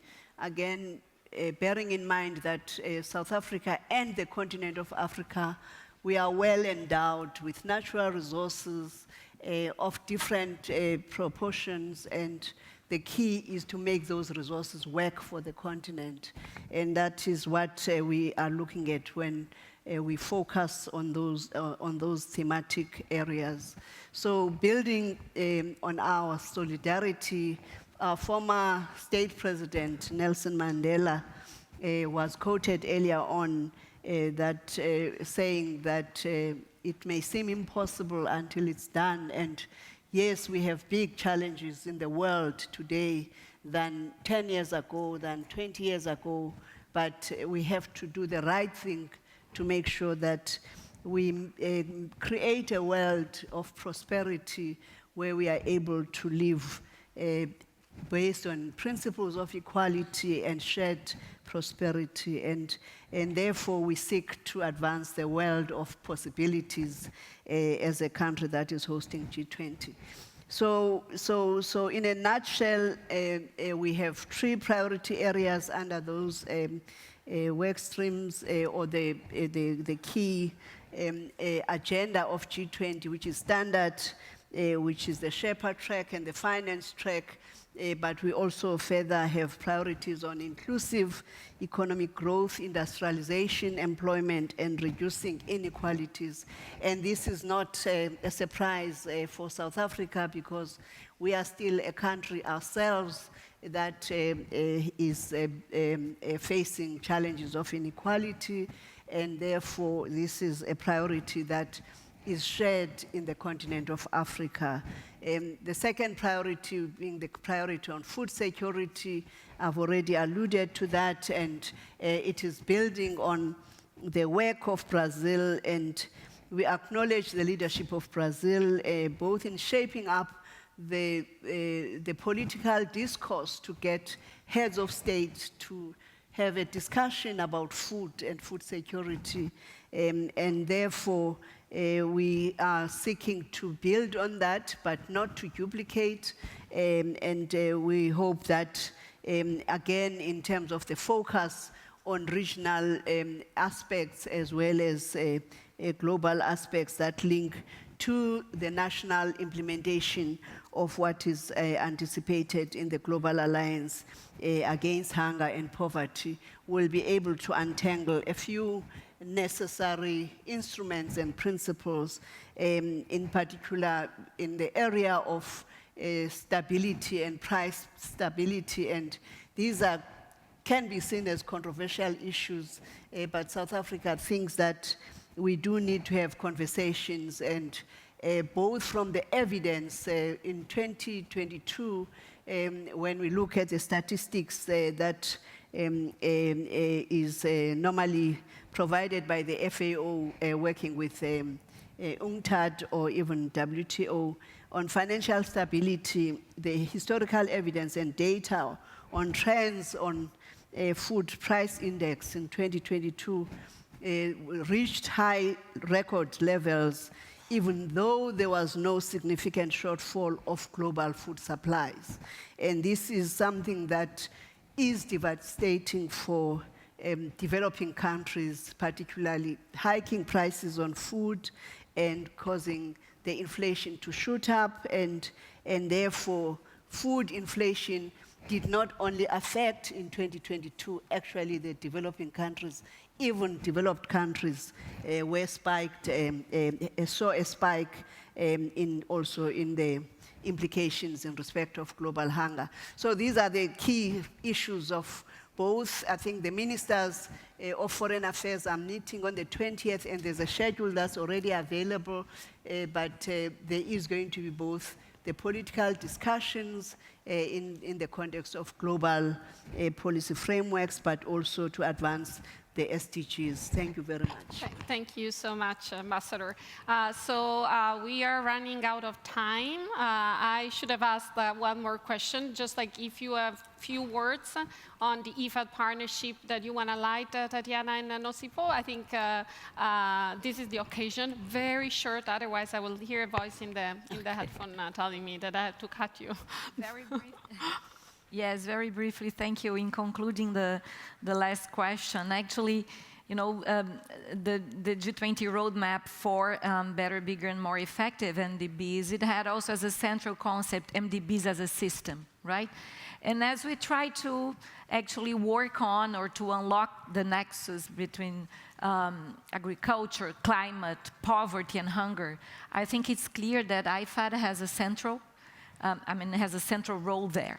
Right? And thinking of MDBs as a system and as development as a system, IFAD has a special role to play on that, especially this year, also where we are taking the COP to the Amazon, and we bring the very priorities of IFAD. So we have there, and for sure it has to be there, like climate, gender, youth, and indigenous people. So with that, thank you, and I conclude. Thank you so much. Anything to add? Okay, thank you. Just in concluding, one, I think South Africa is looking at opportunities for global commitments, common commitments. And IFAD being the IFI in Rome, and specifically in the context of food security, there is a whole opportunity for us to align the agenda, especially in respect of how we finance development in the context of food security, and the upcoming summit, both the Nutrition for Growth in Paris, as well as the Financing for Development in Spain, and the Financing Common in Cape Town. We hope that the participation and the involvement of IFAD will begin to help align, specifically in terms of financing instruments for food systems resilience. If I give the example on water, particularly not because the president of IFAD is a water ambassador himself, but because we've been investing as an institution on water infrastructure in least developing countries in the continent of Africa. And lastly, enhancing investment in finance broadly in agri-food systems. We hope that we will have the opportunity to close the gap in terms of the financing and utilize the Global Alliance as one mechanism to fund food security that is meaningful to countries that are prepared to join, especially those that already have committed. And lastly, the coordination amongst the Rome-based agencies becomes a critical factor in this respect, and I want to thank you. Thank you so much. So we are definitely running out of time, so we can't open the floor, but we had a request before for 3 countries to just make a very short intervention. So I will call the 3 countries, and then we will have to wrap up the session, and the president is here for a photo opportunity with our panelists. So let me call the 3 countries, France, Norway, and Kuwait. Thank you.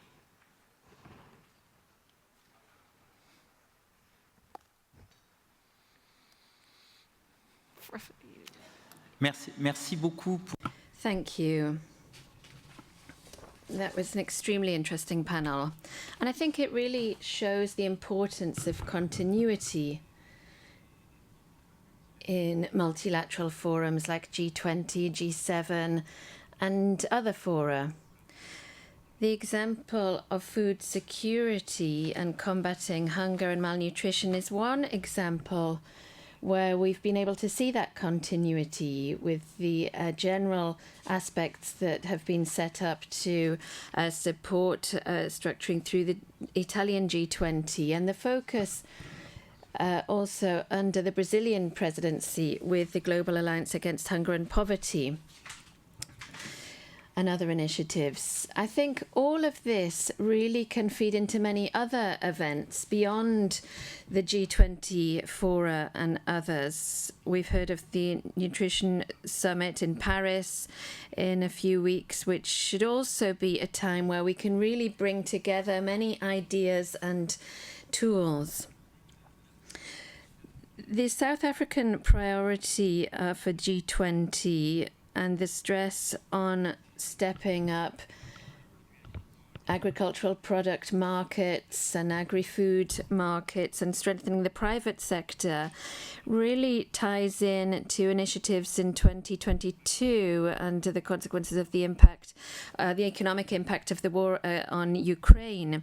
And that's something that was really done at European level. And there was a special secretariat in IFAD to work on projects on structuring agricultural sectors in various countries. Obviously, the priority this year is IFAD's success and the success of the G20 under the South African presidency. Many things have already been mentioned under the presidency, and I'd just like to add a local financing and indeed the possible use of a special drawing rights of the IMF, and the importance of establishing links with various other financial institutions and between them. We've supported the Canadian presidency of the G20. It's perhaps too early to talk about the G20 2026, but we are thinking about supporting private financing, and it really makes sense to focus on entrepreneurship and youth under that. Also, we were interested in the way in which work was carried out in 2019, the coalitions that were created with various countries beyond the G7 working together. I think IFAD can play a very important role in that and ensuring the agri-food and agricultural issues. Thank you. And it's now I turn to Norway.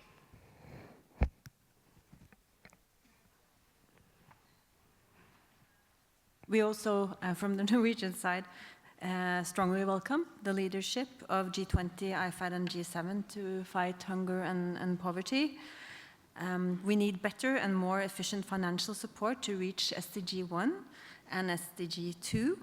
And I would like to emphasize 5 points that we think are important in this regard from the Norwegian side.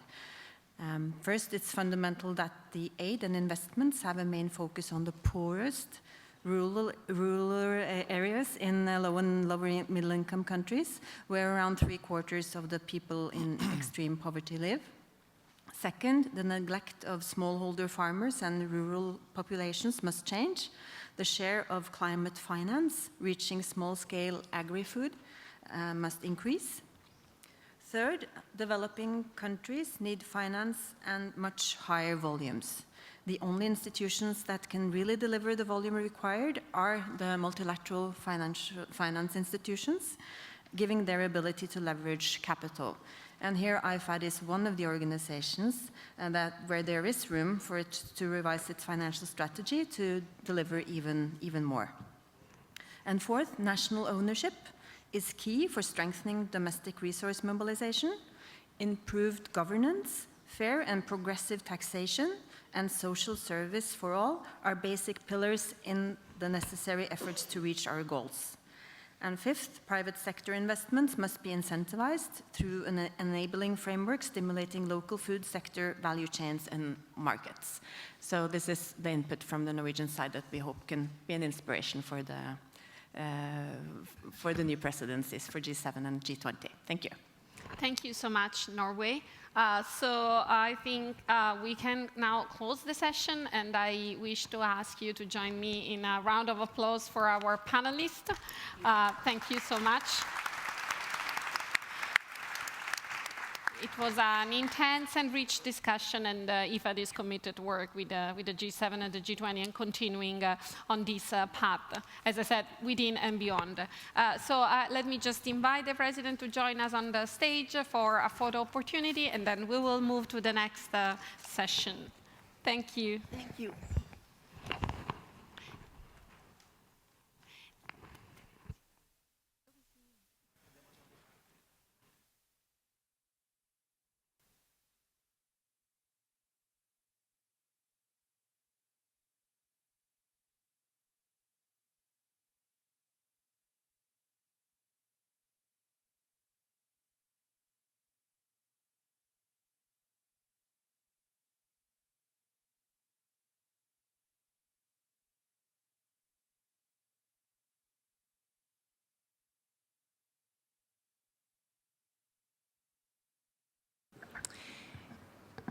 Ladies and gentlemen, we will now make the transition to the next event. And thank you very much to AVP Federica Diamanti. We've just concluded on the discussion making progress in 2024 and also the priorities for 2025 and even already foreshadowing 2026 from the floor. And this allowed us also, of course, to have a look on IFAD's role in bridging the financial gaps and member states' insights on this global collaboration. We now move to the next segment of the high-level panel today, high-level segment today, and it's my great pleasure to invite Ms. Sara Pantuliano, the Chief Executive Officer of ODI, to the stage, and all the other special guests for this leadership dialogue on financing for development. And with that, Ms. Pantuliano will moderate this particular dialogue, and over to you. Thank you very, very much. I'm really delighted to be here to moderate such a brilliant and topical discussions. I think we all know that we're living a time of great uncertainty, probably greater than we have for a long time. But what is certain, though, is that we really have an urgent need to ramp up investment for transformative change, particularly in low and middle-income countries. And it needs to happen now. It needs to happen at scale. You know, it really needs to help countries build up resilience, build up, low-carbon transition, tackle poverty much faster than we have done so far. I think the cost of inaction is growing exponentially by the day. And we also know that the international finance architecture is not delivering on the scale needed. It's increasingly fragmented, it's not allocating resources where it's most effective. I mean, we all remember the strap line from Addis, billions to trillions 10 years ago. Has it delivered? We know that it hasn't. On the other hand, the reform of the multilateral development banks over the past few years has taken quite a lot of momentum. Clearly has taken center stage thanks to the G20 presidents. At ODI, we've worked with a number of the G20 presidents to try and help the MDBs become better first, bigger, and more effective. And I think it's important to recognize that there has been progress. We've seen progress over the past few years in expanding the lending capacity of the MDBs, as we've just heard from the previous panel. We've seen a commitment by shareholders and the MDBs to increase lending by $300–400 billion over 10 years, increasing the capital base, expanding, looking into options to ramp up concessional financing, streamlining operations, very importantly, really looking at how to improve results. And focus of this session, MDBs have started to work more as a system, perhaps defining some of the skepticism that we had a few years ago that the MDBs could really make progress in that respect. And I think there are some important examples of this greater cooperation within country platforms. I'll just quote a couple, because it's important to think of how we are practically improving. In Egypt, we've seen the Nexus of Water, Food and Energy program. There's an example of that. We've seen a much greater number of co-financing arrangements and mutual recognition of standards among MDBs, and that has really helped reduce pressure that many countries have had to deal with the multiplicity of system standards, indicators, thereby sort of helping the efficiency of the operations. So in the second part of this dialogue, we will hear from those who've been driving this reform agenda. They've been driving the changes, and they are with me on stage, so I'll introduce them straight away, but we'll not start hearing from them immediately. Next to me is Alvaro Lario, the president of IFAD. Further to my right is Mohammed Sulaiman Al-Jasser, chairman of the Islamic Development Bank. Gelsomina Vigliotti, vice president of the European Investment Bank, and Matteo Patrone, the vice president of the European Bank for Reconstruction and Development. We will also have the president of the Asian Infrastructure Investment Bank, Jim Likun, joining us online. But before delving into the discussions with the MDB leaders that we have here, I mean, we know that progress in making MDBs better, bigger, more effective is not enough. We need political momentum if we want to really move, from solutions to implementations. We need that political drive. And as we speak, colleagues are meeting in New York at the UN headquarters to begin the negotiations of the outcome document of the 4th Conference on Financing for Development. I'm sure you all know that the conference is being hosted by the Spanish government in Seville in late June, and that's very much the moment where governments, civil society, think tanks, philanthropic organizations really need to come together to rethink together the international finance architecture. And the leadership of the Spanish Minister of Foreign Affairs in making this vision for a new international finance architecture, one that is inclusive and evidence-based, has not gone unnoticed. So I'm really delighted to welcome Her Excellency Eva Granados, the Secretary of State for International Cooperation of Spain, to set the tone of the discussion with our keynote address. Your Excellency, you are welcome to join us.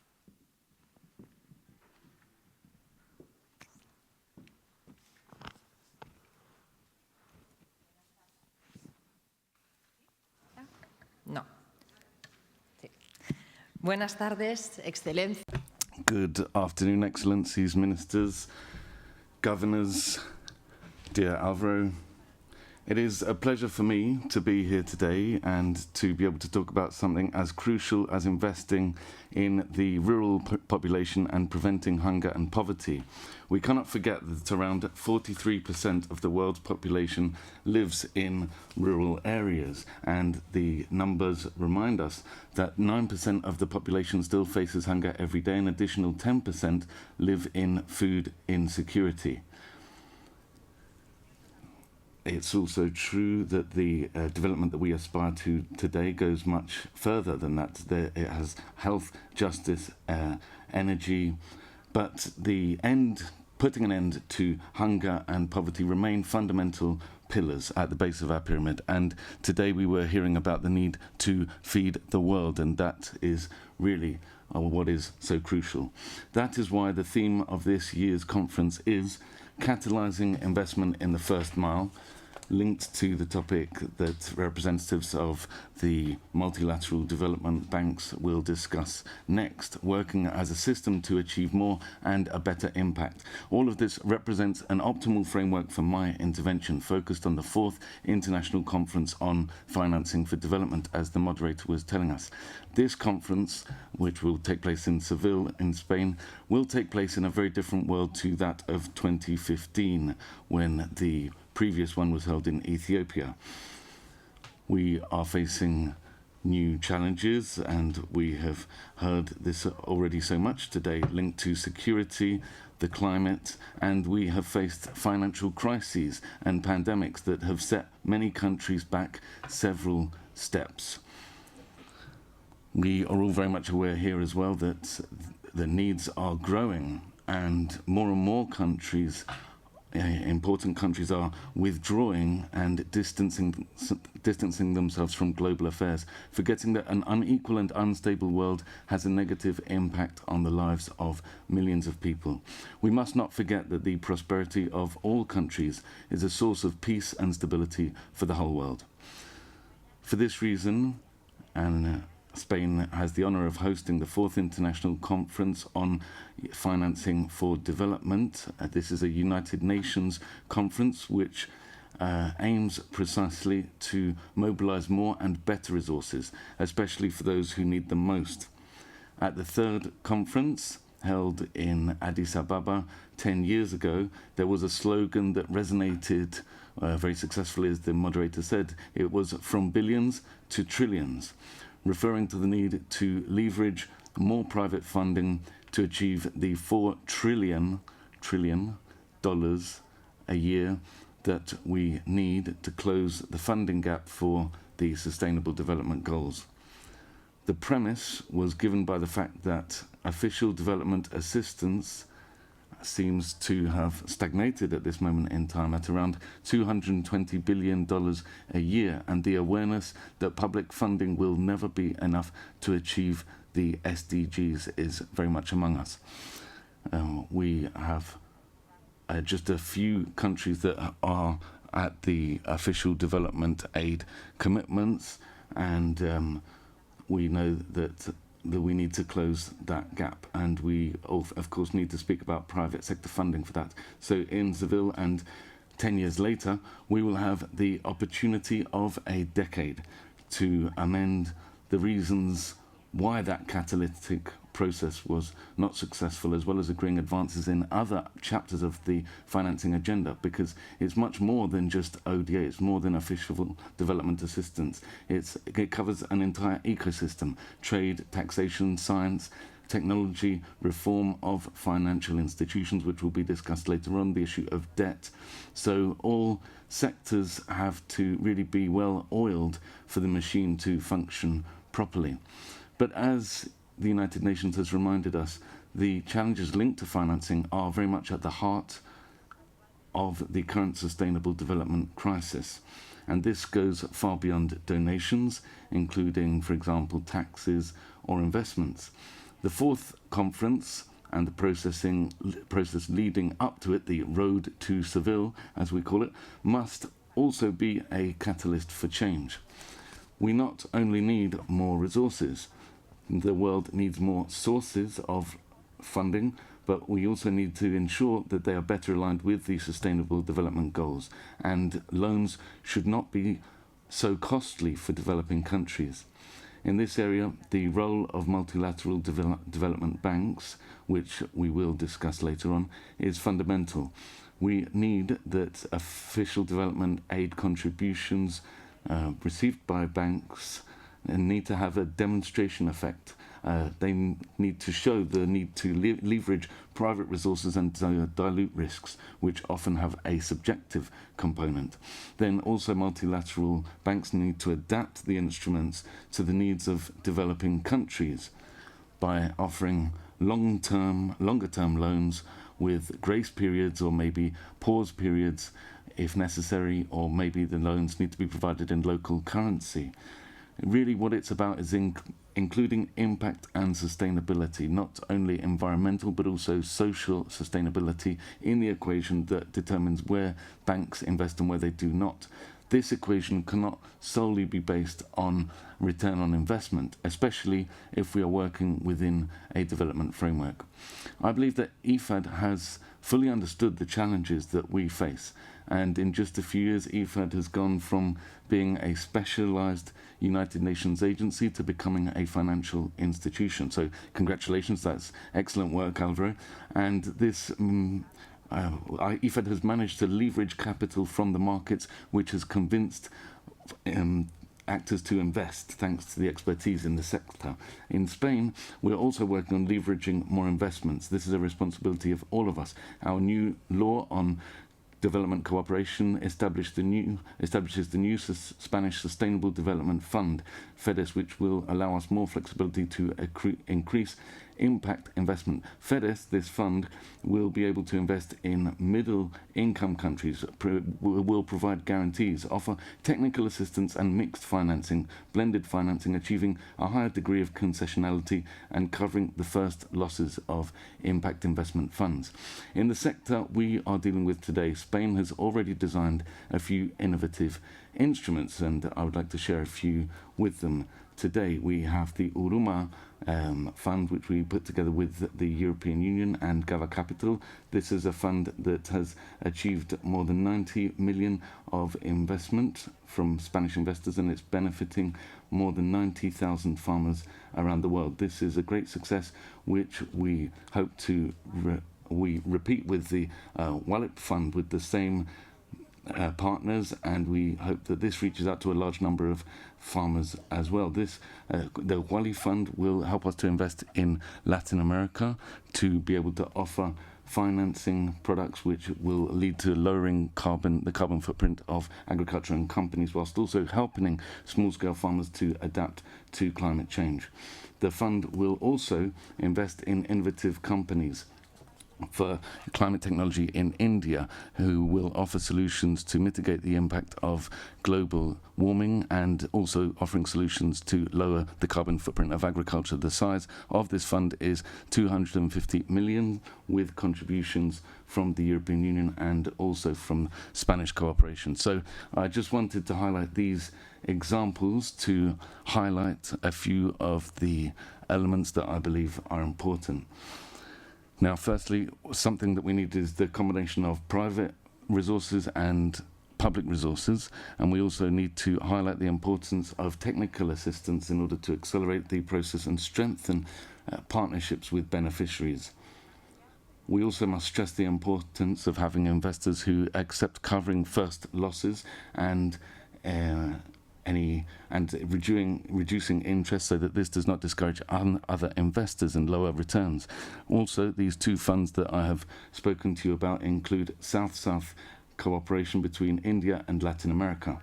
And I will now come back to talk about the fourth conference. So the draft that is currently being discussed, and we've just agreed I've just finished a preparatory conference in New York where we look at the lack of sufficient investment in agricultural funds. That is included in the draft. And we also are looking at reducing aggravated food insecurity. The draft also speaks about a strategic approach, more alignment and synergies, and working in the long term. This is the content of the draft, and these are the topics that affect us today. And then as for Spain, in addition to supporting those needs, we are also supporting other needs, for example, those linked to cooperation for development, and I deal with that for the government of Spain with the commitment of 0.7% of GDP.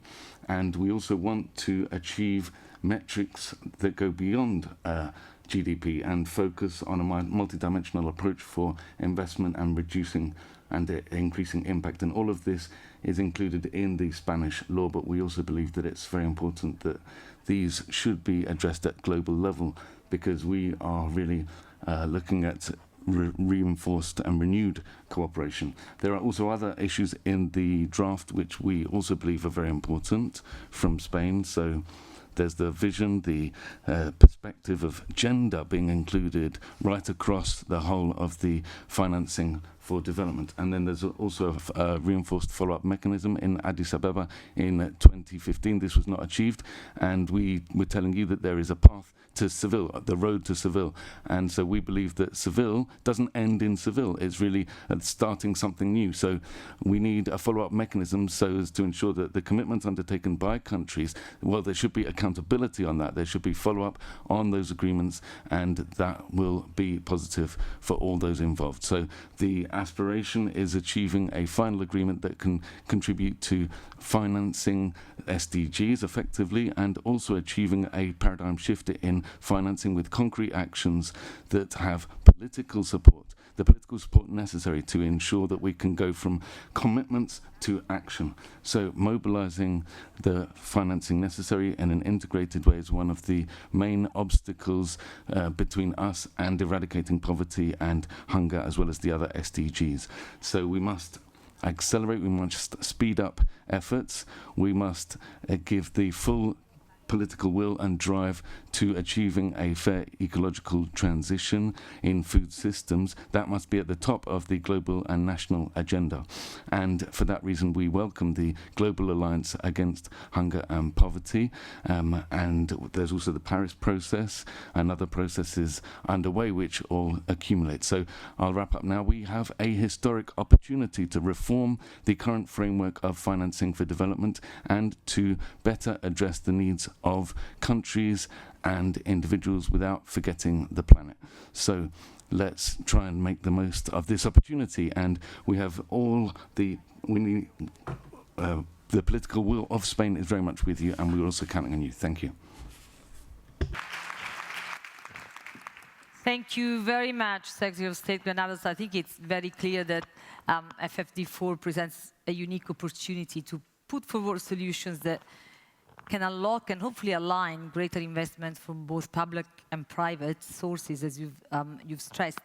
And I think it's important to recognize that the unique mix of governors that IFAD has, they're represented in this room, Ministries of Finance, Agriculture, Development, Cooperation, other sectors, can offer a critical perspective and a really important voice into this discussion. So I'm really hoping that the conversation today can feed into the preparations for FFD4, and that actually focuses on the opportunities. We know the bottlenecks, we know the difficulties, but let's think what we can do, what we can contribute to the conversation so that we can shape a financial system that really is fit for purpose.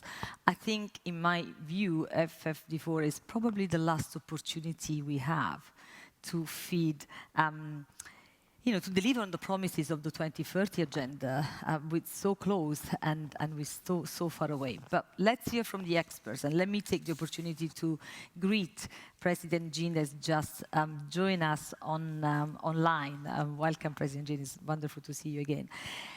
Let me start with President Lario. So, I mean, this is a critical moment. We all know, we're all feeling it. We're all, watching the news on a daily basis. It's really important to ensure that the financial architecture delivers on the tangible results for the world poorest. I mean, we know that 80% of them live in rural areas. They rely predominantly on agriculture. And we also know that with the right investment, these communities can drive inclusive growth. So can you tell us how do you think the global financial architecture can really be leveraged to deliver for these communities? And what are the issues that IFAD would like to see elevated in the FFD4 process? Thank you. Thank you. Thank you, Sarah. Thank you very much. Thank you to the State Secretary for outlining some of the priorities, and thank you also to our partners, to our colleagues. It's just a pleasure to have here at the Governing Council 2 presidents of 2 very important MDBs, 2 vice presidents. I think it's a recognition of the importance of a mission of food security, of small-scale farmers, of where poverty is located, and it's great to have the opportunity of discussing some of the priorities. It's very clear that what has been said in terms of Addis Ababa is an acknowledgement of the international community. The text, what was outlined there, was great. I think it was all the potential solutions, very creative, from billions to trillions by the private sector. By then, we were also discussing how the private sector could finance that gap. And clearly, we have not been able to probably either evolve as institutions. We have not been able to put the instruments. Some of the governments have not been able to catalyze and put the right enabling environment to attract that private sector. So it's easy to advocate and call a narrative for the private sector to come in.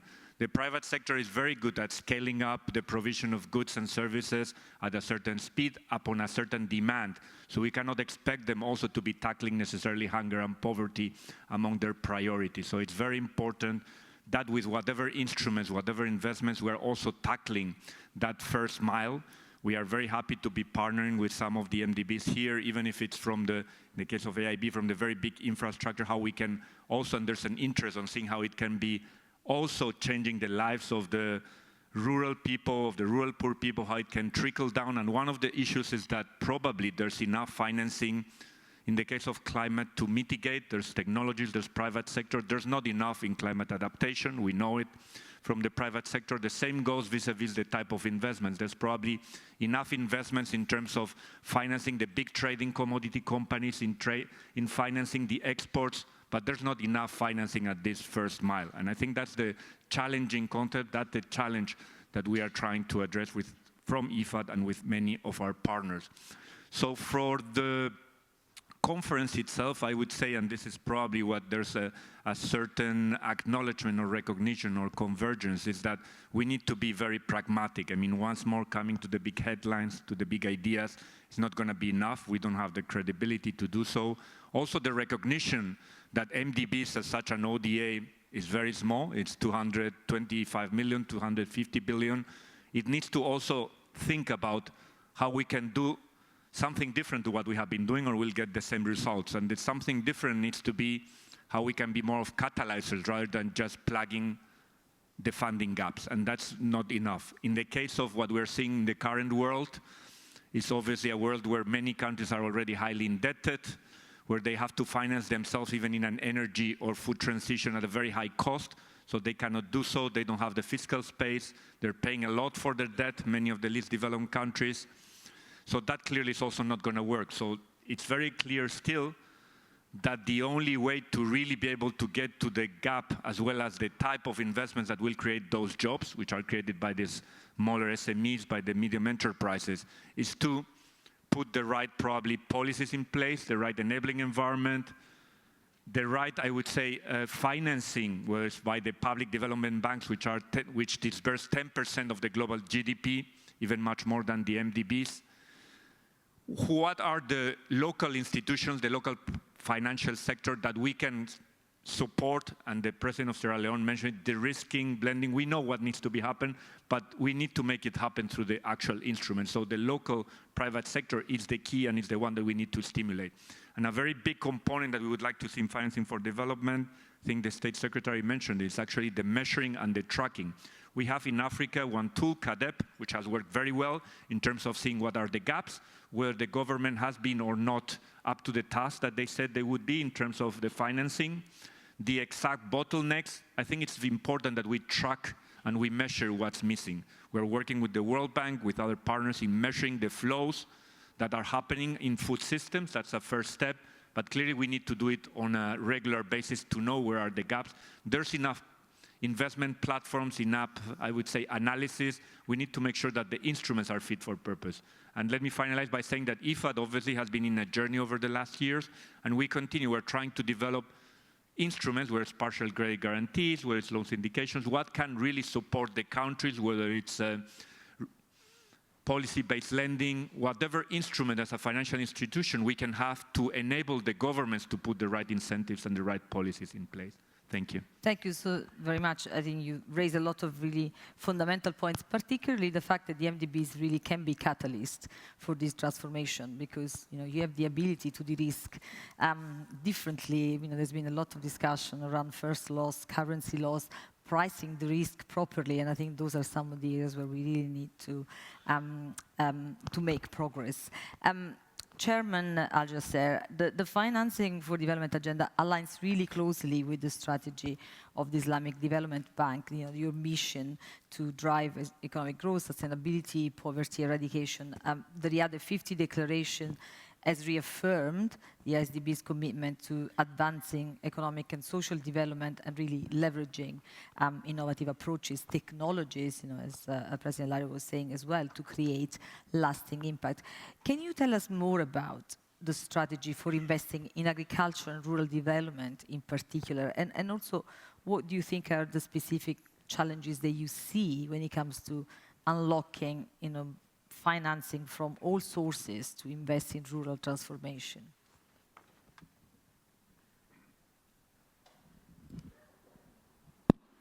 Thank you very much. I hope you can hear me.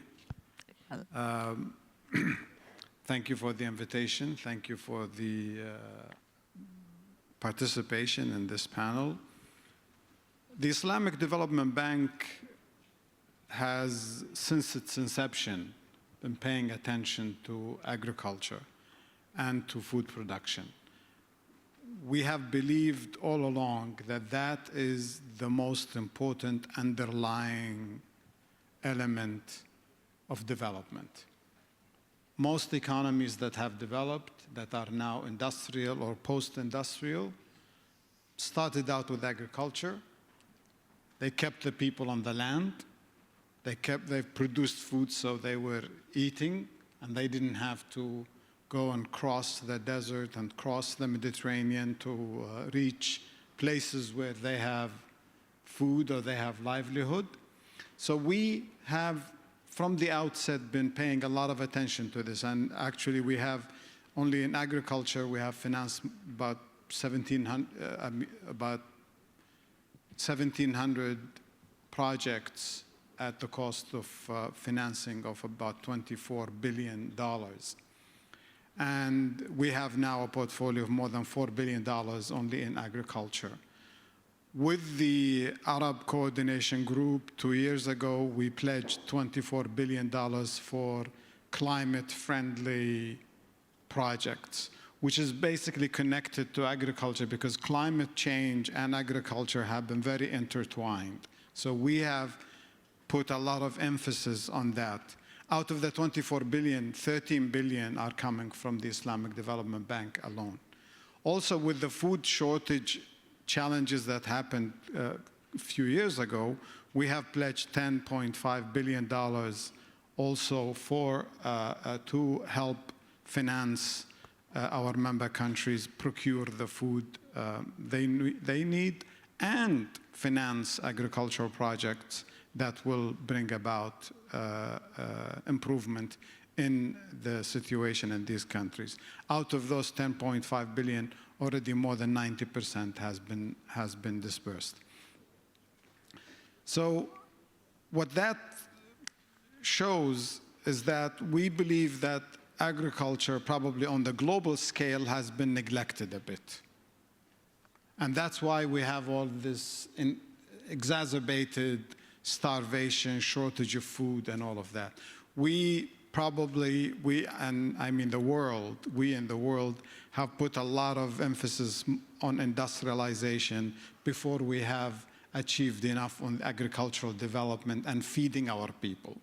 You know, for someone to be a productive industrial worker, they need to be reasonably well fed first. If you cannot feed your people, you cannot expect them to go and be innovative and creative industrialists. So in the Islamic Development Bank and in the Arab Coordination Group, which encompasses all the Arab development institutions, we have been emphasizing the role of agriculture and aligning that also with the climate change challenges that have been facing our member countries. I mean, you find floods today and then drought the next day. So the challenges are really very, very serious. And these days, the challenges have been more significant than before. What should we be doing? I think we should keep our eye on the ball and not be distracted by all the things that are happening, but focus on helping countries improve their agriculture. I'll give you one example. We are financing a water resilience project in Kazakhstan. It's going to repair more than 8,000 kilometers of irrigation canals that have been in need of repair. And all of the related infrastructure is going to be built also. That's a huge project, about a $1.1 billion project. But basically, Kazakhstan is a huge country and with a huge potential.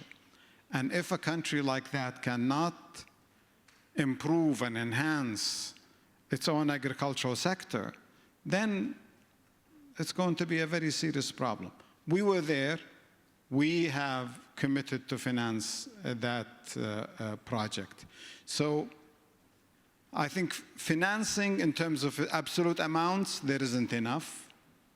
But the more significant issue is to really ensure that we use the resources available to us in a very well-targeted way to enhancing food production and agricultural development in our member countries. That is really the greatest challenge we have, and I think we have been less focused on it in the past, and now it's about time that we refocus our attention to this issue. Thank you. Thank you so much, Chairman. You're absolutely right. We need to stay focused on the challenge and make progress that we haven't made in agriculture. Is so important to so many communities. And President Jean, I'll come to you. I had the pleasure of hosting you at ODI in London not long ago, and you actually did focus on the critical role that the AIB places in investing in rural infrastructure, also, to try and strengthen climate resilience and really promoting, climate adaptation in various countries. Can you share with us how AIB is aligning its investment strategy in rural infrastructure with financing for development goals, and also say something about what commitments you think development banks and IFIs need to make towards the Financing in Common Summit to maximize blended finance, to maximize this unlocking of private capital that we all trying to chase as the holy grail. Thank you. Thank you very much. I'm sorry I cannot attend the meeting in person, but it's really my great honor and privilege to be invited to join you in sharing our views with regard to the way we promote the broad-based economy across the world, particularly in developing countries.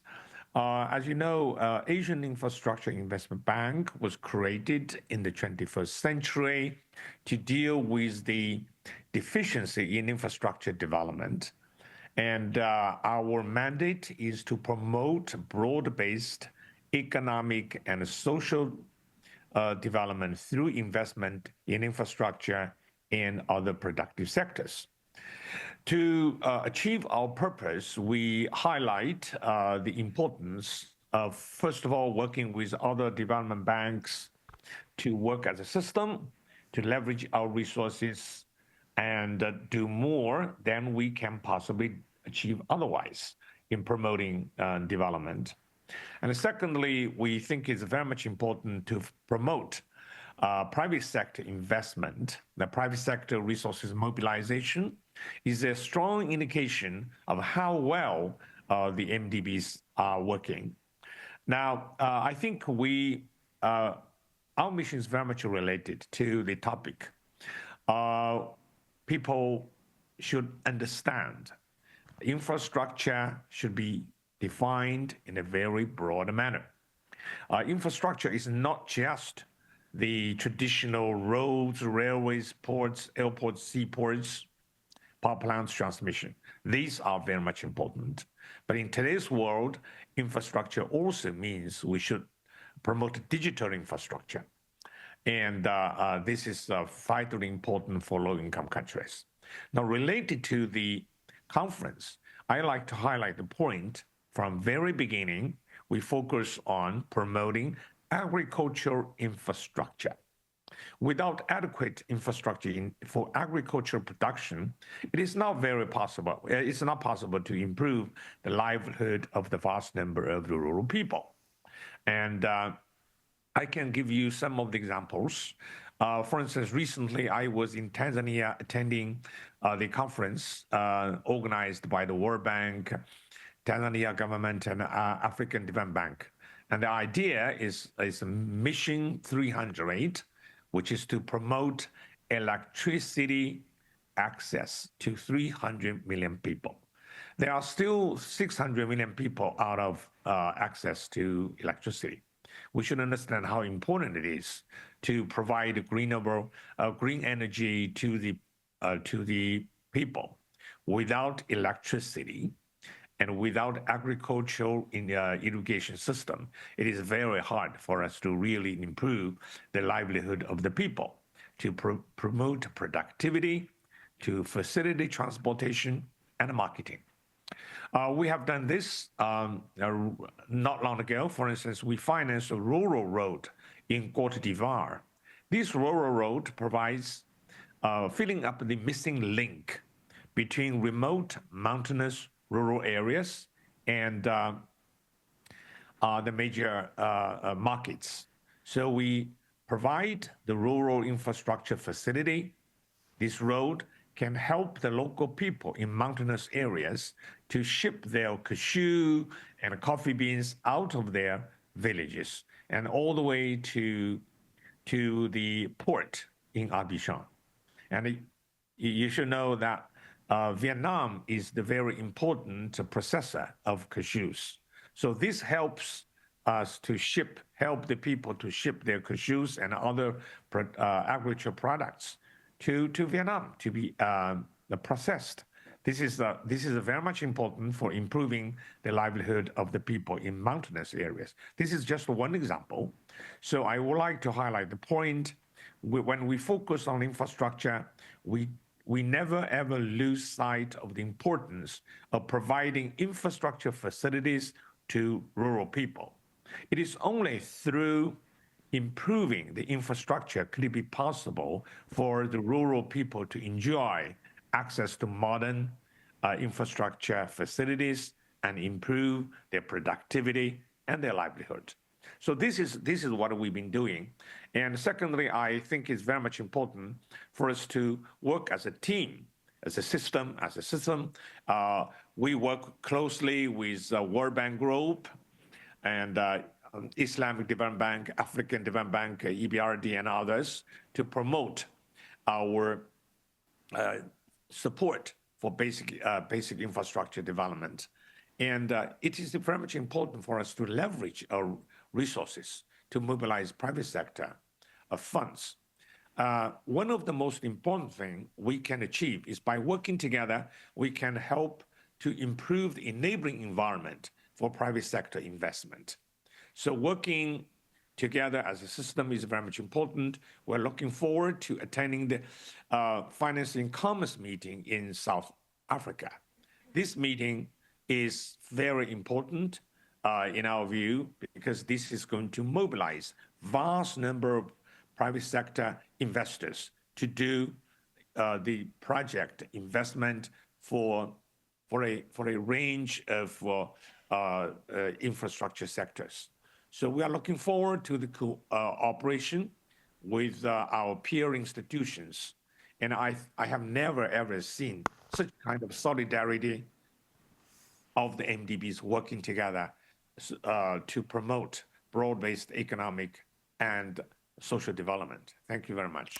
Thank you so much, President Jean, and thank you for stressing the importance of this renewed partnership spirit amongst the MDBs. I think all your pictures holding hands in various summits have not gone unnoticed. It marks a welcome sort of change from the past.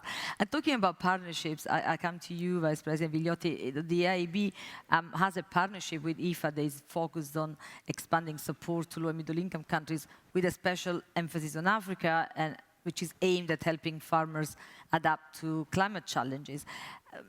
EIB is expanding, its role in innovative agricultural financing. Can you share some insights on how you think more investment can be unlocked in this sector, and also how you are leveraging diverse financing mechanisms and green finance within EIB?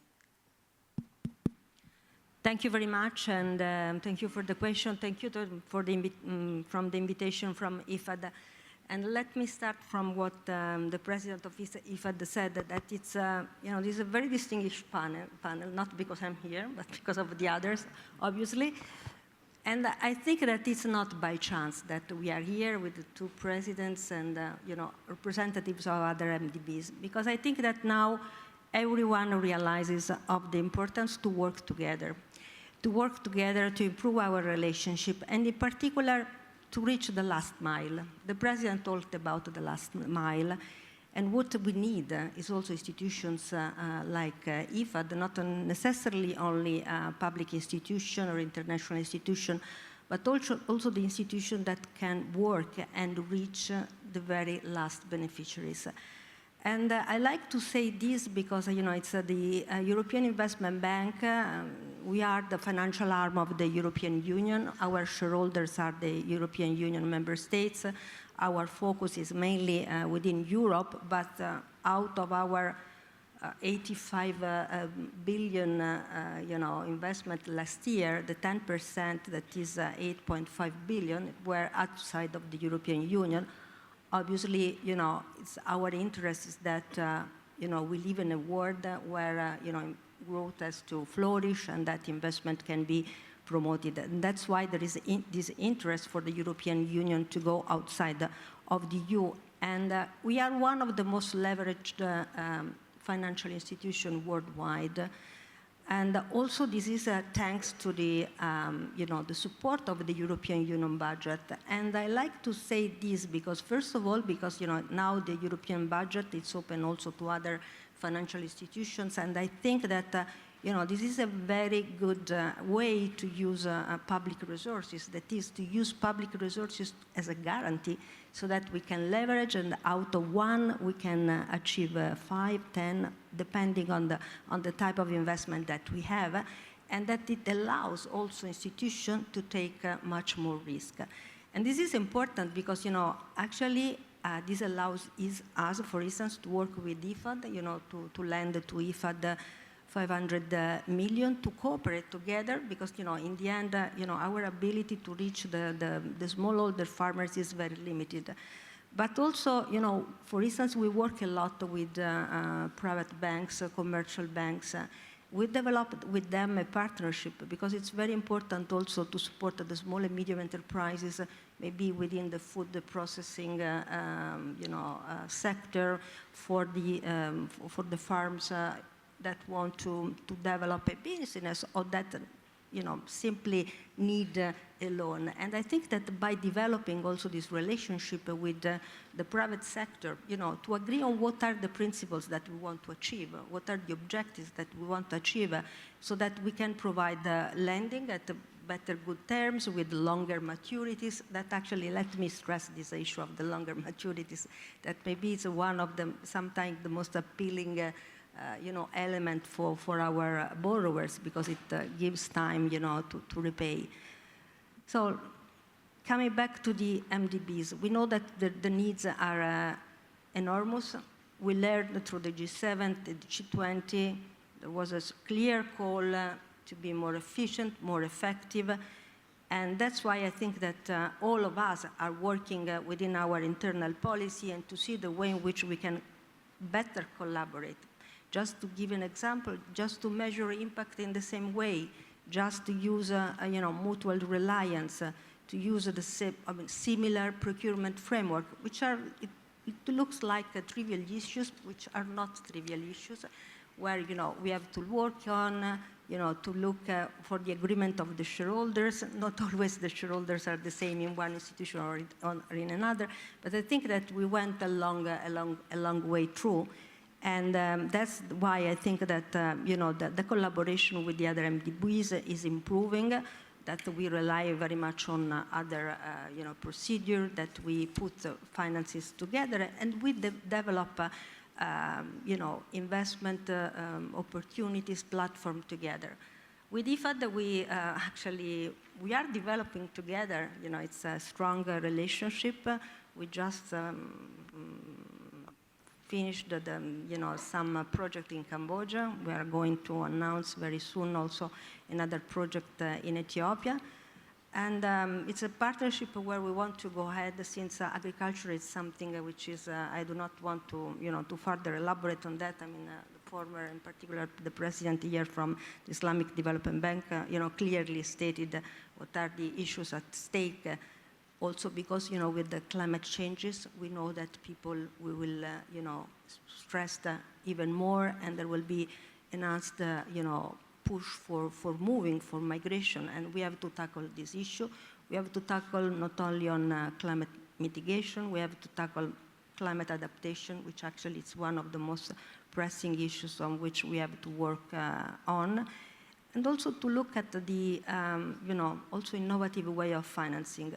To me, better collaboration between public institutions, among public institutions, not only international, but also with the national development agencies, I think it will be a long way, benefit for everyone. But also, we have, for instance, within our experience, some new initiative that we can be as a model. Just to quote someone of them, for instance, we in some of our loans, we inserted debt-related clauses, so that, for instance, there will be stop paying interest if there is, some climate event. We had an interesting case of a debt conversion with Barbados, where there was a very strong collaboration with Inter-American Development Bank, so that there was a conversion of debt, so that the Barbados were allowed to save resources.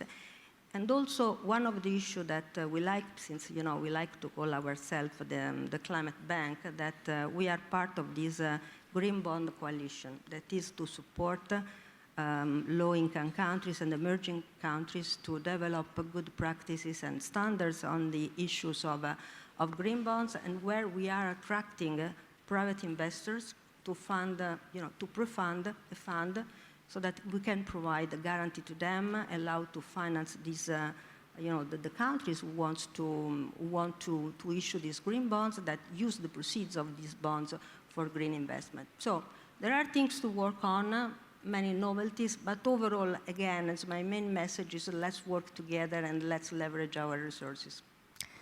Thank you very much. And it's palpable how much effort to learn from each other, to sort of work together has taken place over the past few months, maybe last couple of years.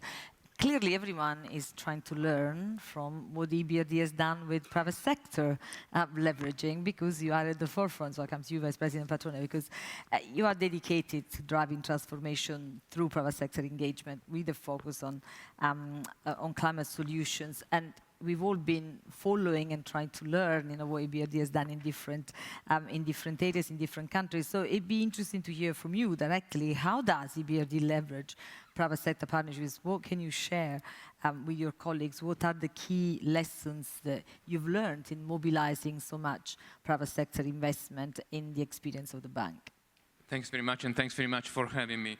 Indeed, we are a private sector bank. 75% of what we do is with the private sector, in the private sector, and wherever we invest in the public sector is to foster private sector development. And the agribusiness value chain is certainly not, an exception. We are active in 38 countries, from Mongolia to Morocco, in 3 continents. And we are about to expand in another 6 countries in sub-Saharan Africa, in Nigeria, Kenya, Ghana, Senegal, Cote d'Ivoire, and Benin. And our strategy is going to be to focus on the private sector there. And there are basically 2 main sectors where we're going to focus. And one is energy security and development of renewable energy in this sense. And the other one is development of the agribusiness value chain, which for us goes from primary farming through food processing, ancillary services, logistics, packaging, to retail. In the agribusiness value chain, which is only exclusively in private sector, we have cumulatively invested more than 16 billion euros over the life of the BRD, and that happened in about 1,000 projects. And only last year we invested 1 billion, and we mobilized another 2 billion. But typically, the ratio of mobilization, so the multiplier effect that Gelsomina was also alluding to, is 1 to 2. And also in the private sector, our focus, in the agribusiness sector, really, we pay particular attention to fostering the transition to green practices and climate adaptation on one side, and unfortunately, more and more often in the past few years, on emergency responses. We had COVID, we had man-made and natural disasters. Certainly, the work that we have conducted together with other sister MDBs, in particular in Ukraine, on focusing on what we call food security, both by supporting private companies, but also by supporting the repairs and the development of different logistic corridors that would allow Ukrainian producers to ship, including to the Global South, their produce via Poland, via Romania, via the port of Constanza, and then reestablishing the corridor is exactly at the forefront of what we do. And we do that with a number of tools. First of all, obviously, financing, which means direct financing with a number of financing products, which go from long-term financing for CapEx and also working capital, to hybrid instruments, quasi-capital, self-liquidating instruments, to equity, to sustainability-linked notes, being bonds or bilateral financing, to risk-sharing participation. And this is actually exactly what has helped us quite significantly in Ukraine. We have, yes, supported big groups in the country, like Astarta, MHP, and others, but we have also supported SMEs through partner financial institutions, which didn't need liquidity from us, because the system is actually flush with liquidity. What they needed was to have a relief of risk in their balance sheet. So we introduced in the market a portfolio risk-sharing facility for over 1.2 billion euros in Ukraine, part of that dedicated to the agribusiness value chain. And as a result, we have deployed more than 800 million euros in the country, and then we have mobilized another 700 million euros from partner financial institutions. And that is an example of how we interact. But further than financing, obviously, we provide technical assistance to companies and ecosystems, and we provide policy engagement together with partner institutions like FAO, IFAD, and others, in order to facilitate the development of proper ecosystems in the markets where we operate.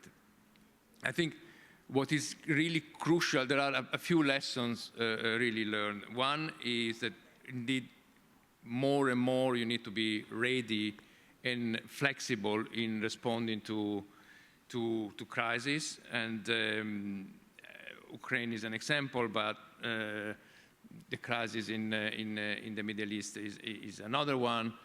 The natural disasters in Morocco and Turkey certainly are other examples where the supporting particularly to SMEs and the sub-sovereign sector and local infrastructure is absolutely crucial. And what is also important is to pay a particular attention to innovation, and President Lin mentioned digital infrastructure. Digitalization is absolutely crucial, in particular in synergy with the agribusiness value chain. What is also important from our experience is tailor-make your interventions. You need to be adapting to specific markets. We are a regional bank. Indeed, we operate in three continents, but we are a regional bank. But still, within our region of operations, the differences and the peculiarities are huge, and therefore we need to adapt to specific markets and specific junctures.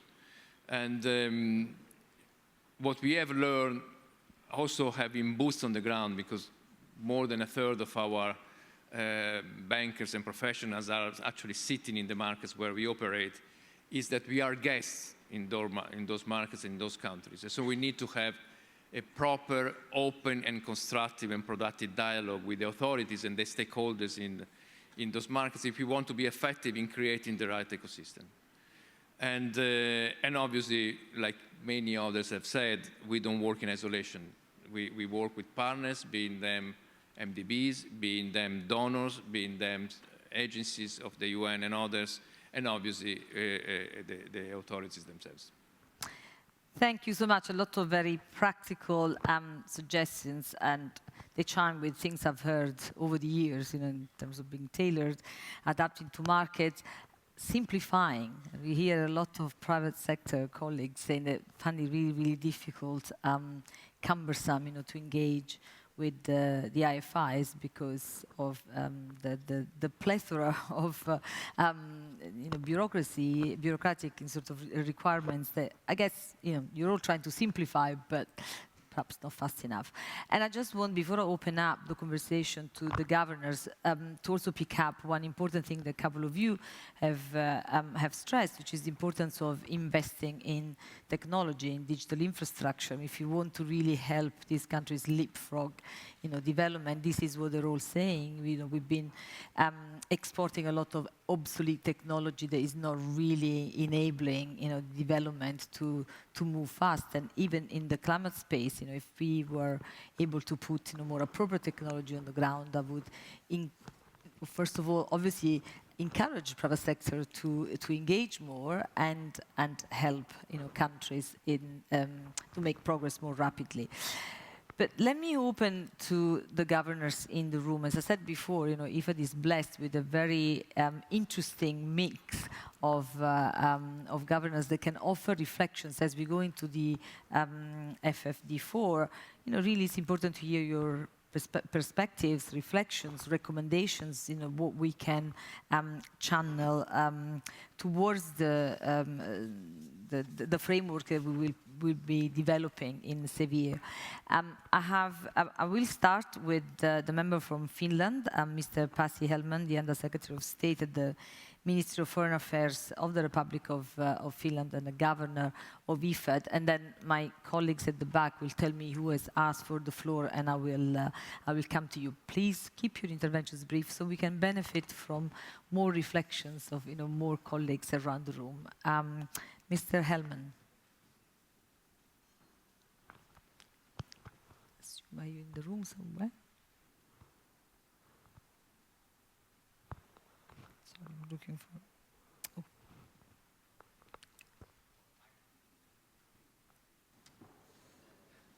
It's on now, thank you. Thank you, Madam Moderator, and thank you for the really excellent discussions and very high-quality interventions by the panelists. I would like to make 3 brief comments related to the discussions. The first, on the importance of focusing and strengthening the catalytic impact of how we use public funds.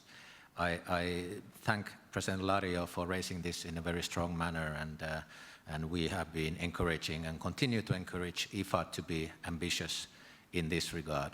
Very concretely, it would also be useful if all MDBs could better coordinate and share information to be able to come to joint understandings and definitions when tracking, measuring, and reporting on their leverage ratio and impact. I think this kind of emphasis and this kind of information is very much needed if we are serious about using public funds more in a manner that enables and facilitates flows of private funding for the achievement of SDGs, which is actually very much in line with the broad concept of financing for development that was agreed already for the first time already at FFD1 in Monterrey in 2002.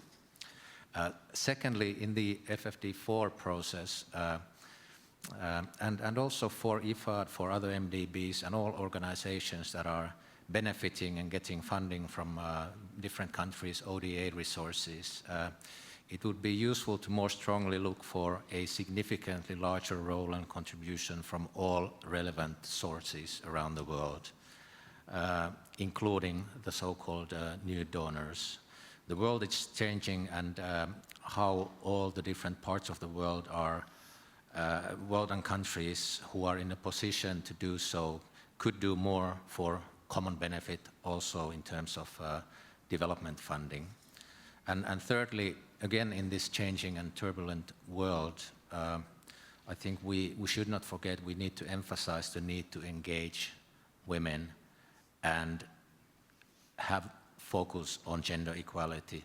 IFAD has done a fairly good job in this regard. We encourage it to continue to and strengthen its approach, but also for others to remember that women actually constitute half of the workforce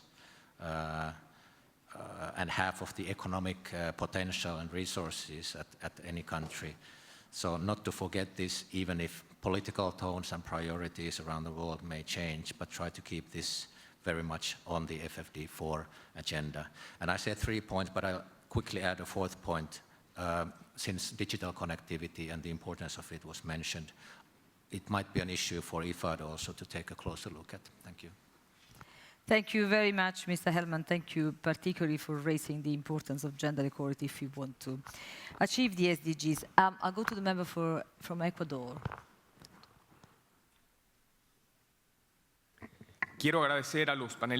I'd like to thank the panelists for this enriching discussion. The Agenda for Financing for Development offers a framework to address the current challenges in a holistic way, and the fundamental issues for mobilizing resources for sustainable development, such as the need for financial institutions at international level to be more inclusive and effective, the need for sustainability of external debt, and also achieving a greater and fairer financial system, ensuring that we meet our development commitments and financing in a favorable manner.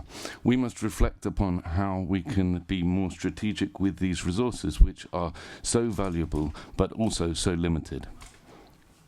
Furthermore, the reflection should go beyond simply income per capita, measuring development in a multidimensional manner and forcing us to pay attention to the vulnerabilities, the specific vulnerabilities that developing countries find themselves facing regardless of their income levels. For example, Ecuador is a middle-income country, and it faces the challenge of accessing the right resources to achieve the 2030 agenda.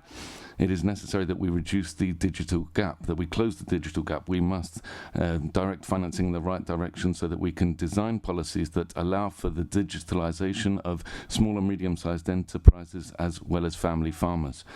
We must recall that it is fundamental to strengthen the actions focused on combating illicit fiscal flows. We share the vision with developing countries on the link between sustainable development, the eradication of poverty in all its forms and dimensions, and the adverse effects of the climate crisis. Working on these topics should be at the core of our collective efforts.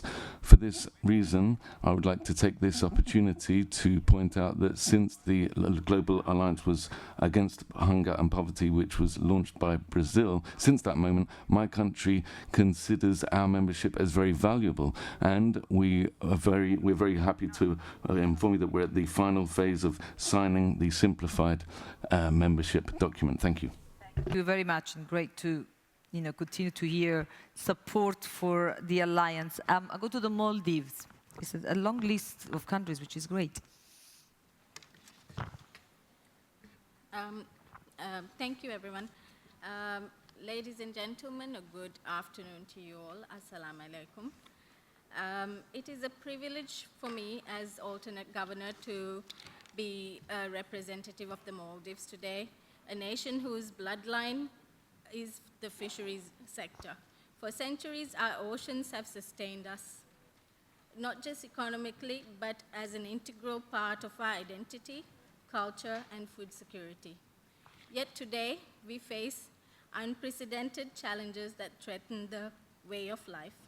We gather here not just to discuss these challenges, but to demand transformative solutions, solutions that recognize the realities of small island developing states, SIDS, and to ensure equitable access to developing financing.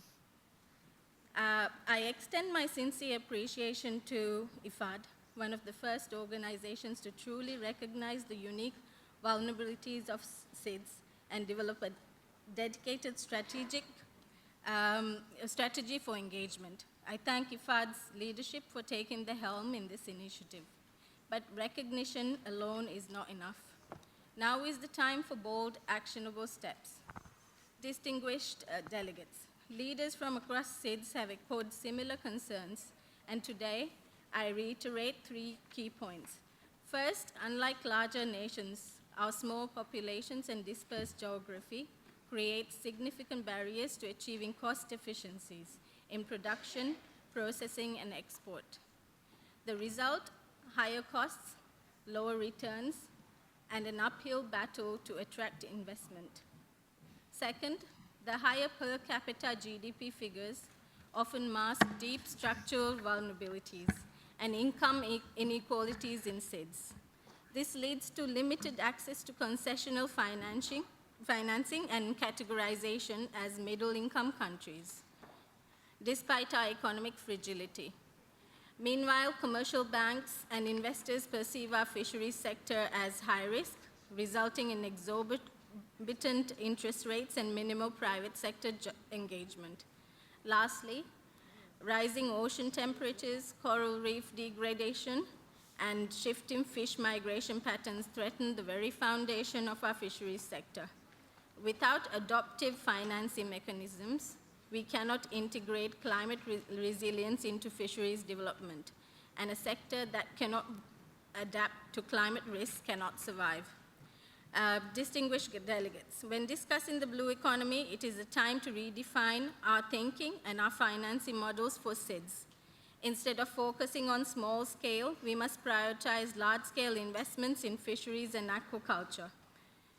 If we continue fragmenting efforts across small dispersed islands, costs will remain prohibitively high and development projects will fail before they even begin. This model not only deters financial institutions, but also shakes public confidence in sustainable fisheries development. This is precisely why the government of Maldives, under the leadership of President Dr. Muhammad Yunus, is committed to a new approach. Government of Maldives is establishing 5 mariculture zones to develop a sustainable, large-scale aquaculture industry in the Maldives. These zones will offer investors unparalleled opportunities for sustainable marine aquaculture. We warmly welcome foreign investment to accelerate this sector's growth. These zones offer significant opportunities for sustainable agriculture, and we warmly welcome investment in this area. Thank you all. Thank you so much. We know how critical the plight of the seeds is, also in terms of the debt burden that climate is creating. We do have a long list of countries who want to contribute, but I am afraid I need to close the list. So I will take Denmark, Mozambique, and the Democratic Republic of Congo, and then I'm sure you can all share your recommendations and comments offline, and they will definitely be taken into account. We all want to hear suggestions and comments, recommendations that can help further refine the road to Seville, as the State Secretary suggested. So Denmark, please.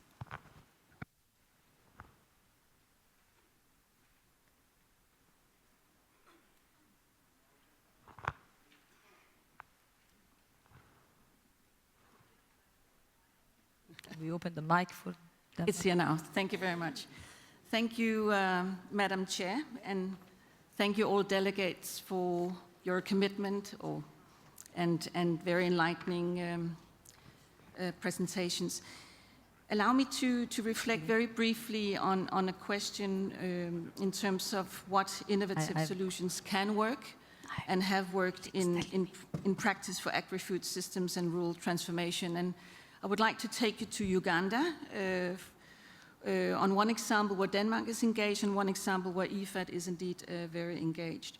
Denmark is generally engaged in fostering innovative solutions with partners in the Global South. In Uganda, we have established what is called the Agricultural Business Initiative Finance, or in short, ABI Finance, which is a loan of 65 million euros, giving loans through more than 30 local institutions. It will, going forward, be spearheaded by the Danish Development Finance Institutions, IFU, together with Ugandan partners. We do believe that these innovative solutions have yielded very good results in Uganda. And pushing for these new and innovative solutions, we highly appreciate that IFAD, under its current presidency, is seeking to engage with and through the private sector, also the local private sector, and to promulgate innovative financing solutions. I really want to thank President Lario for your personal commitment to bring this from vision to operation.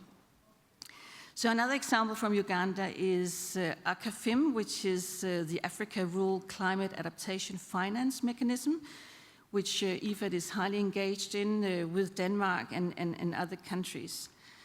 And ACAFIM aims to mobilize private capital for climate adaptation in agriculture across East Africa, including Uganda. We believe that we should keep the momentum in this type of innovation, and IFAD is indeed very well placed to do so. On the road to Seville, rest assured that Denmark works very actively to raise the level of ambition in the Financing for Development Zero draft on private capital mobilization for sustainable impact investments, including in the agricultural sector. And we also do believe in Seville that IFAD has a lot to showcase and to really show that we can, going forward, overcome some of the challenges at the country level that we have witnessed since the adoption of the Addis Ababa Action Agenda 10 years ago. I thank you. Thank you very much. Can I go to Mozambique, please?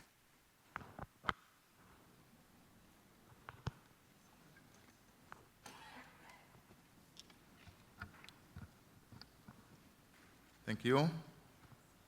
I would like to express my gratitude to IFAD for inviting the government of Mozambique to participate in this important event.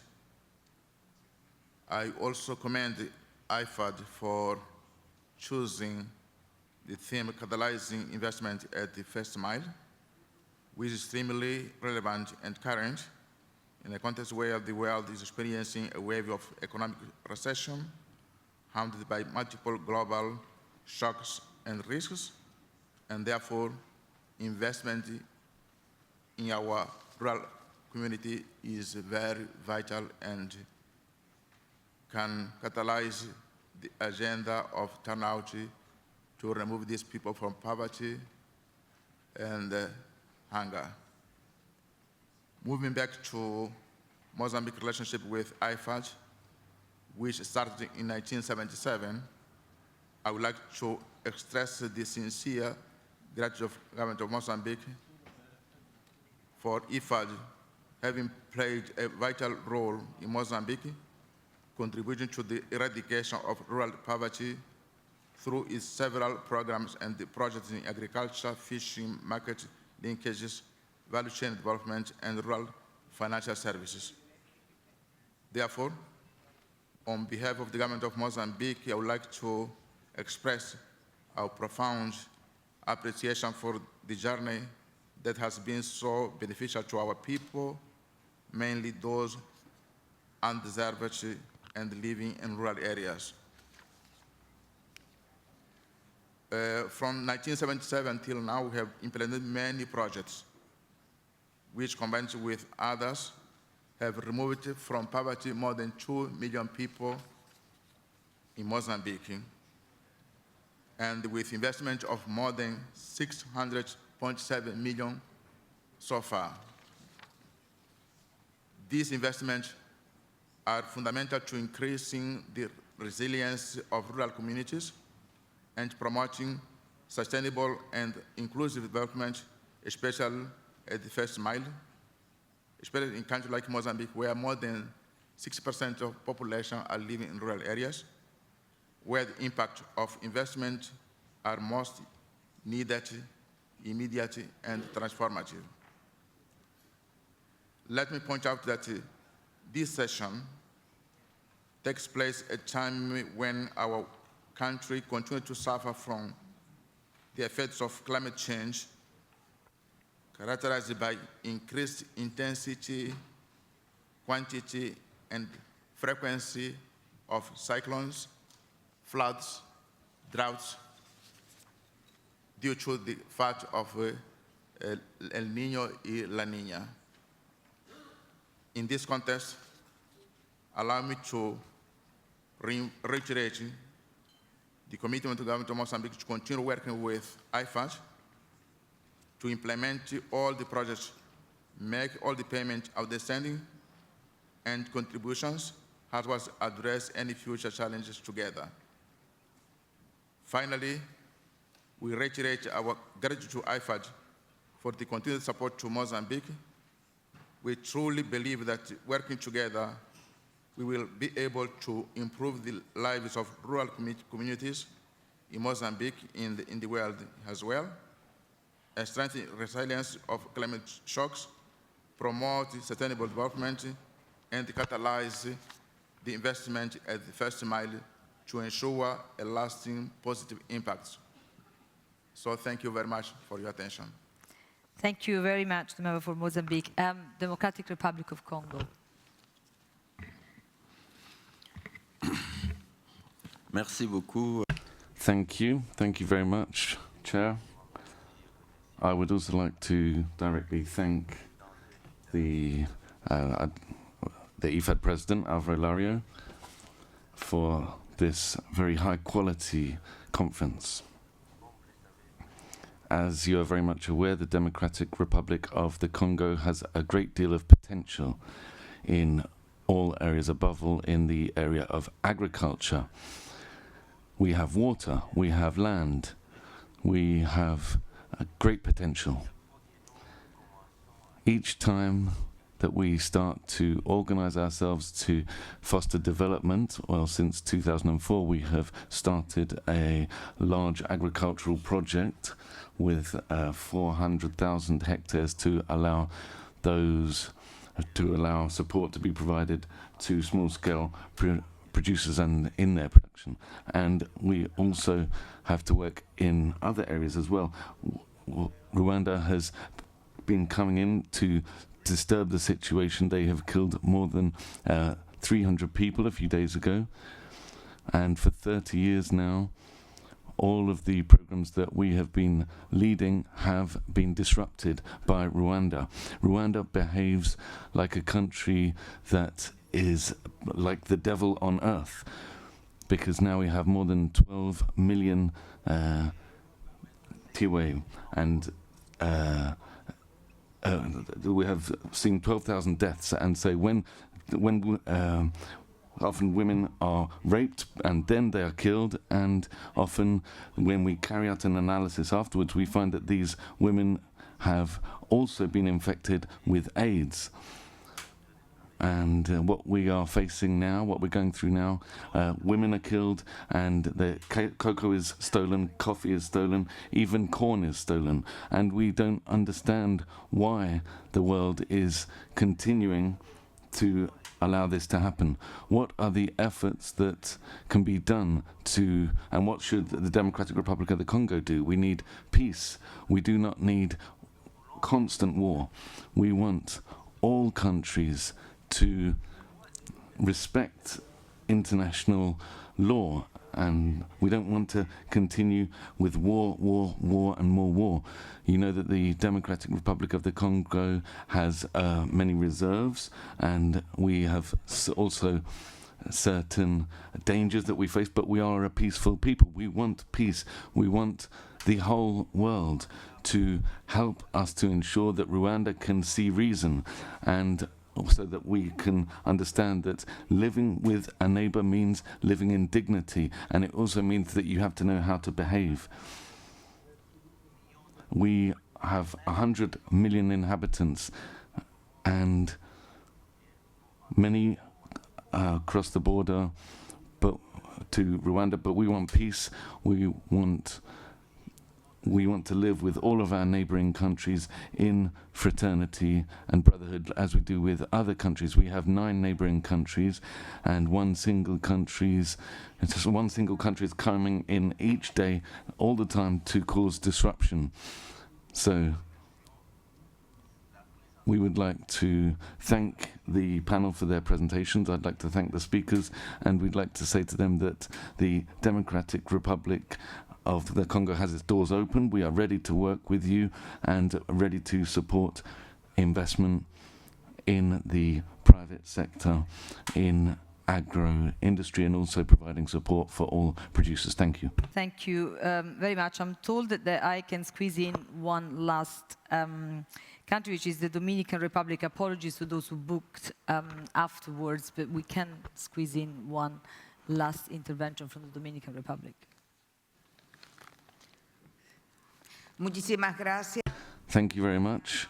And first and foremost, I'd like to thank IFAD for supporting countries in the global south, especially our island, given that the food that we produce is consumed by most of those who live in that area.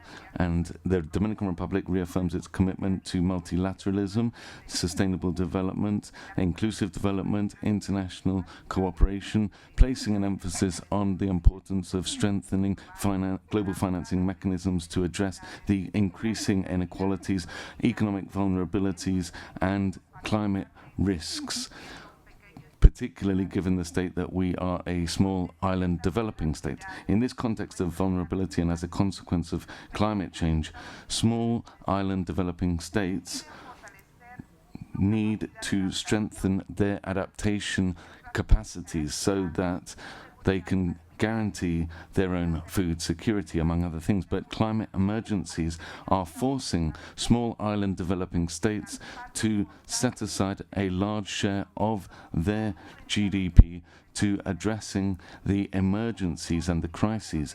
As we all know, any small island developing state in the Caribbean or in the Pacific can indeed go from medium prosperity to poverty just as a result of one single natural disaster. And this has been expressed by the Economic Commission for Latin America and the Caribbean. We need an alternative approach to just focusing on GDP. We need to focus on the structural gaps which limit development in countries, focusing on the gaps that exist, for example, inequalities, investment, productivity, innovation, infrastructure, education, health, tax issues, and of course the environment. Thank you very much. Thank you so much to all of you who have contributed to the conversation. There's a lot to reflect upon. We are a little bit over time. I would have liked to have the reflections of everyone on the panel, but I'm told that there is no time. But it's great to see how much engagement and interest there is to try and shape, the road to Seville. And we've heard a lot of very important points that we can reflect upon, starting from the catalytic use of public funds, that we all need to think how we're going to try and make travel a lot farther and encourage new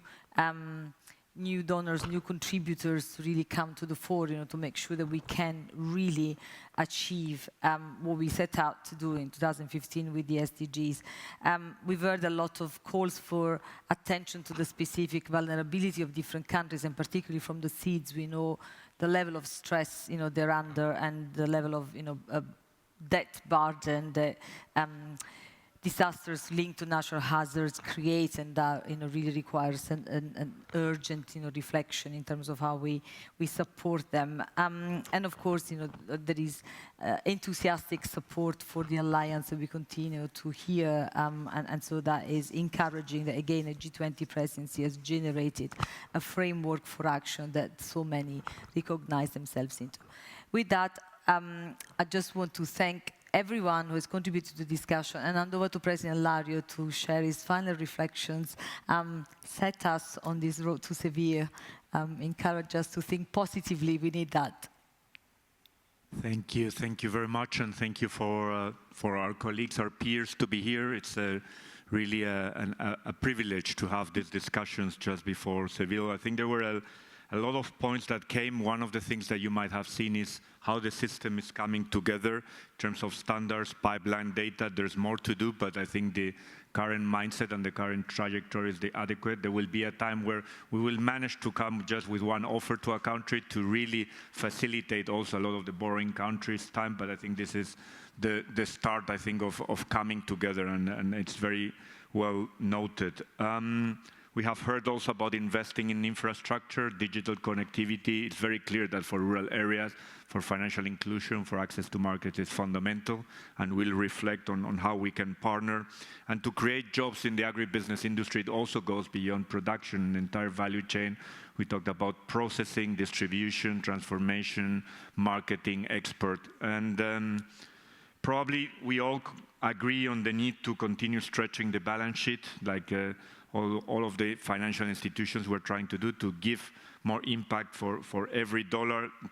But I think what's key, and probably we didn't discuss enough, and this is one of the things I also have in my mind, is what type of instruments we can really develop to catalyze the investment at that first mile. I still believe that there's a lot of money within financial institutions for trade finance, for bigger investments. It's needed. But at the end of the day, how can we make sure, whether it's the risk-sharing facilities that were mentioned, whether it's local currency, the type of de-risking that the President of the Sierra Leone was mentioning, how can we make sure that that comes to that first mile? And I think that's the challenge. We talk about the missing middle. We talk about the unserved funding potential. And I think that's the key. And for all of us as financial institutions, we need to continue reflecting how we can also trickle it down to the rural people and to where the poverty is located. So it has been a fascinating panel, and I would like to once more ask for a round of applause for all of our colleagues and peers who have come here. So thank you.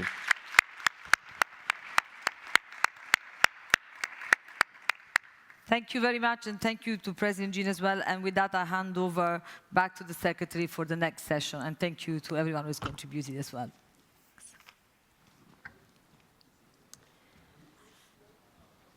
Thank you very much, and we are going to be making the switch to the last Leaders' Dialogue for this afternoon. So if you could bear with us for a moment as we prepare the stage. Thank you very much to Ms. Pantuliano for the excellent moderation through this indeed fascinating discussion. They are just finishing the picture, but we will, as next Leaders' Dialogue, of course, move to the one on investing in nutrition, a topic that has been mentioned a number of times today already, and that we will focus on a little bit more now, also in the run-up to the Nutrition for Growth Summit that will be taking place later on this year. And it will be my distinct pleasure to introduce you to the moderator of that Leaders' Dialogue in a moment.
Indeed, we are ready for the next Leaders' Dialogue. So with no ado at all, it's my pleasure to invite Ms. Pieter Bouchard, the Managing Director of our newly established Office of Technical Delivery of IFAD, to moderate this Leaders' Dialogue on investing in nutrition. Over to you.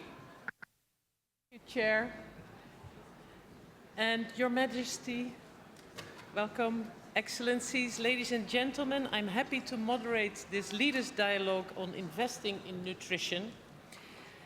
Nutrition is a topic very close to my heart and of a global importance, so I'm looking forward to have this session dedicated to nutrition here in Rome, where food plays such a central role in society and is discussed on a daily basis. We will first watch a short video on IFAD's overall approach to nutrition-sensitive agriculture, followed by a keynote address by the Majesty, King Letsie III of the Kingdom of Lesotho. We will then continue with a panel discussion before turning to the audience for interventions. But without further ado, let's watch the video first. Thank you.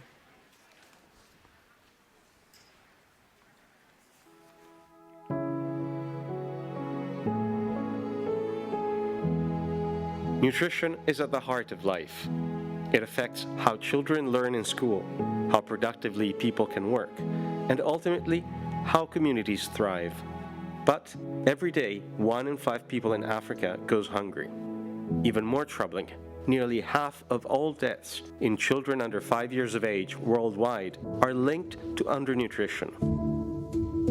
Improving nutrition means solving a complex puzzle. How can we transform the way food is grown, produced, and consumed in rural areas? Across the world, there are about 500 million small farms, supporting around 2 billion people. These small-scale farmers are crucial to feeding our planet, but they often struggle with poverty and food and nutrition insecurity themselves. They must contend with shifting climate patterns, increasingly scarce natural resources, and rapidly changing economic landscapes, which require adaptation and innovation, but also preservation of local crops and indigenous knowledge.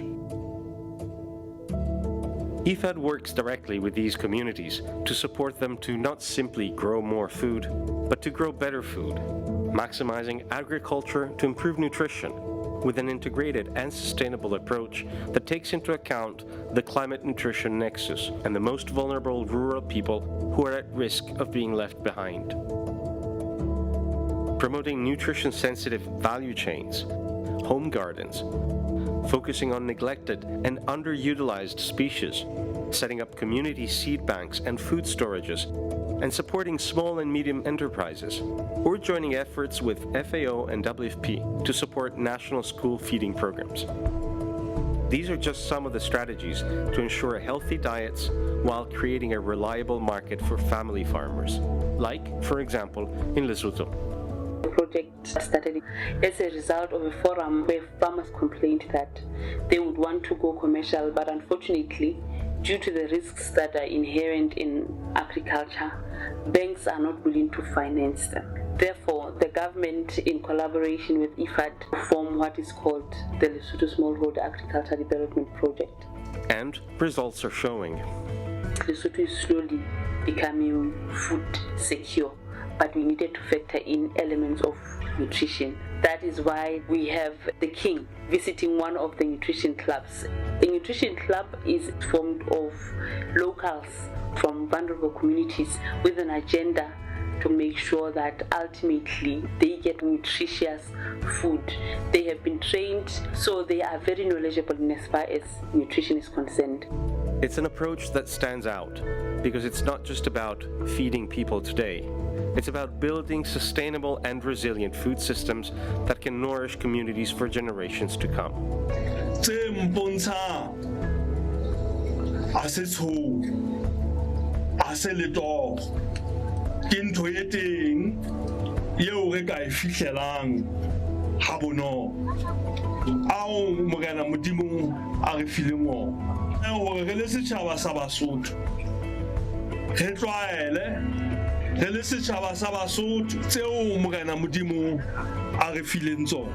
Looking ahead, Guided by its Nutrition Action Plan, IFAD has set an ambitious goal to improve nutrition for 5 million people in its next funding cycle, IFAD 13. But beyond the numbers, the real impact will be in prioritizing nutrition as a sustainable and long-lasting development investment.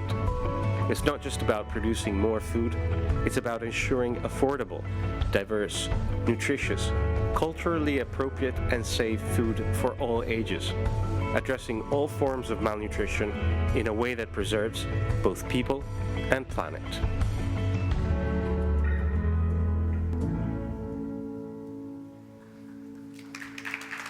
Thank you. It's real and possible. What an inspiring words. It's my honor and pleasure to call to the lectern His Majesty King Letsie III of the Kingdom of Lesotho. I wish to thank His Majesty for his long-standing championship of nutrition issues in Africa. Just to recall that His Majesty King Letsie was appointed as the FAO Ambassador for Nutrition and nominated as the African Union Champion for the African Leaders for Nutrition Initiative. I also wish to acknowledge the active role of Lesotho in co-chairing the Rome-based organization's Friends of Nutrition group together with Switzerland. Your Majesty, you have the floor. Thank you. Your Excellencies, honored guests, ladies and gentlemen, let me just kick off by saying that today we stand at a crucial juncture in our journey as the human race. It is a moment that demands of us resolute collective action and unwavering commitment.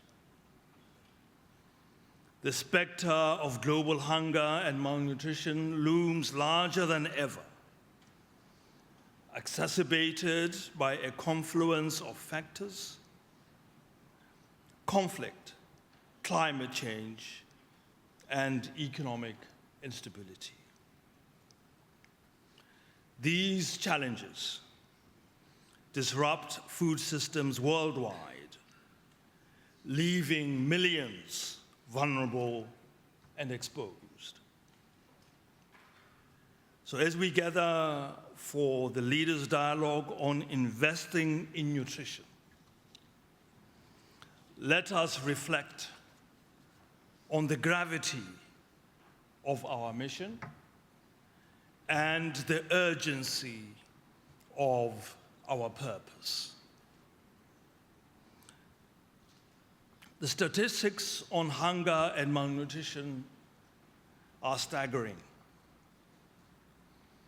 Over 2 million people lack regular access to safe, nutritious, and sufficient food. And as we look towards the future, projections indicate that more than 600 million people will face hunger by 2030.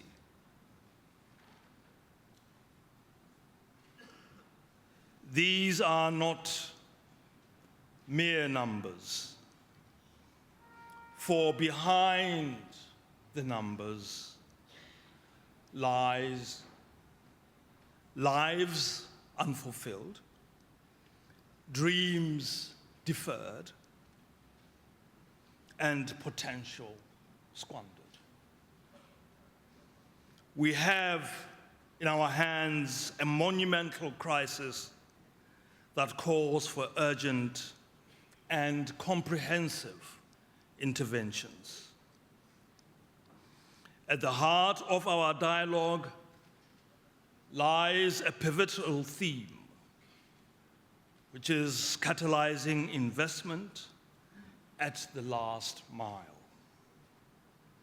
This theme underscores the importance of directing our resources where they are most needed, at the very first mile of our food systems. It is here, among the most vulnerable populations, that the impacts of malnutrition and climate change are felt most acutely. This is why we must bridge the financing gaps in nutrition and stimulate investment in food security.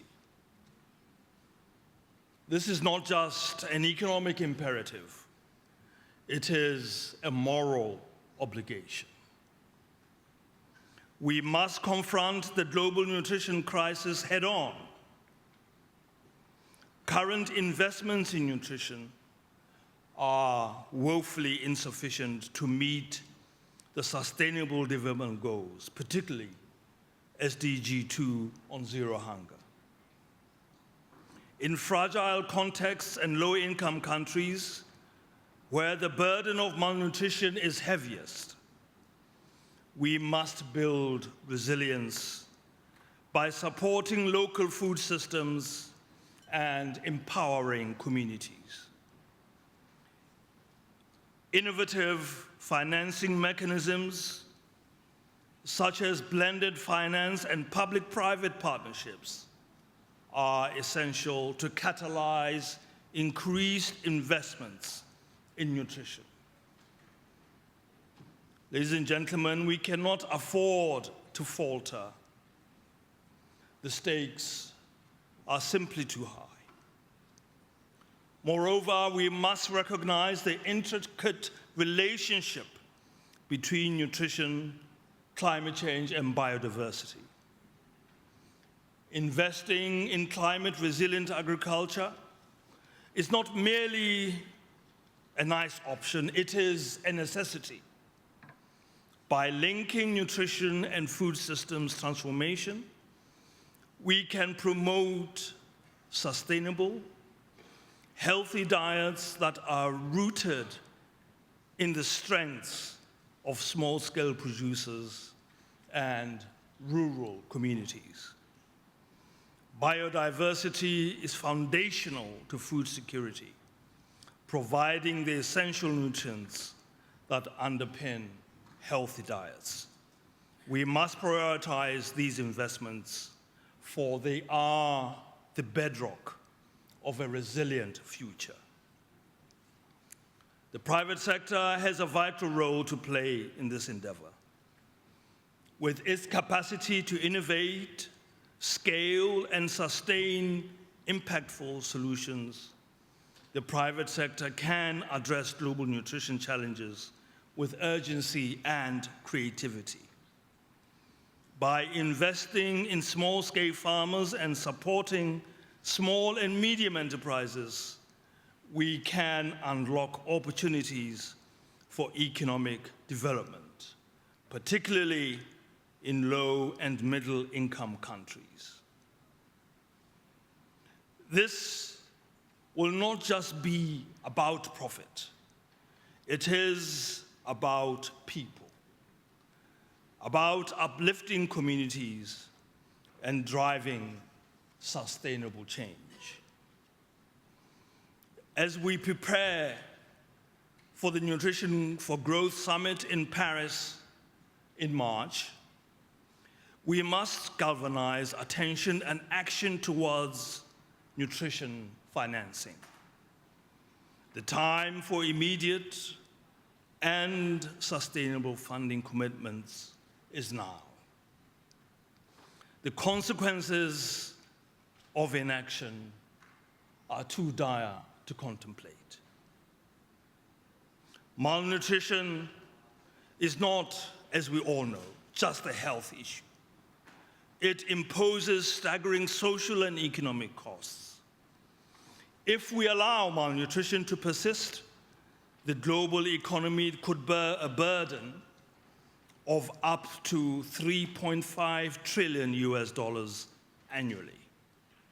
This is a drain on our collective potential, hindering the healthy development of children and stunting the growth of nations.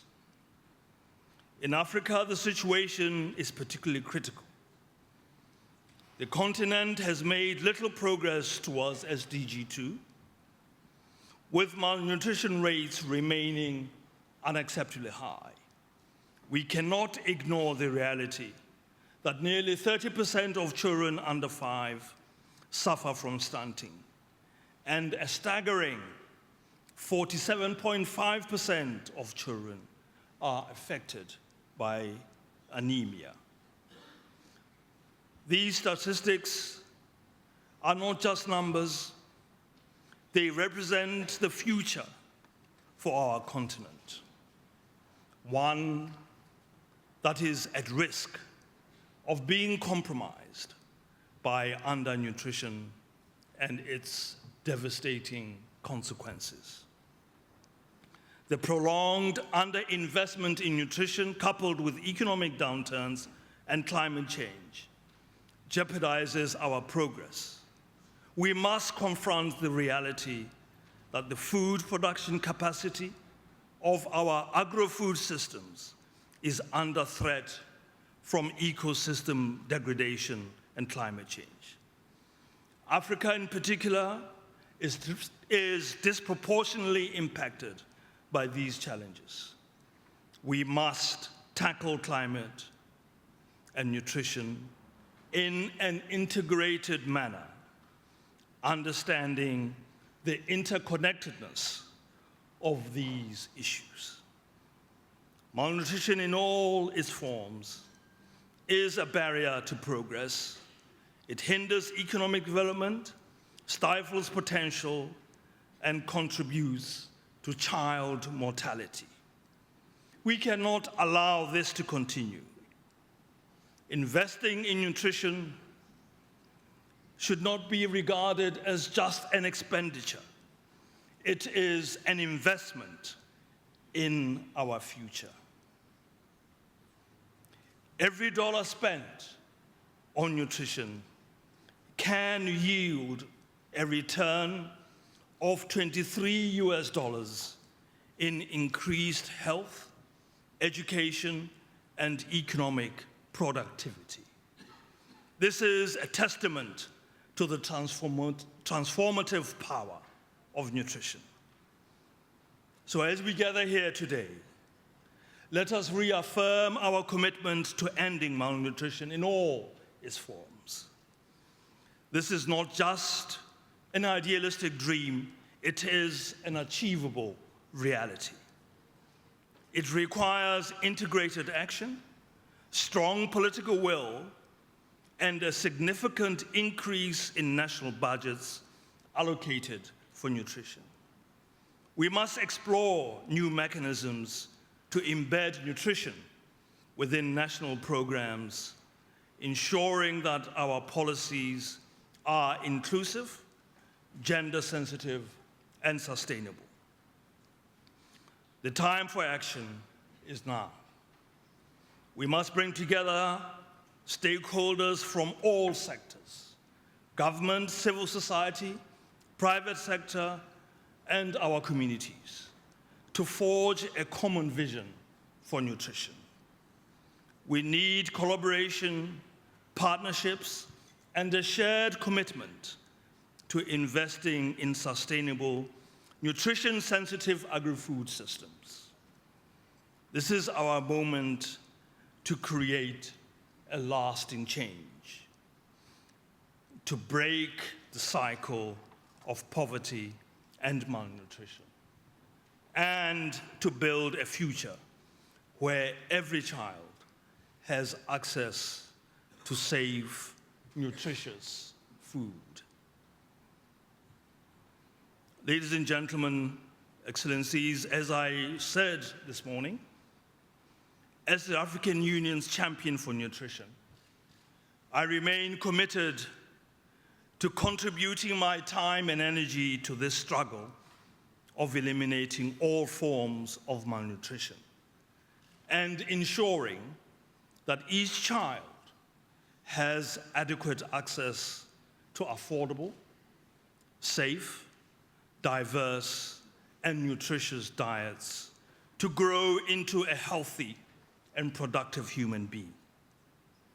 Let us all make a commitment to invest in our future, for it is clear that the health, well-being, and prosperity of our communities depend on it. Thank you so much for your attention.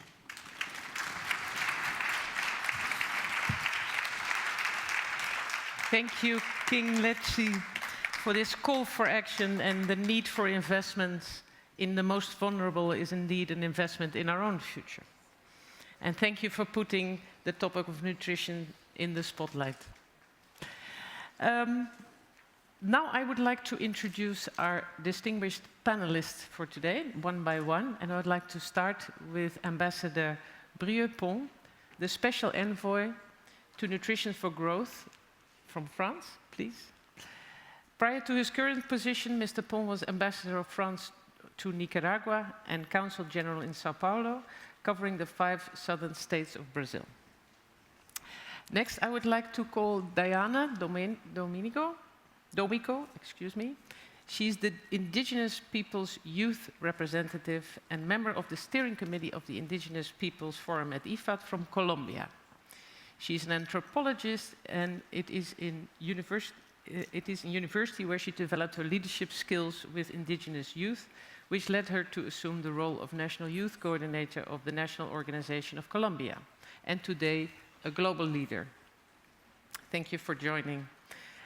Then I would like to invite Joel and Irina Guma, the founders of Pristine Foods Limited in Uganda.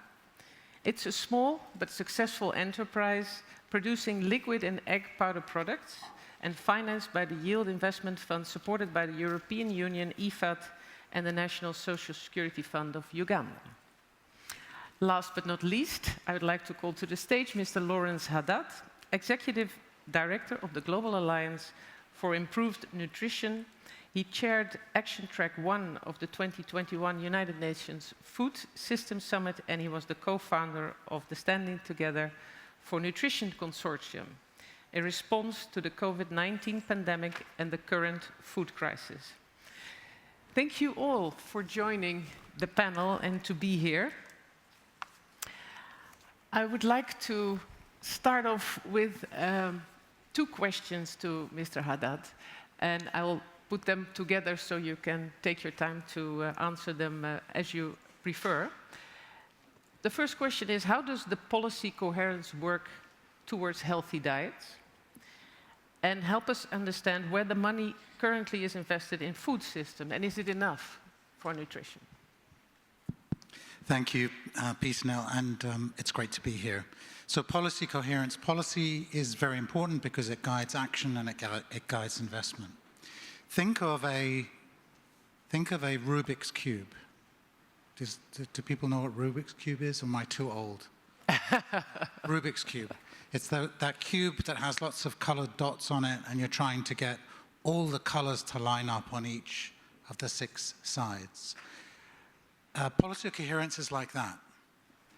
Every one of those sides is an objective. So healthy diets might be one objective: resilience, climate, environment, jobs.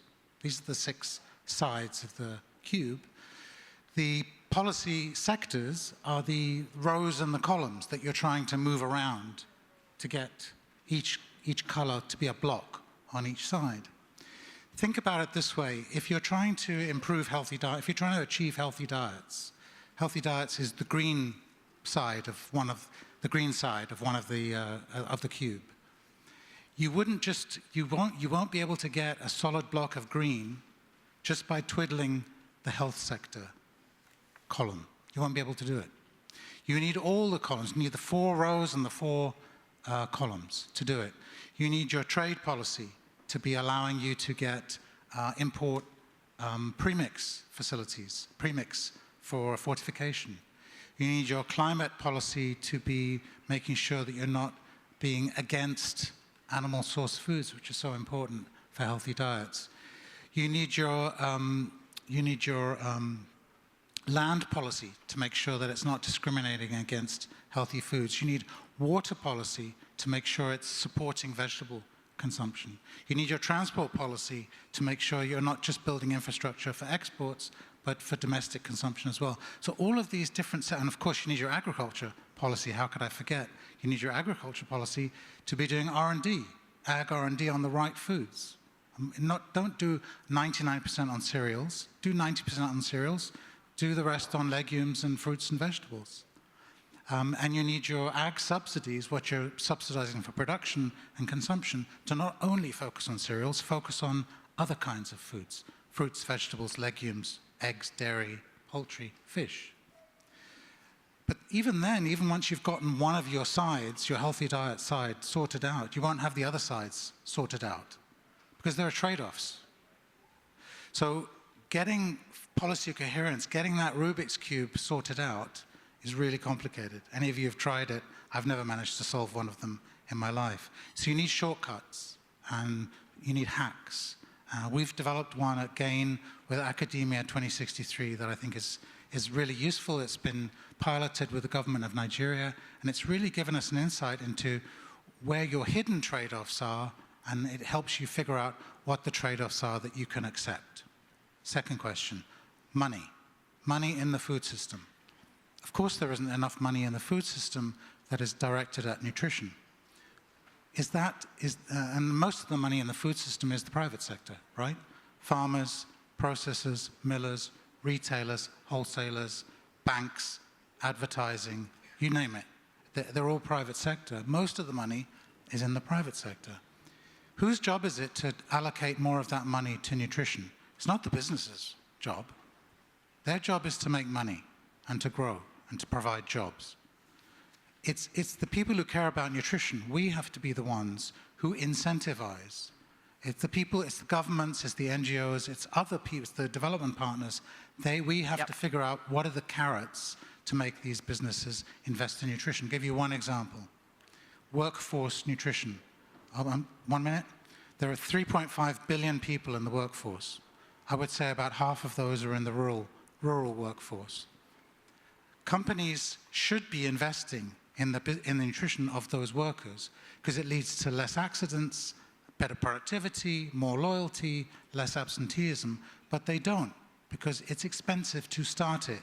They should be able to get a loan from an IFI or a DFI to do that, but they can't because nutrition is too difficult for IFIs and DFIs. So we have come up with that GAIN, the Nutritious Food Financing Facility, N3F. It's 60 million. It's made its first 10 loans, $500,000 to $1 million, to companies like Ethan and I've forgotten your name. Arina. So. Thank you, Lawrence. That was very insightful, and I'm sure there's much more to tell than you've shared with us now, but there is room for that maybe later. I'd like to progress to the private sector, a very successful one, Irina and Joel. And Joel, would you like to share with us what role you were able to play to support the first mile, as we call it? Thank you very much, and I'm privileged to be here. As you had Pristine Foods, we process pasteurized liquid eggs and egg powder. Basically, we provide, we're the first to do it in East and Central Africa. And by our very existence, we provide a stable market all year round for farmers to be able to sell their products, especially during the times when there's a lot of egg supply, which follows the availability of maize, and because the two are linked, and sometimes the egg prices, the eggs flood the market and the farmers don't have where to put it. And we saw that in COVID, where we were able to help so many farmers by processing that into powder. But all this wouldn't have happened if we did not partner with Yield Fund, which helped us with the investment capital in equipment, plus, and this is more patient capital with blended finance tools, and business development support that made it a lot easier for us, and especially on the business development side. It encompassed the entire, from sourcing to how we run the business and how we actually grow the market. And on the first mile, that is our linkage with the farmers, through business development support, we're able to increase our offtake from smallholder farmers who were initially buying from large holders, We are now at 38% of what we buy, or what we produce at the factory, comes from smallholder farmers, and we're looking to take it even further. We are able to provide a premium price, which is linked to the quality of egg that they provide at the company. So if you have good quality egg, we pay you a premium price for that. And that has encouraged the farmers, but we've been able to go even further to look at how we help them meet that quality by providing training and some advisory services. And that would not have happened if the investment was not structured the way it was. And I talked about, with the Yield Fund, we're able to work on seeing how we can innovate our products to be able to extend egg to be used in other areas. For example, nutrition, which is what we're talking about today. We were able to, once we produced the powder during COVID, the question was, okay, fine, where do these eggs go? And we approached the Ministry of Health, because it's the one that is like the umbrella organization for interventions for children on nutrition products. They approved them, and they said, no, you have to do a scientific study to prove that indeed egg can actually improve the nutrition for the children. So again, came back to IFAD, and we, as well as the company, we invested in that, and came up with supported their effort of 1 egg a day concept, and we said the egg can now turn into this egg, which is powdered, which can be put in different foods that the child eats, basically becomes complementary feeding. And through the trial, we're able to demonstrate that through a test group, moderate acute malnutrition reduced by half, just in 90 days for some of the children, for the children who had MAM. Okay. And in partnership with UNICEF now, we've just produced for them 325,000 of these, which they're going to use on scale, and they have plans to buy even more. So by doing that, we underpin market access for the first mile, and also we'll stay committed to doing the things we're doing to develop the farmer network. Thank you very much. That's all I can say on that. Thank you. Thank you.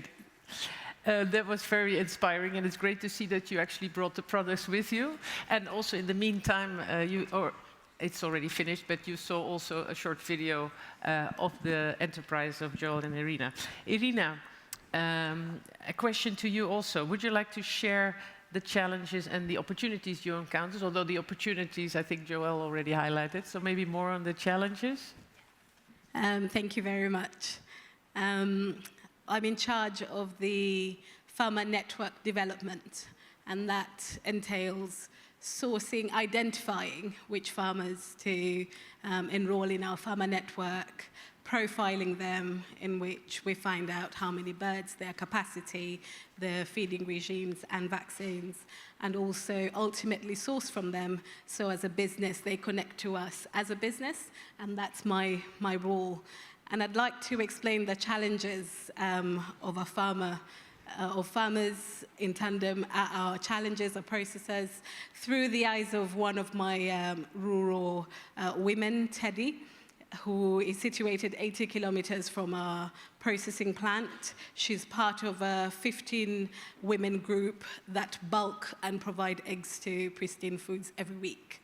She started off with 15 trays, and now she's giving me 50 trays a week, which is very interesting for us. But the challenges that farmers like Teddy face are low productivity of the chickens that they have. They also face high input costs that comes to feeds, and also stable market, because there are times when there's a lot of eggs on the market and they haven't got where to sell them. But through interaction and through the funds that we received from EU, through IFAD, the initiative that we were privileged to have, we were able to meet Teddy's needs through providing steady market all year round, where as a processor we can source all year round, so she doesn't have to worry about markets going on and off. I provide that. We also, through the innovation that we have, also guarantee that she has some technical knowledge offered her through training, where she's able to improve her productivity, and also to liaise connections with inputs and processors or feeds to help Teddy. But the real opportunity that I see is for more awareness given to especially the women and young people that we work with, where mindsets have to be changed, and understanding that it's a war that we're in, one not for guns, but certainly for food insecurity, and starting with the rural women, understanding the role that they play towards sustenance of businesses like mine, because we're entirely dependent on their productivity. Thank you. Thank you for that, Irina. Very tangible examples of life in the field and on the ground. Thank you for that. I would like to turn now to invite interventions from the two co-chairs of the Rome-based organizations, Group of Friends of Nutrition, Lesotho and Switzerland, and I think they are over there.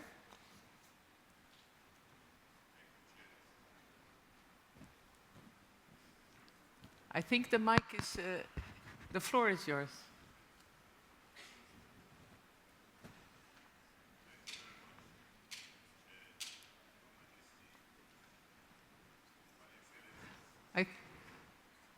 Yeah, Lesotho's, can somebody turn on the mic from Lesotho?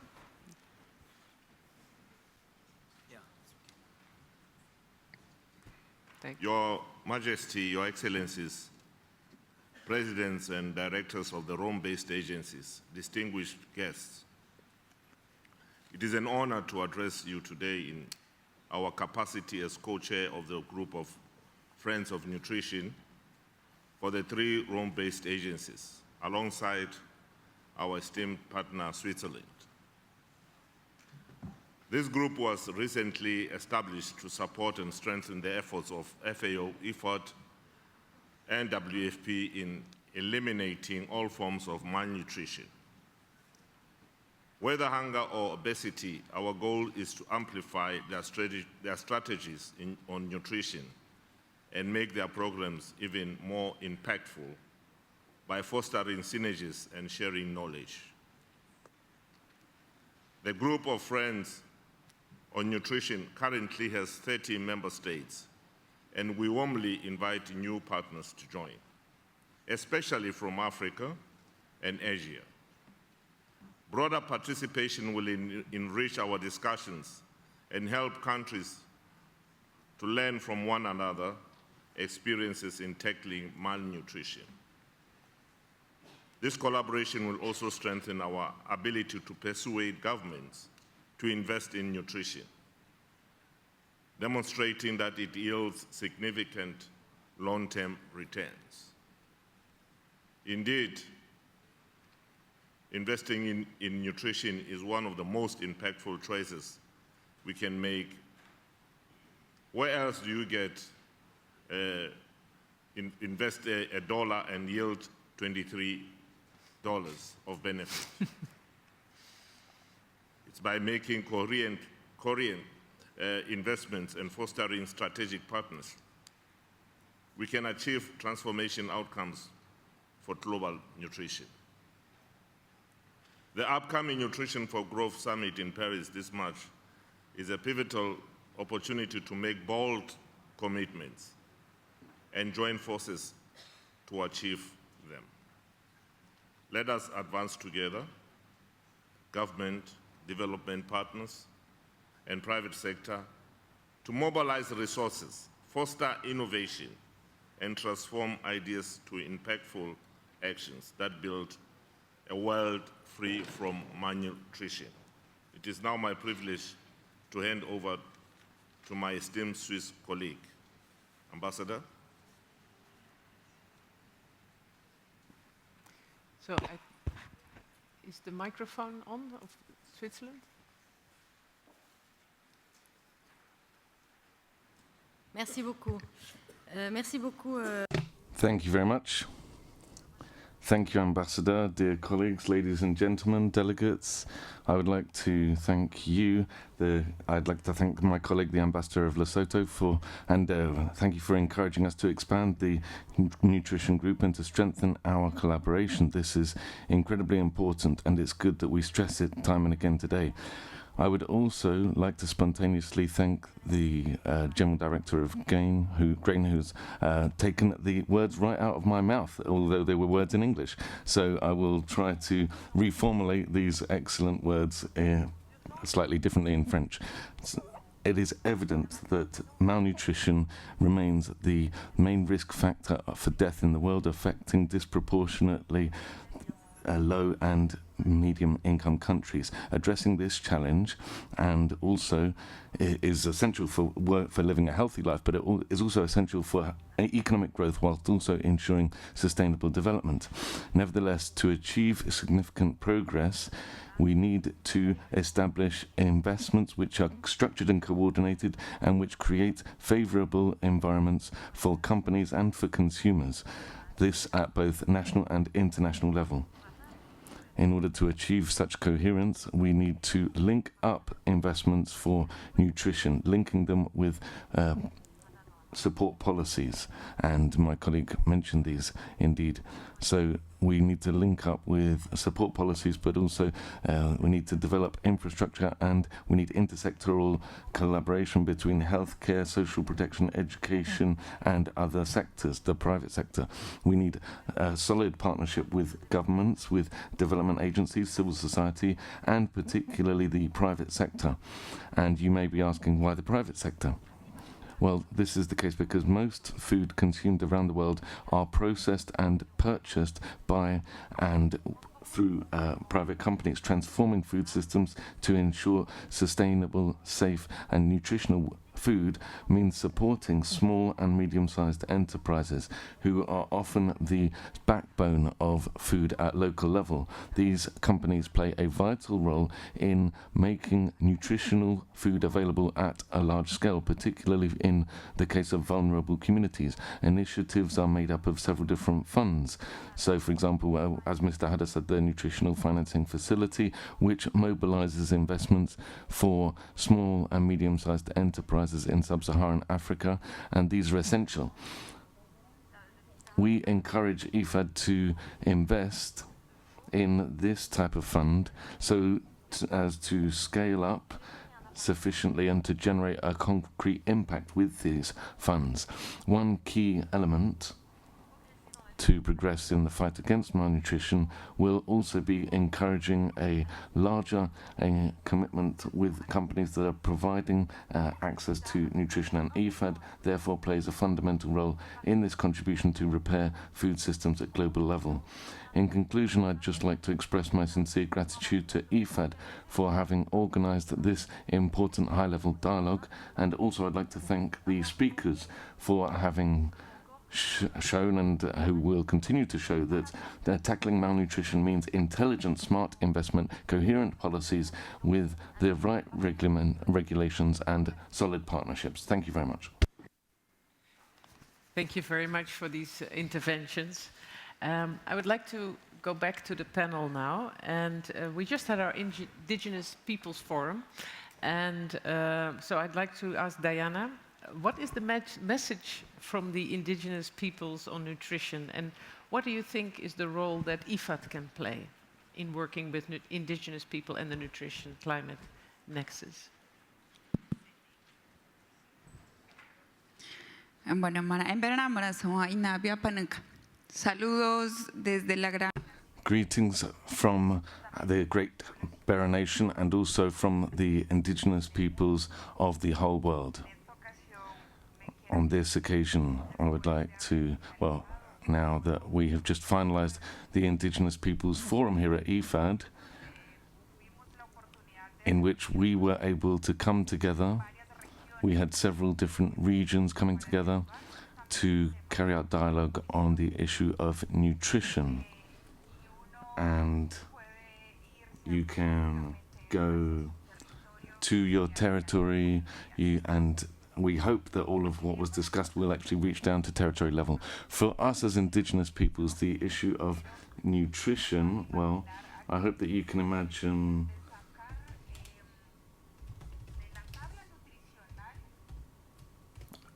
you've got the nutrition table, and indigenous peoples should be removed from that, because for us the nutritional table, it doesn't work. We should be removed from it. We have different territorial dynamics, we have functions, we have roles in our own communities, we have ways of working which are completely different to what can be found in a city.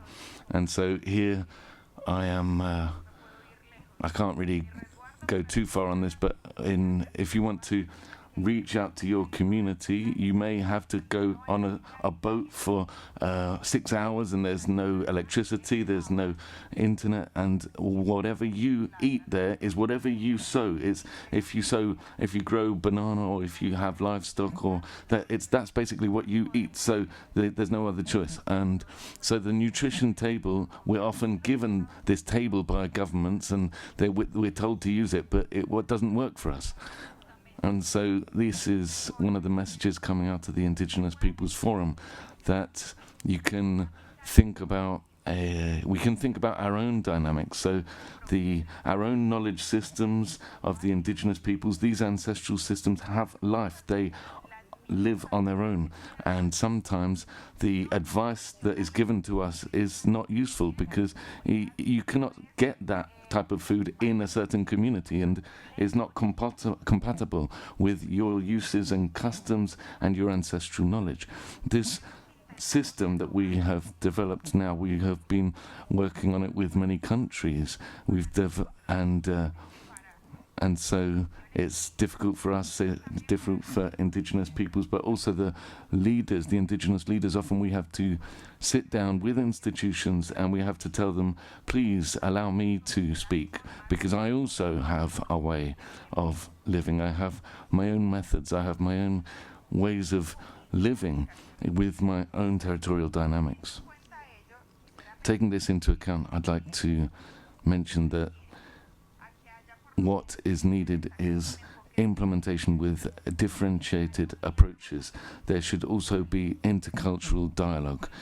So the indigenous people speaking to the governments, to the institutions, because that will mean that at the very least we can have dialogue with respect, because we may be different, but we're also supporting lives, women, children, elderly people, and all of that knowledge needs to be listened to. It deserves to be listened to and valued, and that can be valued and appreciated by a government as well. We need the government to accompany us, to support us in the same way that IFAD does. So IFAD carried out a very important exercise. IFAD had an exercise whereby we had been discussing for a few years on the basics of how we can bring our positions forward, how we can share our stances, but also how we can use any methodological approaches in our territories and try to spread them further. And so we reached out to certain communities, certain indigenous peoples, and we explained that we have some different ways of sowing our seeds. Some people may understand the way I explain how you sow a seed, and other people will not understand. So to sow corn or rice, you have to look at a lunar calendar, you have to follow the moon, and it's only the indigenous peoples who know how to use that lunar calendar. And many civil servants or government workers come in and they tell me that the lunar calendar is pointless for my maize or my rice, but it isn't. And so at least we need to have that kind of dialogue.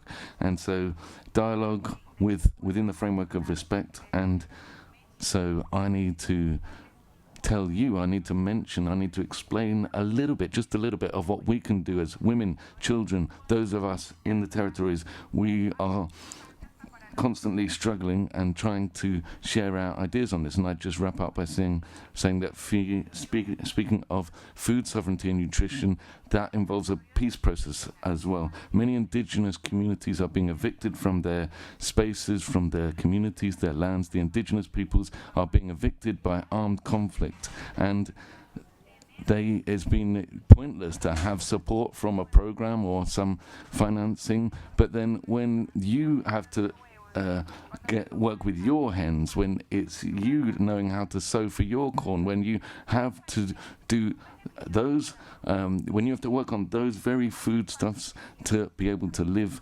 life well, then that's when everything can fall apart. So you need food, but you need peace included in a holistic way. So when we speak about food sovereignty, that also includes peace, because peace is related closely to harmony in the territory, but also harmony among the communities who are living there on the ground, in our homes, with our children, and with our families. Thank you. Thank you very much. Indeed, a well-deserved applause for that message. Let me continue with a question to the ambassador here right next to me. What are your expectations for the forthcoming Nutrition for Growth Summit in Paris at the end of March? And what are the key messages you will be taking to the Nutrition for Growth Summit from IFAD Governing Council? Merci. C'est une question. Thank you. This is a vast question. It's a very broad question. And having listened to the speakers today, His Majesty spoke very clearly and solemnly on this topic, and the challenge is indeed a sizable one. Our expectations, I would say, are 4 in number. There are 4, we could say roughly. So regarding Nutrition for Growth, it's about the centrality, the universality, continuity, and ambition. So what do I mean by this? So centrality, this is that we have to collectively be able to place development policy, channel it through nutrition, and place nutrition policies at the core of development policy. Now, it may surprise you if I tell you the following. The Paris Summit on Nutrition is not a summit on nutrition, actually. It's a summit on the consequences of climate change. It's a summit on health, public health. It's a summit on gender equality. It's a summit on resilience in the face of crises. It's a summit on social security, on policy action and innovation, artificial intelligence, financing also, which is very much at the core of our approach. So, universality, that is coming to the realization that the problem of malnutrition is a topic which absolutely affects all peoples, all nations, all communities. Now, of course, we are filled with emotion when we see children who are undernourished, who are suffering from acute malnutrition, and that is very much at the heart of our action. We want to focus on the first 1,000 days of life of a child. But malnutrition is also a lack of micronutrients, and we know how important women are in this and how women can be affected by this so much. It's also about obesity and overweight, which in 2030 will affect so many people who are undernourished as those who are excessively nourished. So we will have just as many undernourished people as overnourished people. And so in the countries with the highest incomes, there are the issues of caring for the elderly, because we see many of our elderly people who face the issue of malnutrition and extending the lifespan. So really these are issues that affect the whole of humanity. We have a great deal to learn from each other. At the core of our mission, it is really focusing on nutrition, but we all have to learn. We have to learn about this combat, this fight collectively. We have to fight together. Now, continuity. Continuity means allowing this excellent initiative N4G to continue to exist. the Nutrition for Growth initiative must continue existing. N4G is an incredibly vulnerable process. If we simply allow it to become a beauty contest that takes place every 4 years, looking at who can harvest the most, who can have the highest yield without any real direction, without any strategic approach, then we will find ourselves losing this excellent initiative. We'll see it fall by the wayside. And it is in the name of continuity that during the Olympics we had the honor of hosting the N4G summit, and we went back to our Japanese partners, our American partners, our Australian partners, because the Olympic Games will be in Brisbane, the next Olympic Games in Australia, and the idea was to speak to the international community and find some common thread, some continuity among nations, so as to ensure that the international community can be speaking about this. Now, there are always mountains. In all countries there are mountains, and my job is to climb the mountains with N4G, but it's also about the valleys. It's the people of the valleys who we need to speak to if we are to be successful in this international summit. Then finally, ambition to mobilize the international community on financial commitments. That's important. Also important national commitments. I'd like to very much welcome the commitments undertaken by Indonesia a few days ago, which are very considerable, $28 billion over the next few years. And then, in terms of financing, we find ourselves in a situation which is very different to the one we were in 2021. The imperialist war being led by Russia against the Ukraine has brought about a horrible crisis, food crisis, which is also leading to a financial crisis, and this is fed by the debt that comes back from COVID and also the scarcity of resources for development, because war is on our doorstep. War is on the doorstep of the countries that are the most able to finance issues against malnutrition. So what sources of finance can we find, and what role can multilateral banks play? And that's why we're putting out this call to multilateral banks, because we have a policy on this particular topic, and Your Majesty, you know about this, you spoke about this, so it has an extraordinary return on investment, and this is precisely what development banks want. They want return on their investment, they want profitability for their investments, and so really we'll be going to South Africa at the end of the month for the Financing Common Summit, and we're going to really push for this idea for more investment. And I'd very much like to welcome the initiatives undertaken by the Indonesian Development Bank for their investment over the next few years. And then we've got the African Development Bank and the other regional development banks that are offering support in this ambition. Very much for that response. And bridging the Governing Council with the Nutrition for Growth Summit. I would like to open the floor to the audience, and I kind request to keep the time, otherwise I will be in trouble. And I would like to give the floor to Canada first. Merci de me donner la parole. Thank you for giving me the floor. I'll be speaking in French and in English. I'd like to thank the panelists for their enriching contributions. This discussion is taking place at a very critical moment. We are aware that the positive impact of investments in nutrition goes beyond simply focusing on health. It also has an impact on agriculture, school results, school grades, social security, also gender equality, climate resilience, with significant return on investment for every dollar invested. So investing in nutrition is the right thing to do morally. But it is also an intelligent strategy that can stimulate the global economy. Nevertheless, as we have heard, the nutrition sector is under attack and under pressure. It is more and more difficult to obtain financing for nutrition. Therefore, it's important to find profitable and innovative ways of intensifying crowding in financing for nutrition. To help kickstart IFAD's work on mainstreaming nutrition, and believe that the fund can play a significant contribution to achieving our global goals on nutrition.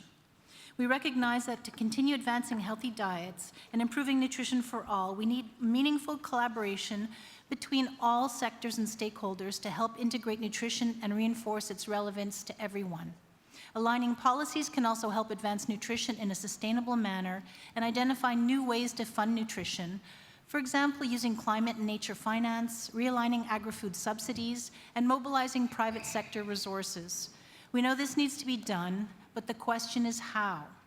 We know the Nutrition for Growth Summit is fast approaching, and it's one of the many moments in 2025 that we can work together to continue the momentum and deliver concrete actions. To make further progress, we must ask the following questions. What concrete steps can we take to strengthen effective collaboration across all sectors? How can we bring in the right players to co-create a roadmap towards sustainable solutions? How can we align policies to better tap into existing sources of funds from the environment funds like the GEF and the GCF and from the private sector? Together we can turn a shared vision into reality. I thank you. Thank you very much. The topic is very popular, so we unfortunately have to close the further interventions. A list has been put together, so I will call the countries one by one that have submitted.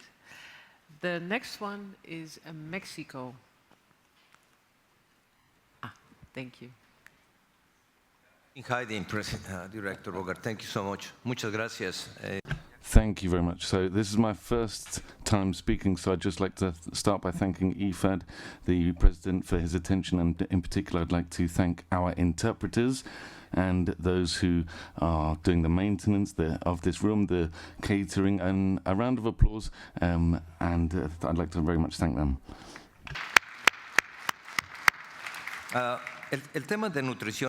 The issue of nutrition, I believe, is a very complex one. It is a very complex issue because it goes far beyond simple physiology. If it were just physiology, it would be very fast and easy. You just have to look at how much protein, how much carbohydrate you consume, how many minerals, look at your body, and then we could solve it very quickly. But the reality is that nutrition in human beings is incredibly complex, extremely complex, because there are cultural issues, social issues, ecological issues, and I believe that therefore we are going into a very difficult issue which we're not always aware of and we don't understand. Now, speaking as a government, we have instructions and we discuss with IFAD, FAO and WFP, and what I would ask is for the three RBAs to sit down and create one single nutrition strategy for all three RBAs, where each agency includes their contributions within their capacities, and we should not have what has happened with other strategies, whereby each individual has their own agenda and priorities, and often these are competing and it's very dispersed. So the first instruction for us here at this Governing Council is that we need a common agenda between all three RBAs, and then IFAD needs to strengthen its own internal capacity. We are lacking an internal structure in general on what we want to do on nutrition specifically, and we have to actually focus and understand what we're doing with nutrition. We cannot address all topics at once. We have to actually focus, and then maybe we can work with our countries to develop policies. Our development programs should include nutrition in all their COSOPs, and we should also improve financing.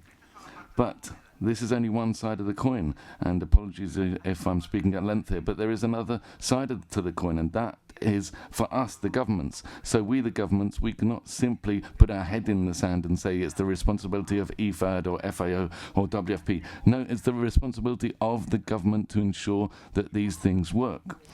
Therefore, our great responsibility is ensuring that the human right to food is actually included in all of our national laws. The the best public good that a government can do is to create public policy.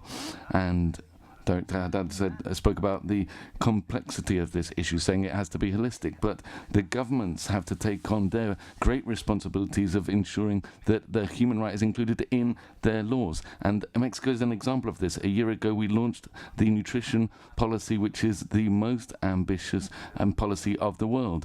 It's about transforming the whole of the food system so as to ensure that the law acknowledges the human right to food. And we call upon you to collaborate with us on this. And I'll just finish with a last personal reflection. Now, child nutrition is an issue which is really urgent for us, which is very important for all of us, but I believe that we have the opportunity to think about a new approach to nutrition, and speaking about from the womb to the tomb. From the womb to the tomb. If we do not do this, we are losing a great opportunity at this event. Thank you very much, and we'll continue our discussions. Thank you very much for this contribution.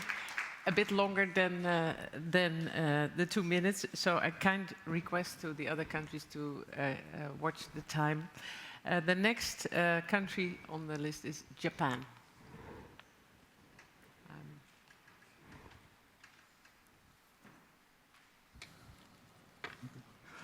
Thank you very much, and thank you for giving me the floor. And I would like to thank the distinguished panelists for their informative and enlightening discussions. And in 2021, the Tokyo Nutrition for Growth Summit was held in a hybrid format amid the COVID-19 pandemic. And notwithstanding the difficulties, the Tokyo Compact on Global Nutrition for Growth was endorsed by 215 stakeholders, including 65 governments, 11 international organizations, 60 private sectors, and 58 civil societies. And over $27 billion of financial commitments were announced. And now we are extremely grateful that France, especially Ambassador Pom, is working very hard to carry that momentum forward. The three countries, namely Japan and the US and France, form a team of Troika for the preparation of Paris Summit. And as a member of this formation, Japan, especially Director General Ryo Nakamura of MOFA, participates in regular consultation with France with the aim of making the Paris Summit a success.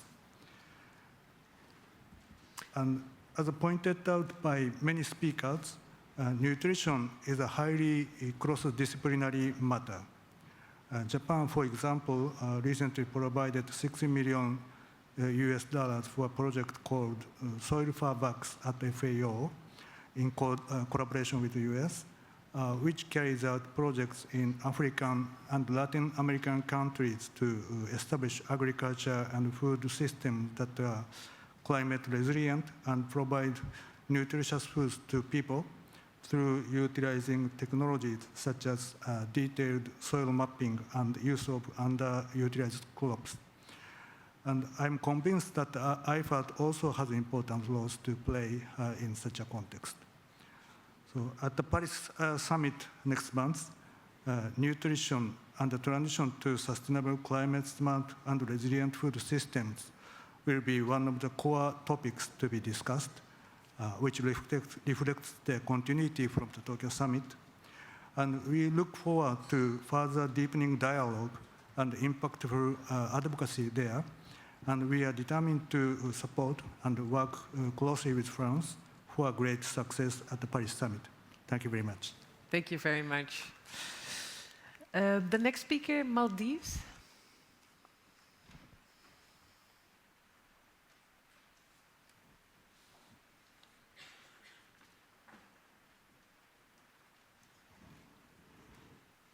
The microphone is not working. Can somebody? Yes. Thank you. It's working. Should be working now. Distinguished delegates, ladies and gentlemen, investing in nutrition is critical for the Maldives, not only for improving public health, but also for strengthening economic resilience and sustainable development. And proper nutrition is the foundation of a healthy society, enhancing productivity, reducing healthcare costs, and ensuring the well-being of future generations. As we all know, health and food are interconnected, and we need development and education in nutrition, which is lacking in the Maldives. So traditionally, Maldivian diets consists of root crops, homegrown vegetables, and fresh fruits which provides a balanced nutrient-rich food intake. And we have so many sugar beverages and unhealthy diet happening in the Maldives as well. So to reverse this trend, we must instill the value of proper nutrition in children from an early age, fostering lifelong healthy eating habits. Therefore, strengthening nutrition education, promoting local food production, and encouraging healthier dietary choices are crucial steps in ensuring a well-nourished and resilient nation. And I echo with you, sir, from Micronesia, sending a lot of echoes. So I call upon global partners, policymakers, and stakeholders to support nutrition initiatives in the Maldives, ensuring a resilient food system that nurtures both people and the environment. We have a very fragile environment, ladies and gentlemen. So a strong commitment to nutrition today will lead to a healthier, more prosperous tomorrow. Thank you. Thank you for that message. The next country I would like to call is the UK.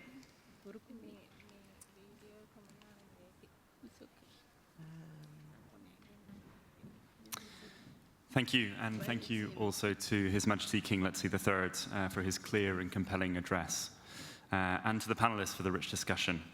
We've heard that investing in nutrition is essential for sustainable economic growth, for building resilience to climate impacts, and for empowering women and girls. Despite progress made, however, the world is off track to meet the SDG 2 targets to end malnutrition. The financing gap to scale up high-impact nutrition interventions between 2025 and 2034 is $130 billion US. The UK strongly believes that integrating nutrition into interventions in other sectors such as health, humanitarian assistance, food security, agriculture, climate, and social protection is key for maximizing impact and helping to mobilize more financing for nutrition. We were therefore incredibly pleased to see nutrition as a strategic objective in the new CADEP and the way that it looks in a systems way. We look forward to working with partners and member states in support of its implementation.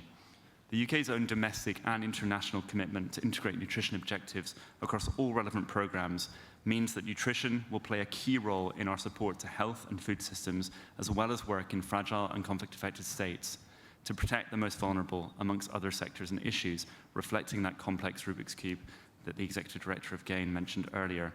We encourage partners and member states, therefore, to join in signing the Global Compact on Nutrition Integration, which will be launched at the N4G Summit in March. We thank France and the personal leadership of Ambassador Pont in that regard. We want to work together to tackle key challenges on integrating nutrition and collectively make progress on SDG 2 at a time of limited funding. The UK is happy to provide more detail about the Compact. It's incumbent on all of us to integrate nutrition. So thank you again to IFAD for their pioneering work on nutrition and for organizing this high-level dialogue today en route to N4G, FFD, the UNFSS stocktake, etc. It's really, really important that nutrition is at the heart of everything we do. Thank you. Thank you very much. The next country I'd like to call is Ecuador, and you have 2 minutes. I'd like to thank the panelists for their presentations. Chronic malnutrition in children under 2 has been an issue of great concern for my country. After many interventions during 2018 and 2024, we were able to slow down malnutrition from 23.6 to 19.3%. This is an achievement, maybe? Yes, it is, but it continues to be totally unacceptable, this figure. This result coincides with the implementation of the national strategy, Ecuador Grows Without Child Malnutrition, which was accompanied by the establishment of a technical secretariat as the coordinator of the strategy. through the delivery of the prioritized package, which is a set of services and assets based on the best possible scientific evidence, we implemented a budget methodology based on performance or results, which makes it possible to increase evaluation, follow-up, and better allocation of public resources. Since between 2021 and 2024, Ecuador invested more than $1 billion in the delivery of services and assets from this prioritized package. And now, only for 2025, we've allocated a total of $421 million. These resources were financed by the government. In spite of these great efforts, until now in 2030, we require a total of $3.9 billion for the package. That's why we need funding in order to support these measures that will ensure the smooth running of the systems and food markets. My country needs to provide financial sustainability in the long term to the national strategy, while at the same time providing for transparency of our public spending. Thank you. Thank you very much. The next one on the list, the next country I'd like to call, I'd like to ask Eswatini. Thank you. Thank you, Chairperson. Firstly, I'd like to bring greetings from His Majesty King Mswati III, the government and the people of Eswatini. I then would like to extend our gratitude to IFAD for organizing this forum. I do have to extend special thanks to IFAD for partnering with the Kingdom of Eswatini to do two programs, one of which is coming to an end now, which we call the Smallholder Market-Led project. And we are now starting what we call the Smallholder Agricultural Productivity Enhancement and Marketing Project.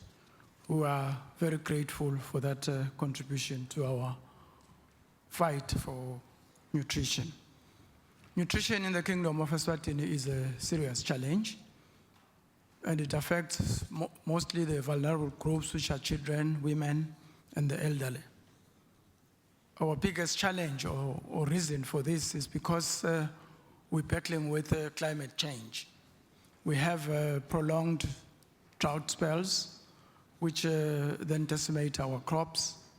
And then we have disruptive rainfall that comes in the form of hailstorms and such like, therefore destroying our infrastructure. We do have strategies to deal with these issues, and they include building dams to make sure that we secure our crops and our yields. We do want to do protected farming and develop markets so that our diverse crops that are good for nutrition can have off-takers. We also want to adopt technology to make sure that we attract the youth into farming. We are aware that the bulk of our farmers are smallholder farmers because they occupy about 70% of the farming lands.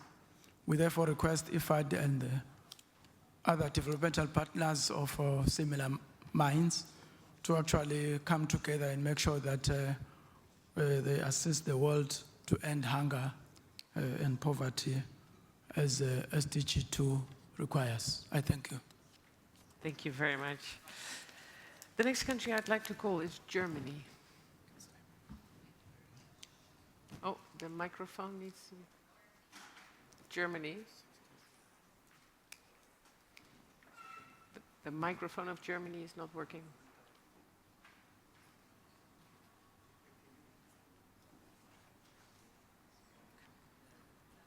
Yes. Yes, no. Thank you very much.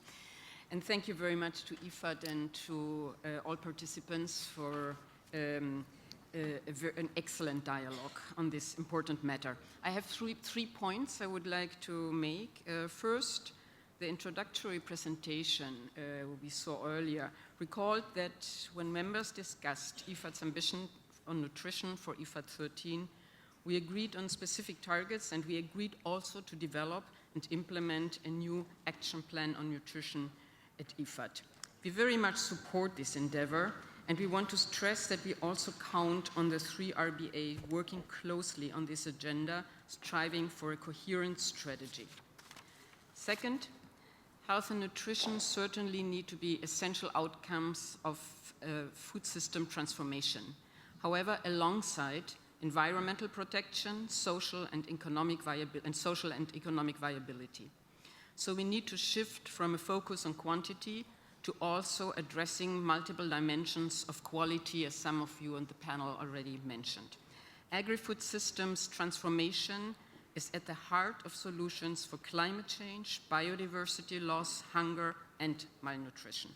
Germany is committed to this global transformation of agri-food systems, and as such, a strong supporter of IFAD and the other RBE in pursuing this ambition.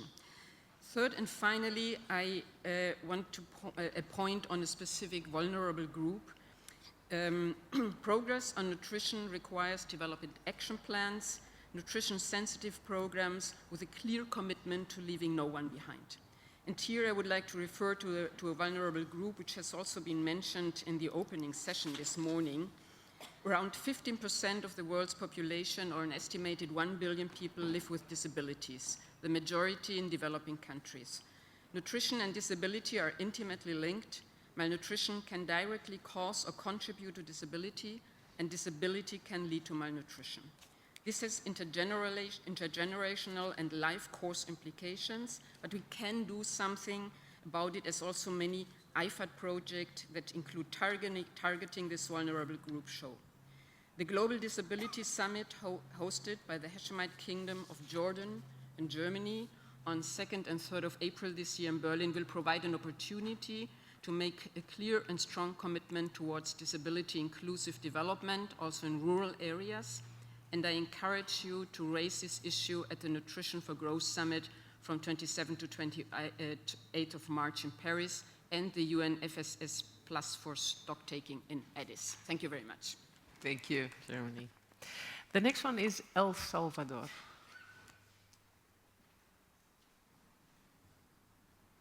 Mic should be on. Thank you very much. And I'd like to thank you, moderator, as well as all the panelists for their valid contributions on this extremely important issue globally. And El Salvador would like to also join the call to invest in nutrition, and also the call for coordinated action on the part of the 3 RBAs. For El Salvador, nutrition plays a crucial role, mainly in its roadmap of the food systems. On the one hand, because of the almost obvious role that nutrition has in social transformation, but also because of the benefits that it can provide in the short, medium, and long term. Indeed, adequate nutrition can guarantee these results in each individual in society. In addition to this, my country is currently implementing policies. I'm not going to go into statistical information here, but let me just say that this is one of our main commitments, and as a country, we're persuaded that by providing adequate nutrition from early childhood, we will be able to see great effects in the levels of schooling and health of society in general. But this will also contribute to the well-being and general prosperity of society today and into the future. The landscape globally is really quite adverse when it comes to nutrition, but as a country, we have the certainty that with the support of the international community and agencies like IFAD, we'll be able to achieve the goals that's part of our food systems roadmap. And also, we are persuaded that if we join together collectively as an international community, we'll be able to face common challenges like climate change and its impact on our agri-food systems and the capacities of our governments to strengthen or provide adequate nutrition to our societies. Thank you. Thank you very much for that. The next one is Eritrea. Thank you very much, moderator. Allow me first to express my utmost gratitude for the warm hospitality and participation by IFAD. And to continue, I would like to express my appreciation and to mention the joint Eritrea-IFAD activities with regards to food and nutrition security. I realize that nutrition is a very complex issue, but I will not go into the details of malnutrition and the rest. But I would like to express my the joint activity between Eritrea and IFAD and the change it has made over the years. Eritrea and IFAD have a long history of partnership in rural agricultural development programs, financing smallholder farmers. The partnership between both parties has started right after the country's independence in 1994. Since then, a number of agricultural development projects that focus on natural resources management, integrated crop and livestock development, fisheries development, and the like, has changed a lot and contributed also a lot to the attaining safe food, and food and nutrition security in the country. Initially, IFAD support was targeted in one region alone, but with time, it has extended to a number of areas in Eritrea and under national agricultural project and integrated agricultural development programs. But cognizant of the global commitment and the complexity of malnutrition and achievement of sustainable development goals, the wars in the area, Eritrea is launching its third agricultural strategic development plan with a theme of safe and nutritious food for everyone, everywhere by 2028. And it is possible. It's necessary to mention also that the Ministry of Agriculture has developed and implemented a multiple strategy in small, medium, comprehensive farmers and minimum agricultural household agricultural packages.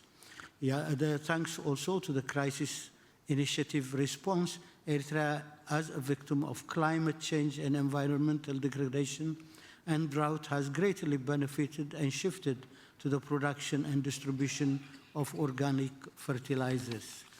I see my time button. Okay, I'd like to finish with Eritrea as is and will always be keen to work with IFAD towards achieving the global national goals and objectives to achieve safe and nutritious food to everyone, everywhere. That's a motto undertaken nowadays. We reaffirm our commitment for a safe nutrition for everyone, everywhere. I thank you very much for that. Thank you for your intervention. We have 3 more countries to go, and the next one is Venezuela.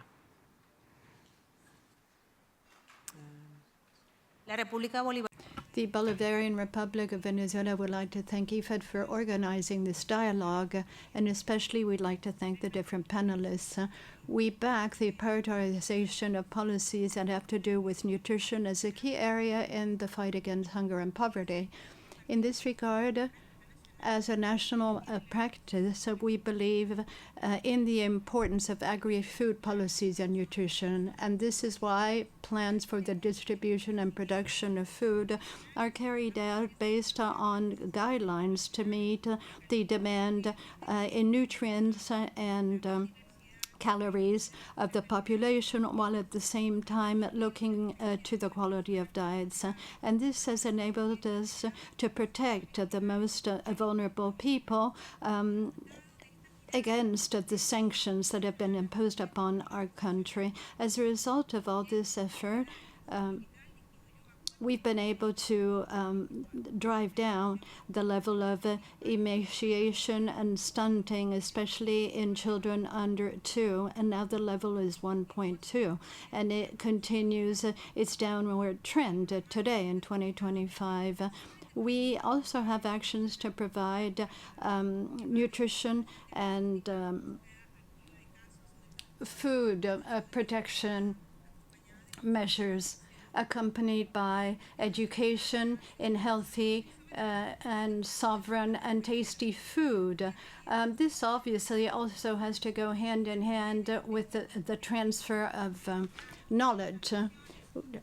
We combine with this action areas of research between the interrelationship between nutrition and climate, and humbly we would like to make available our experience when it comes to the definition of indicators related to climate change so as to achieve the 2030 agenda.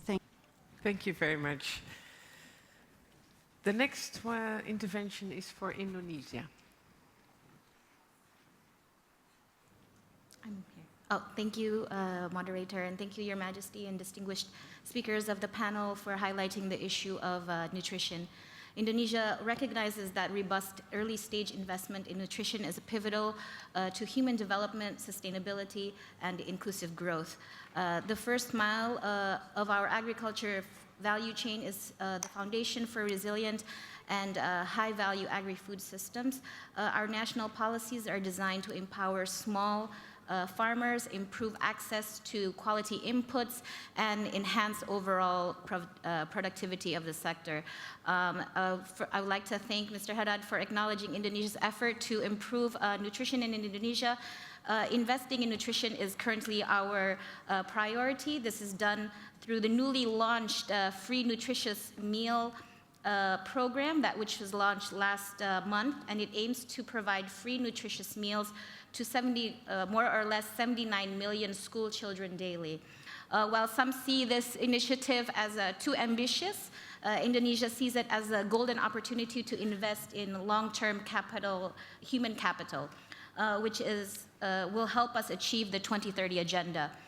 Key features of this ambitious program is not only providing daily nutritious food which are locally sourced, but also educating students on nutrition, meal planning, as well as healthy eating habits, generating long-term awareness and best practices.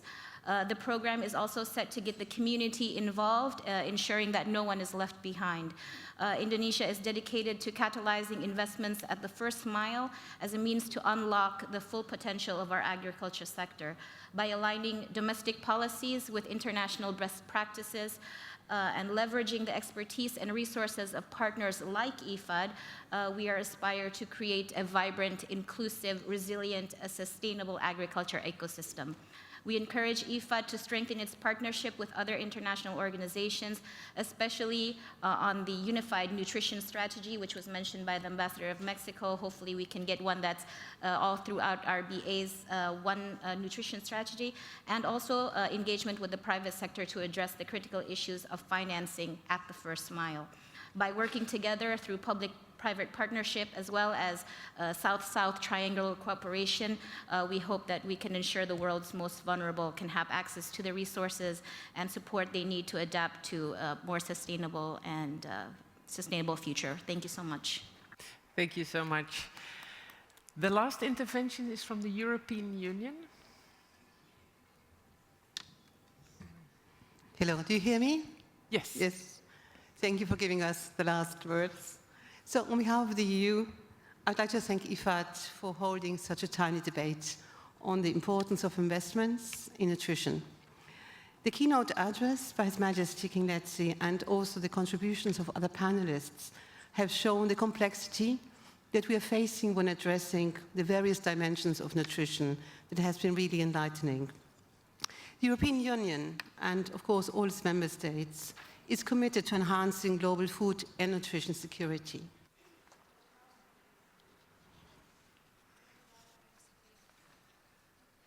Oh, something happened to the microphone.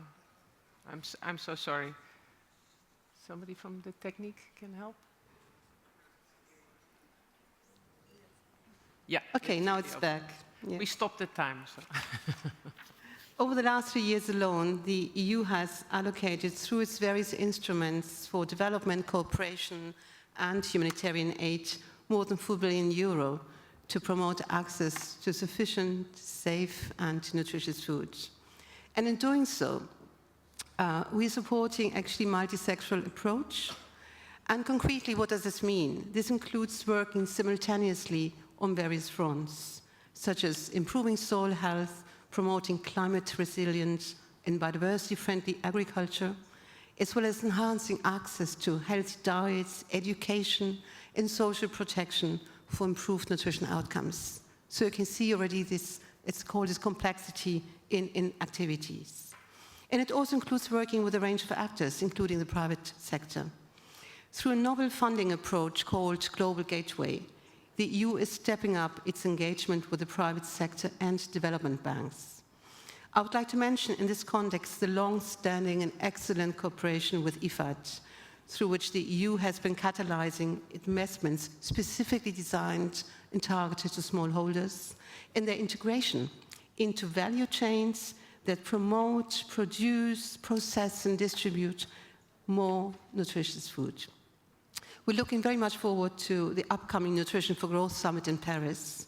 The summit comes at a pivotal moment to reiterate our joint commitment to nutrition-sensitive food systems. As mentioned by previous speakers, the summit is not just about nutrition, it's about healthy people and a healthy planet. And we welcome very much the last comment, I think, by Mexico, to ask the UN agencies to work close together and with all our support to this endeavor. Thank you. Thank you very much for that last intervention. I'm very happy that there were so many interventions and to hear the acknowledgement of the importance of and the complexity of the topic of nutrition, and also to hear some tangible examples of progress, and also the need to have a coordinated action and guidance from combined RBAs. That message was also loud and clear for many of you.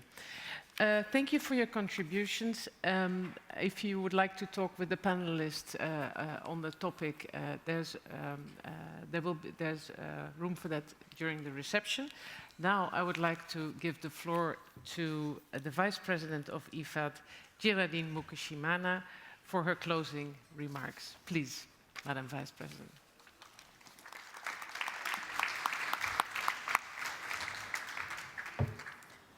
Thank you, Peter.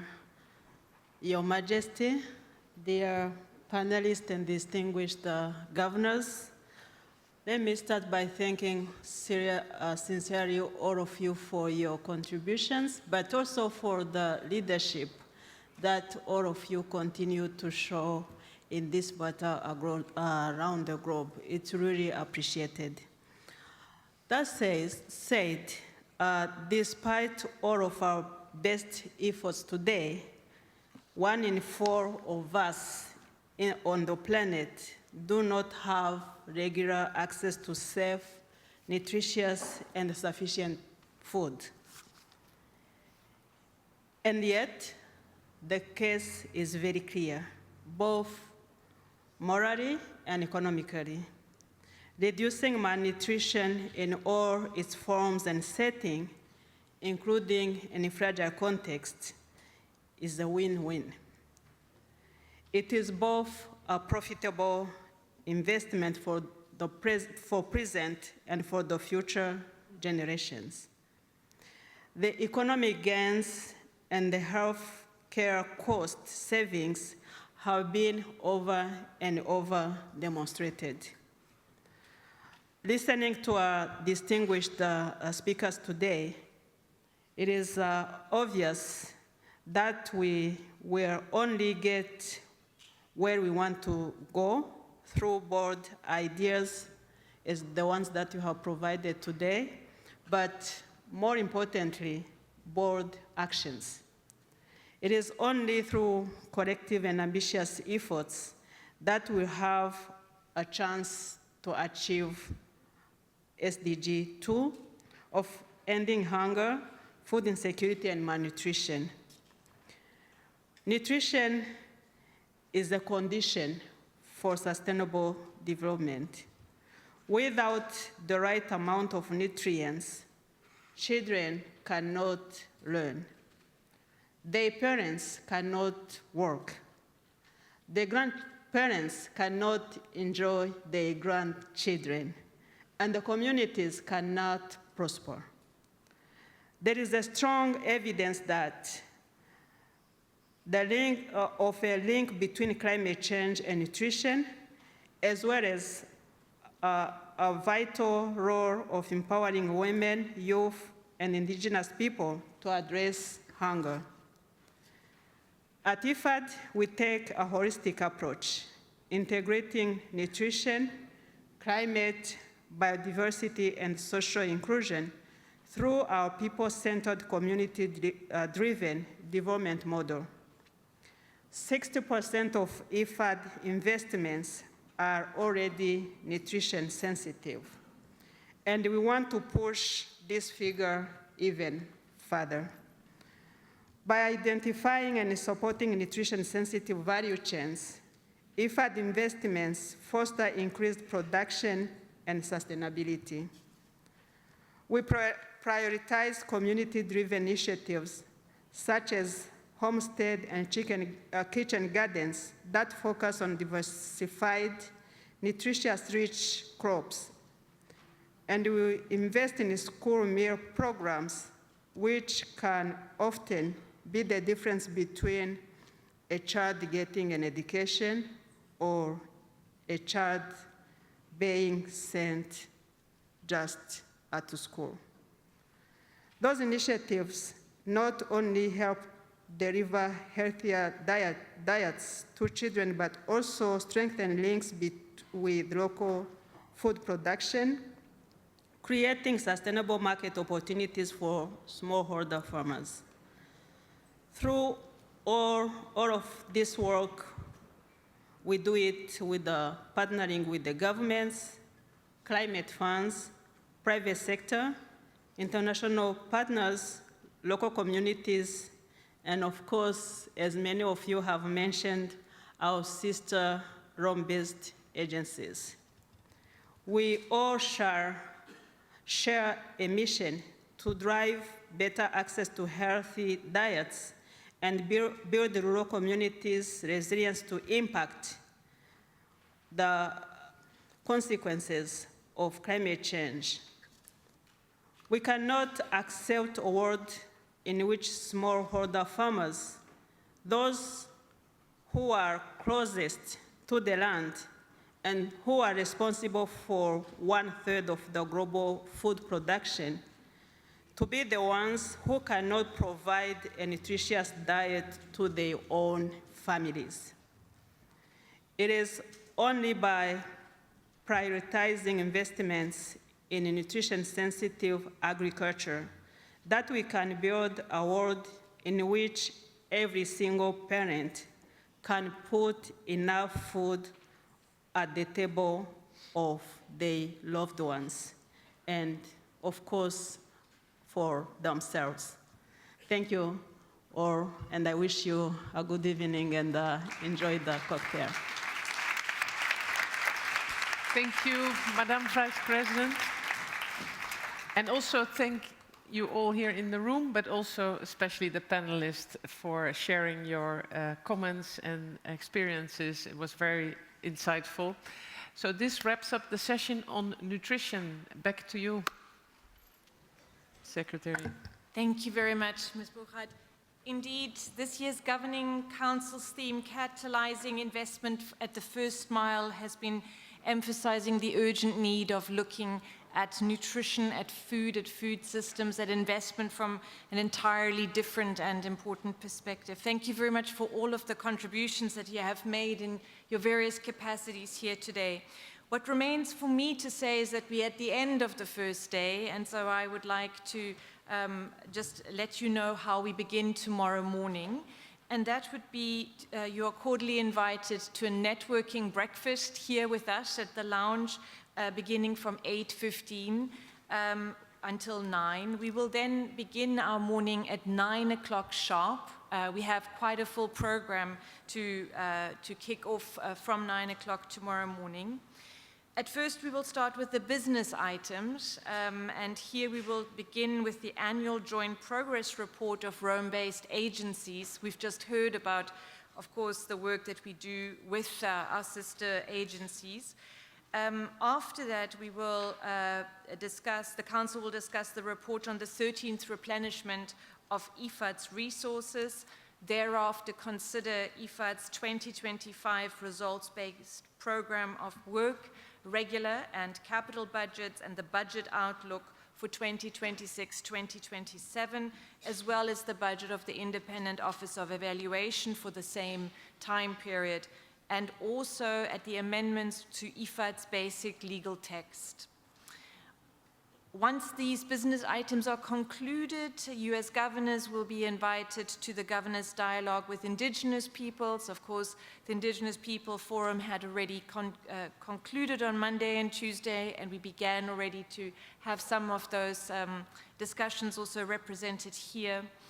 After that Governors' Dialogue with Indigenous People is the time for the annual Governors' Roundtable, entitled Designing and Delivering for Impact in an Increasingly Complex Context. That will also happen in the morning hours, and it will happen in the Italian conference room for the governors and heads of delegations. We will give you detailed instructions and guidelines on that tomorrow morning. But just to let you know that Associate Vice President Donald Brown of the Department for Country Operations will be moderating that session, but we will be kicking off the discussion with some overarching contextual comments by Ms. Sara Pantuliano, the Chief Executive Officer of ODI, who priorly moderated the session.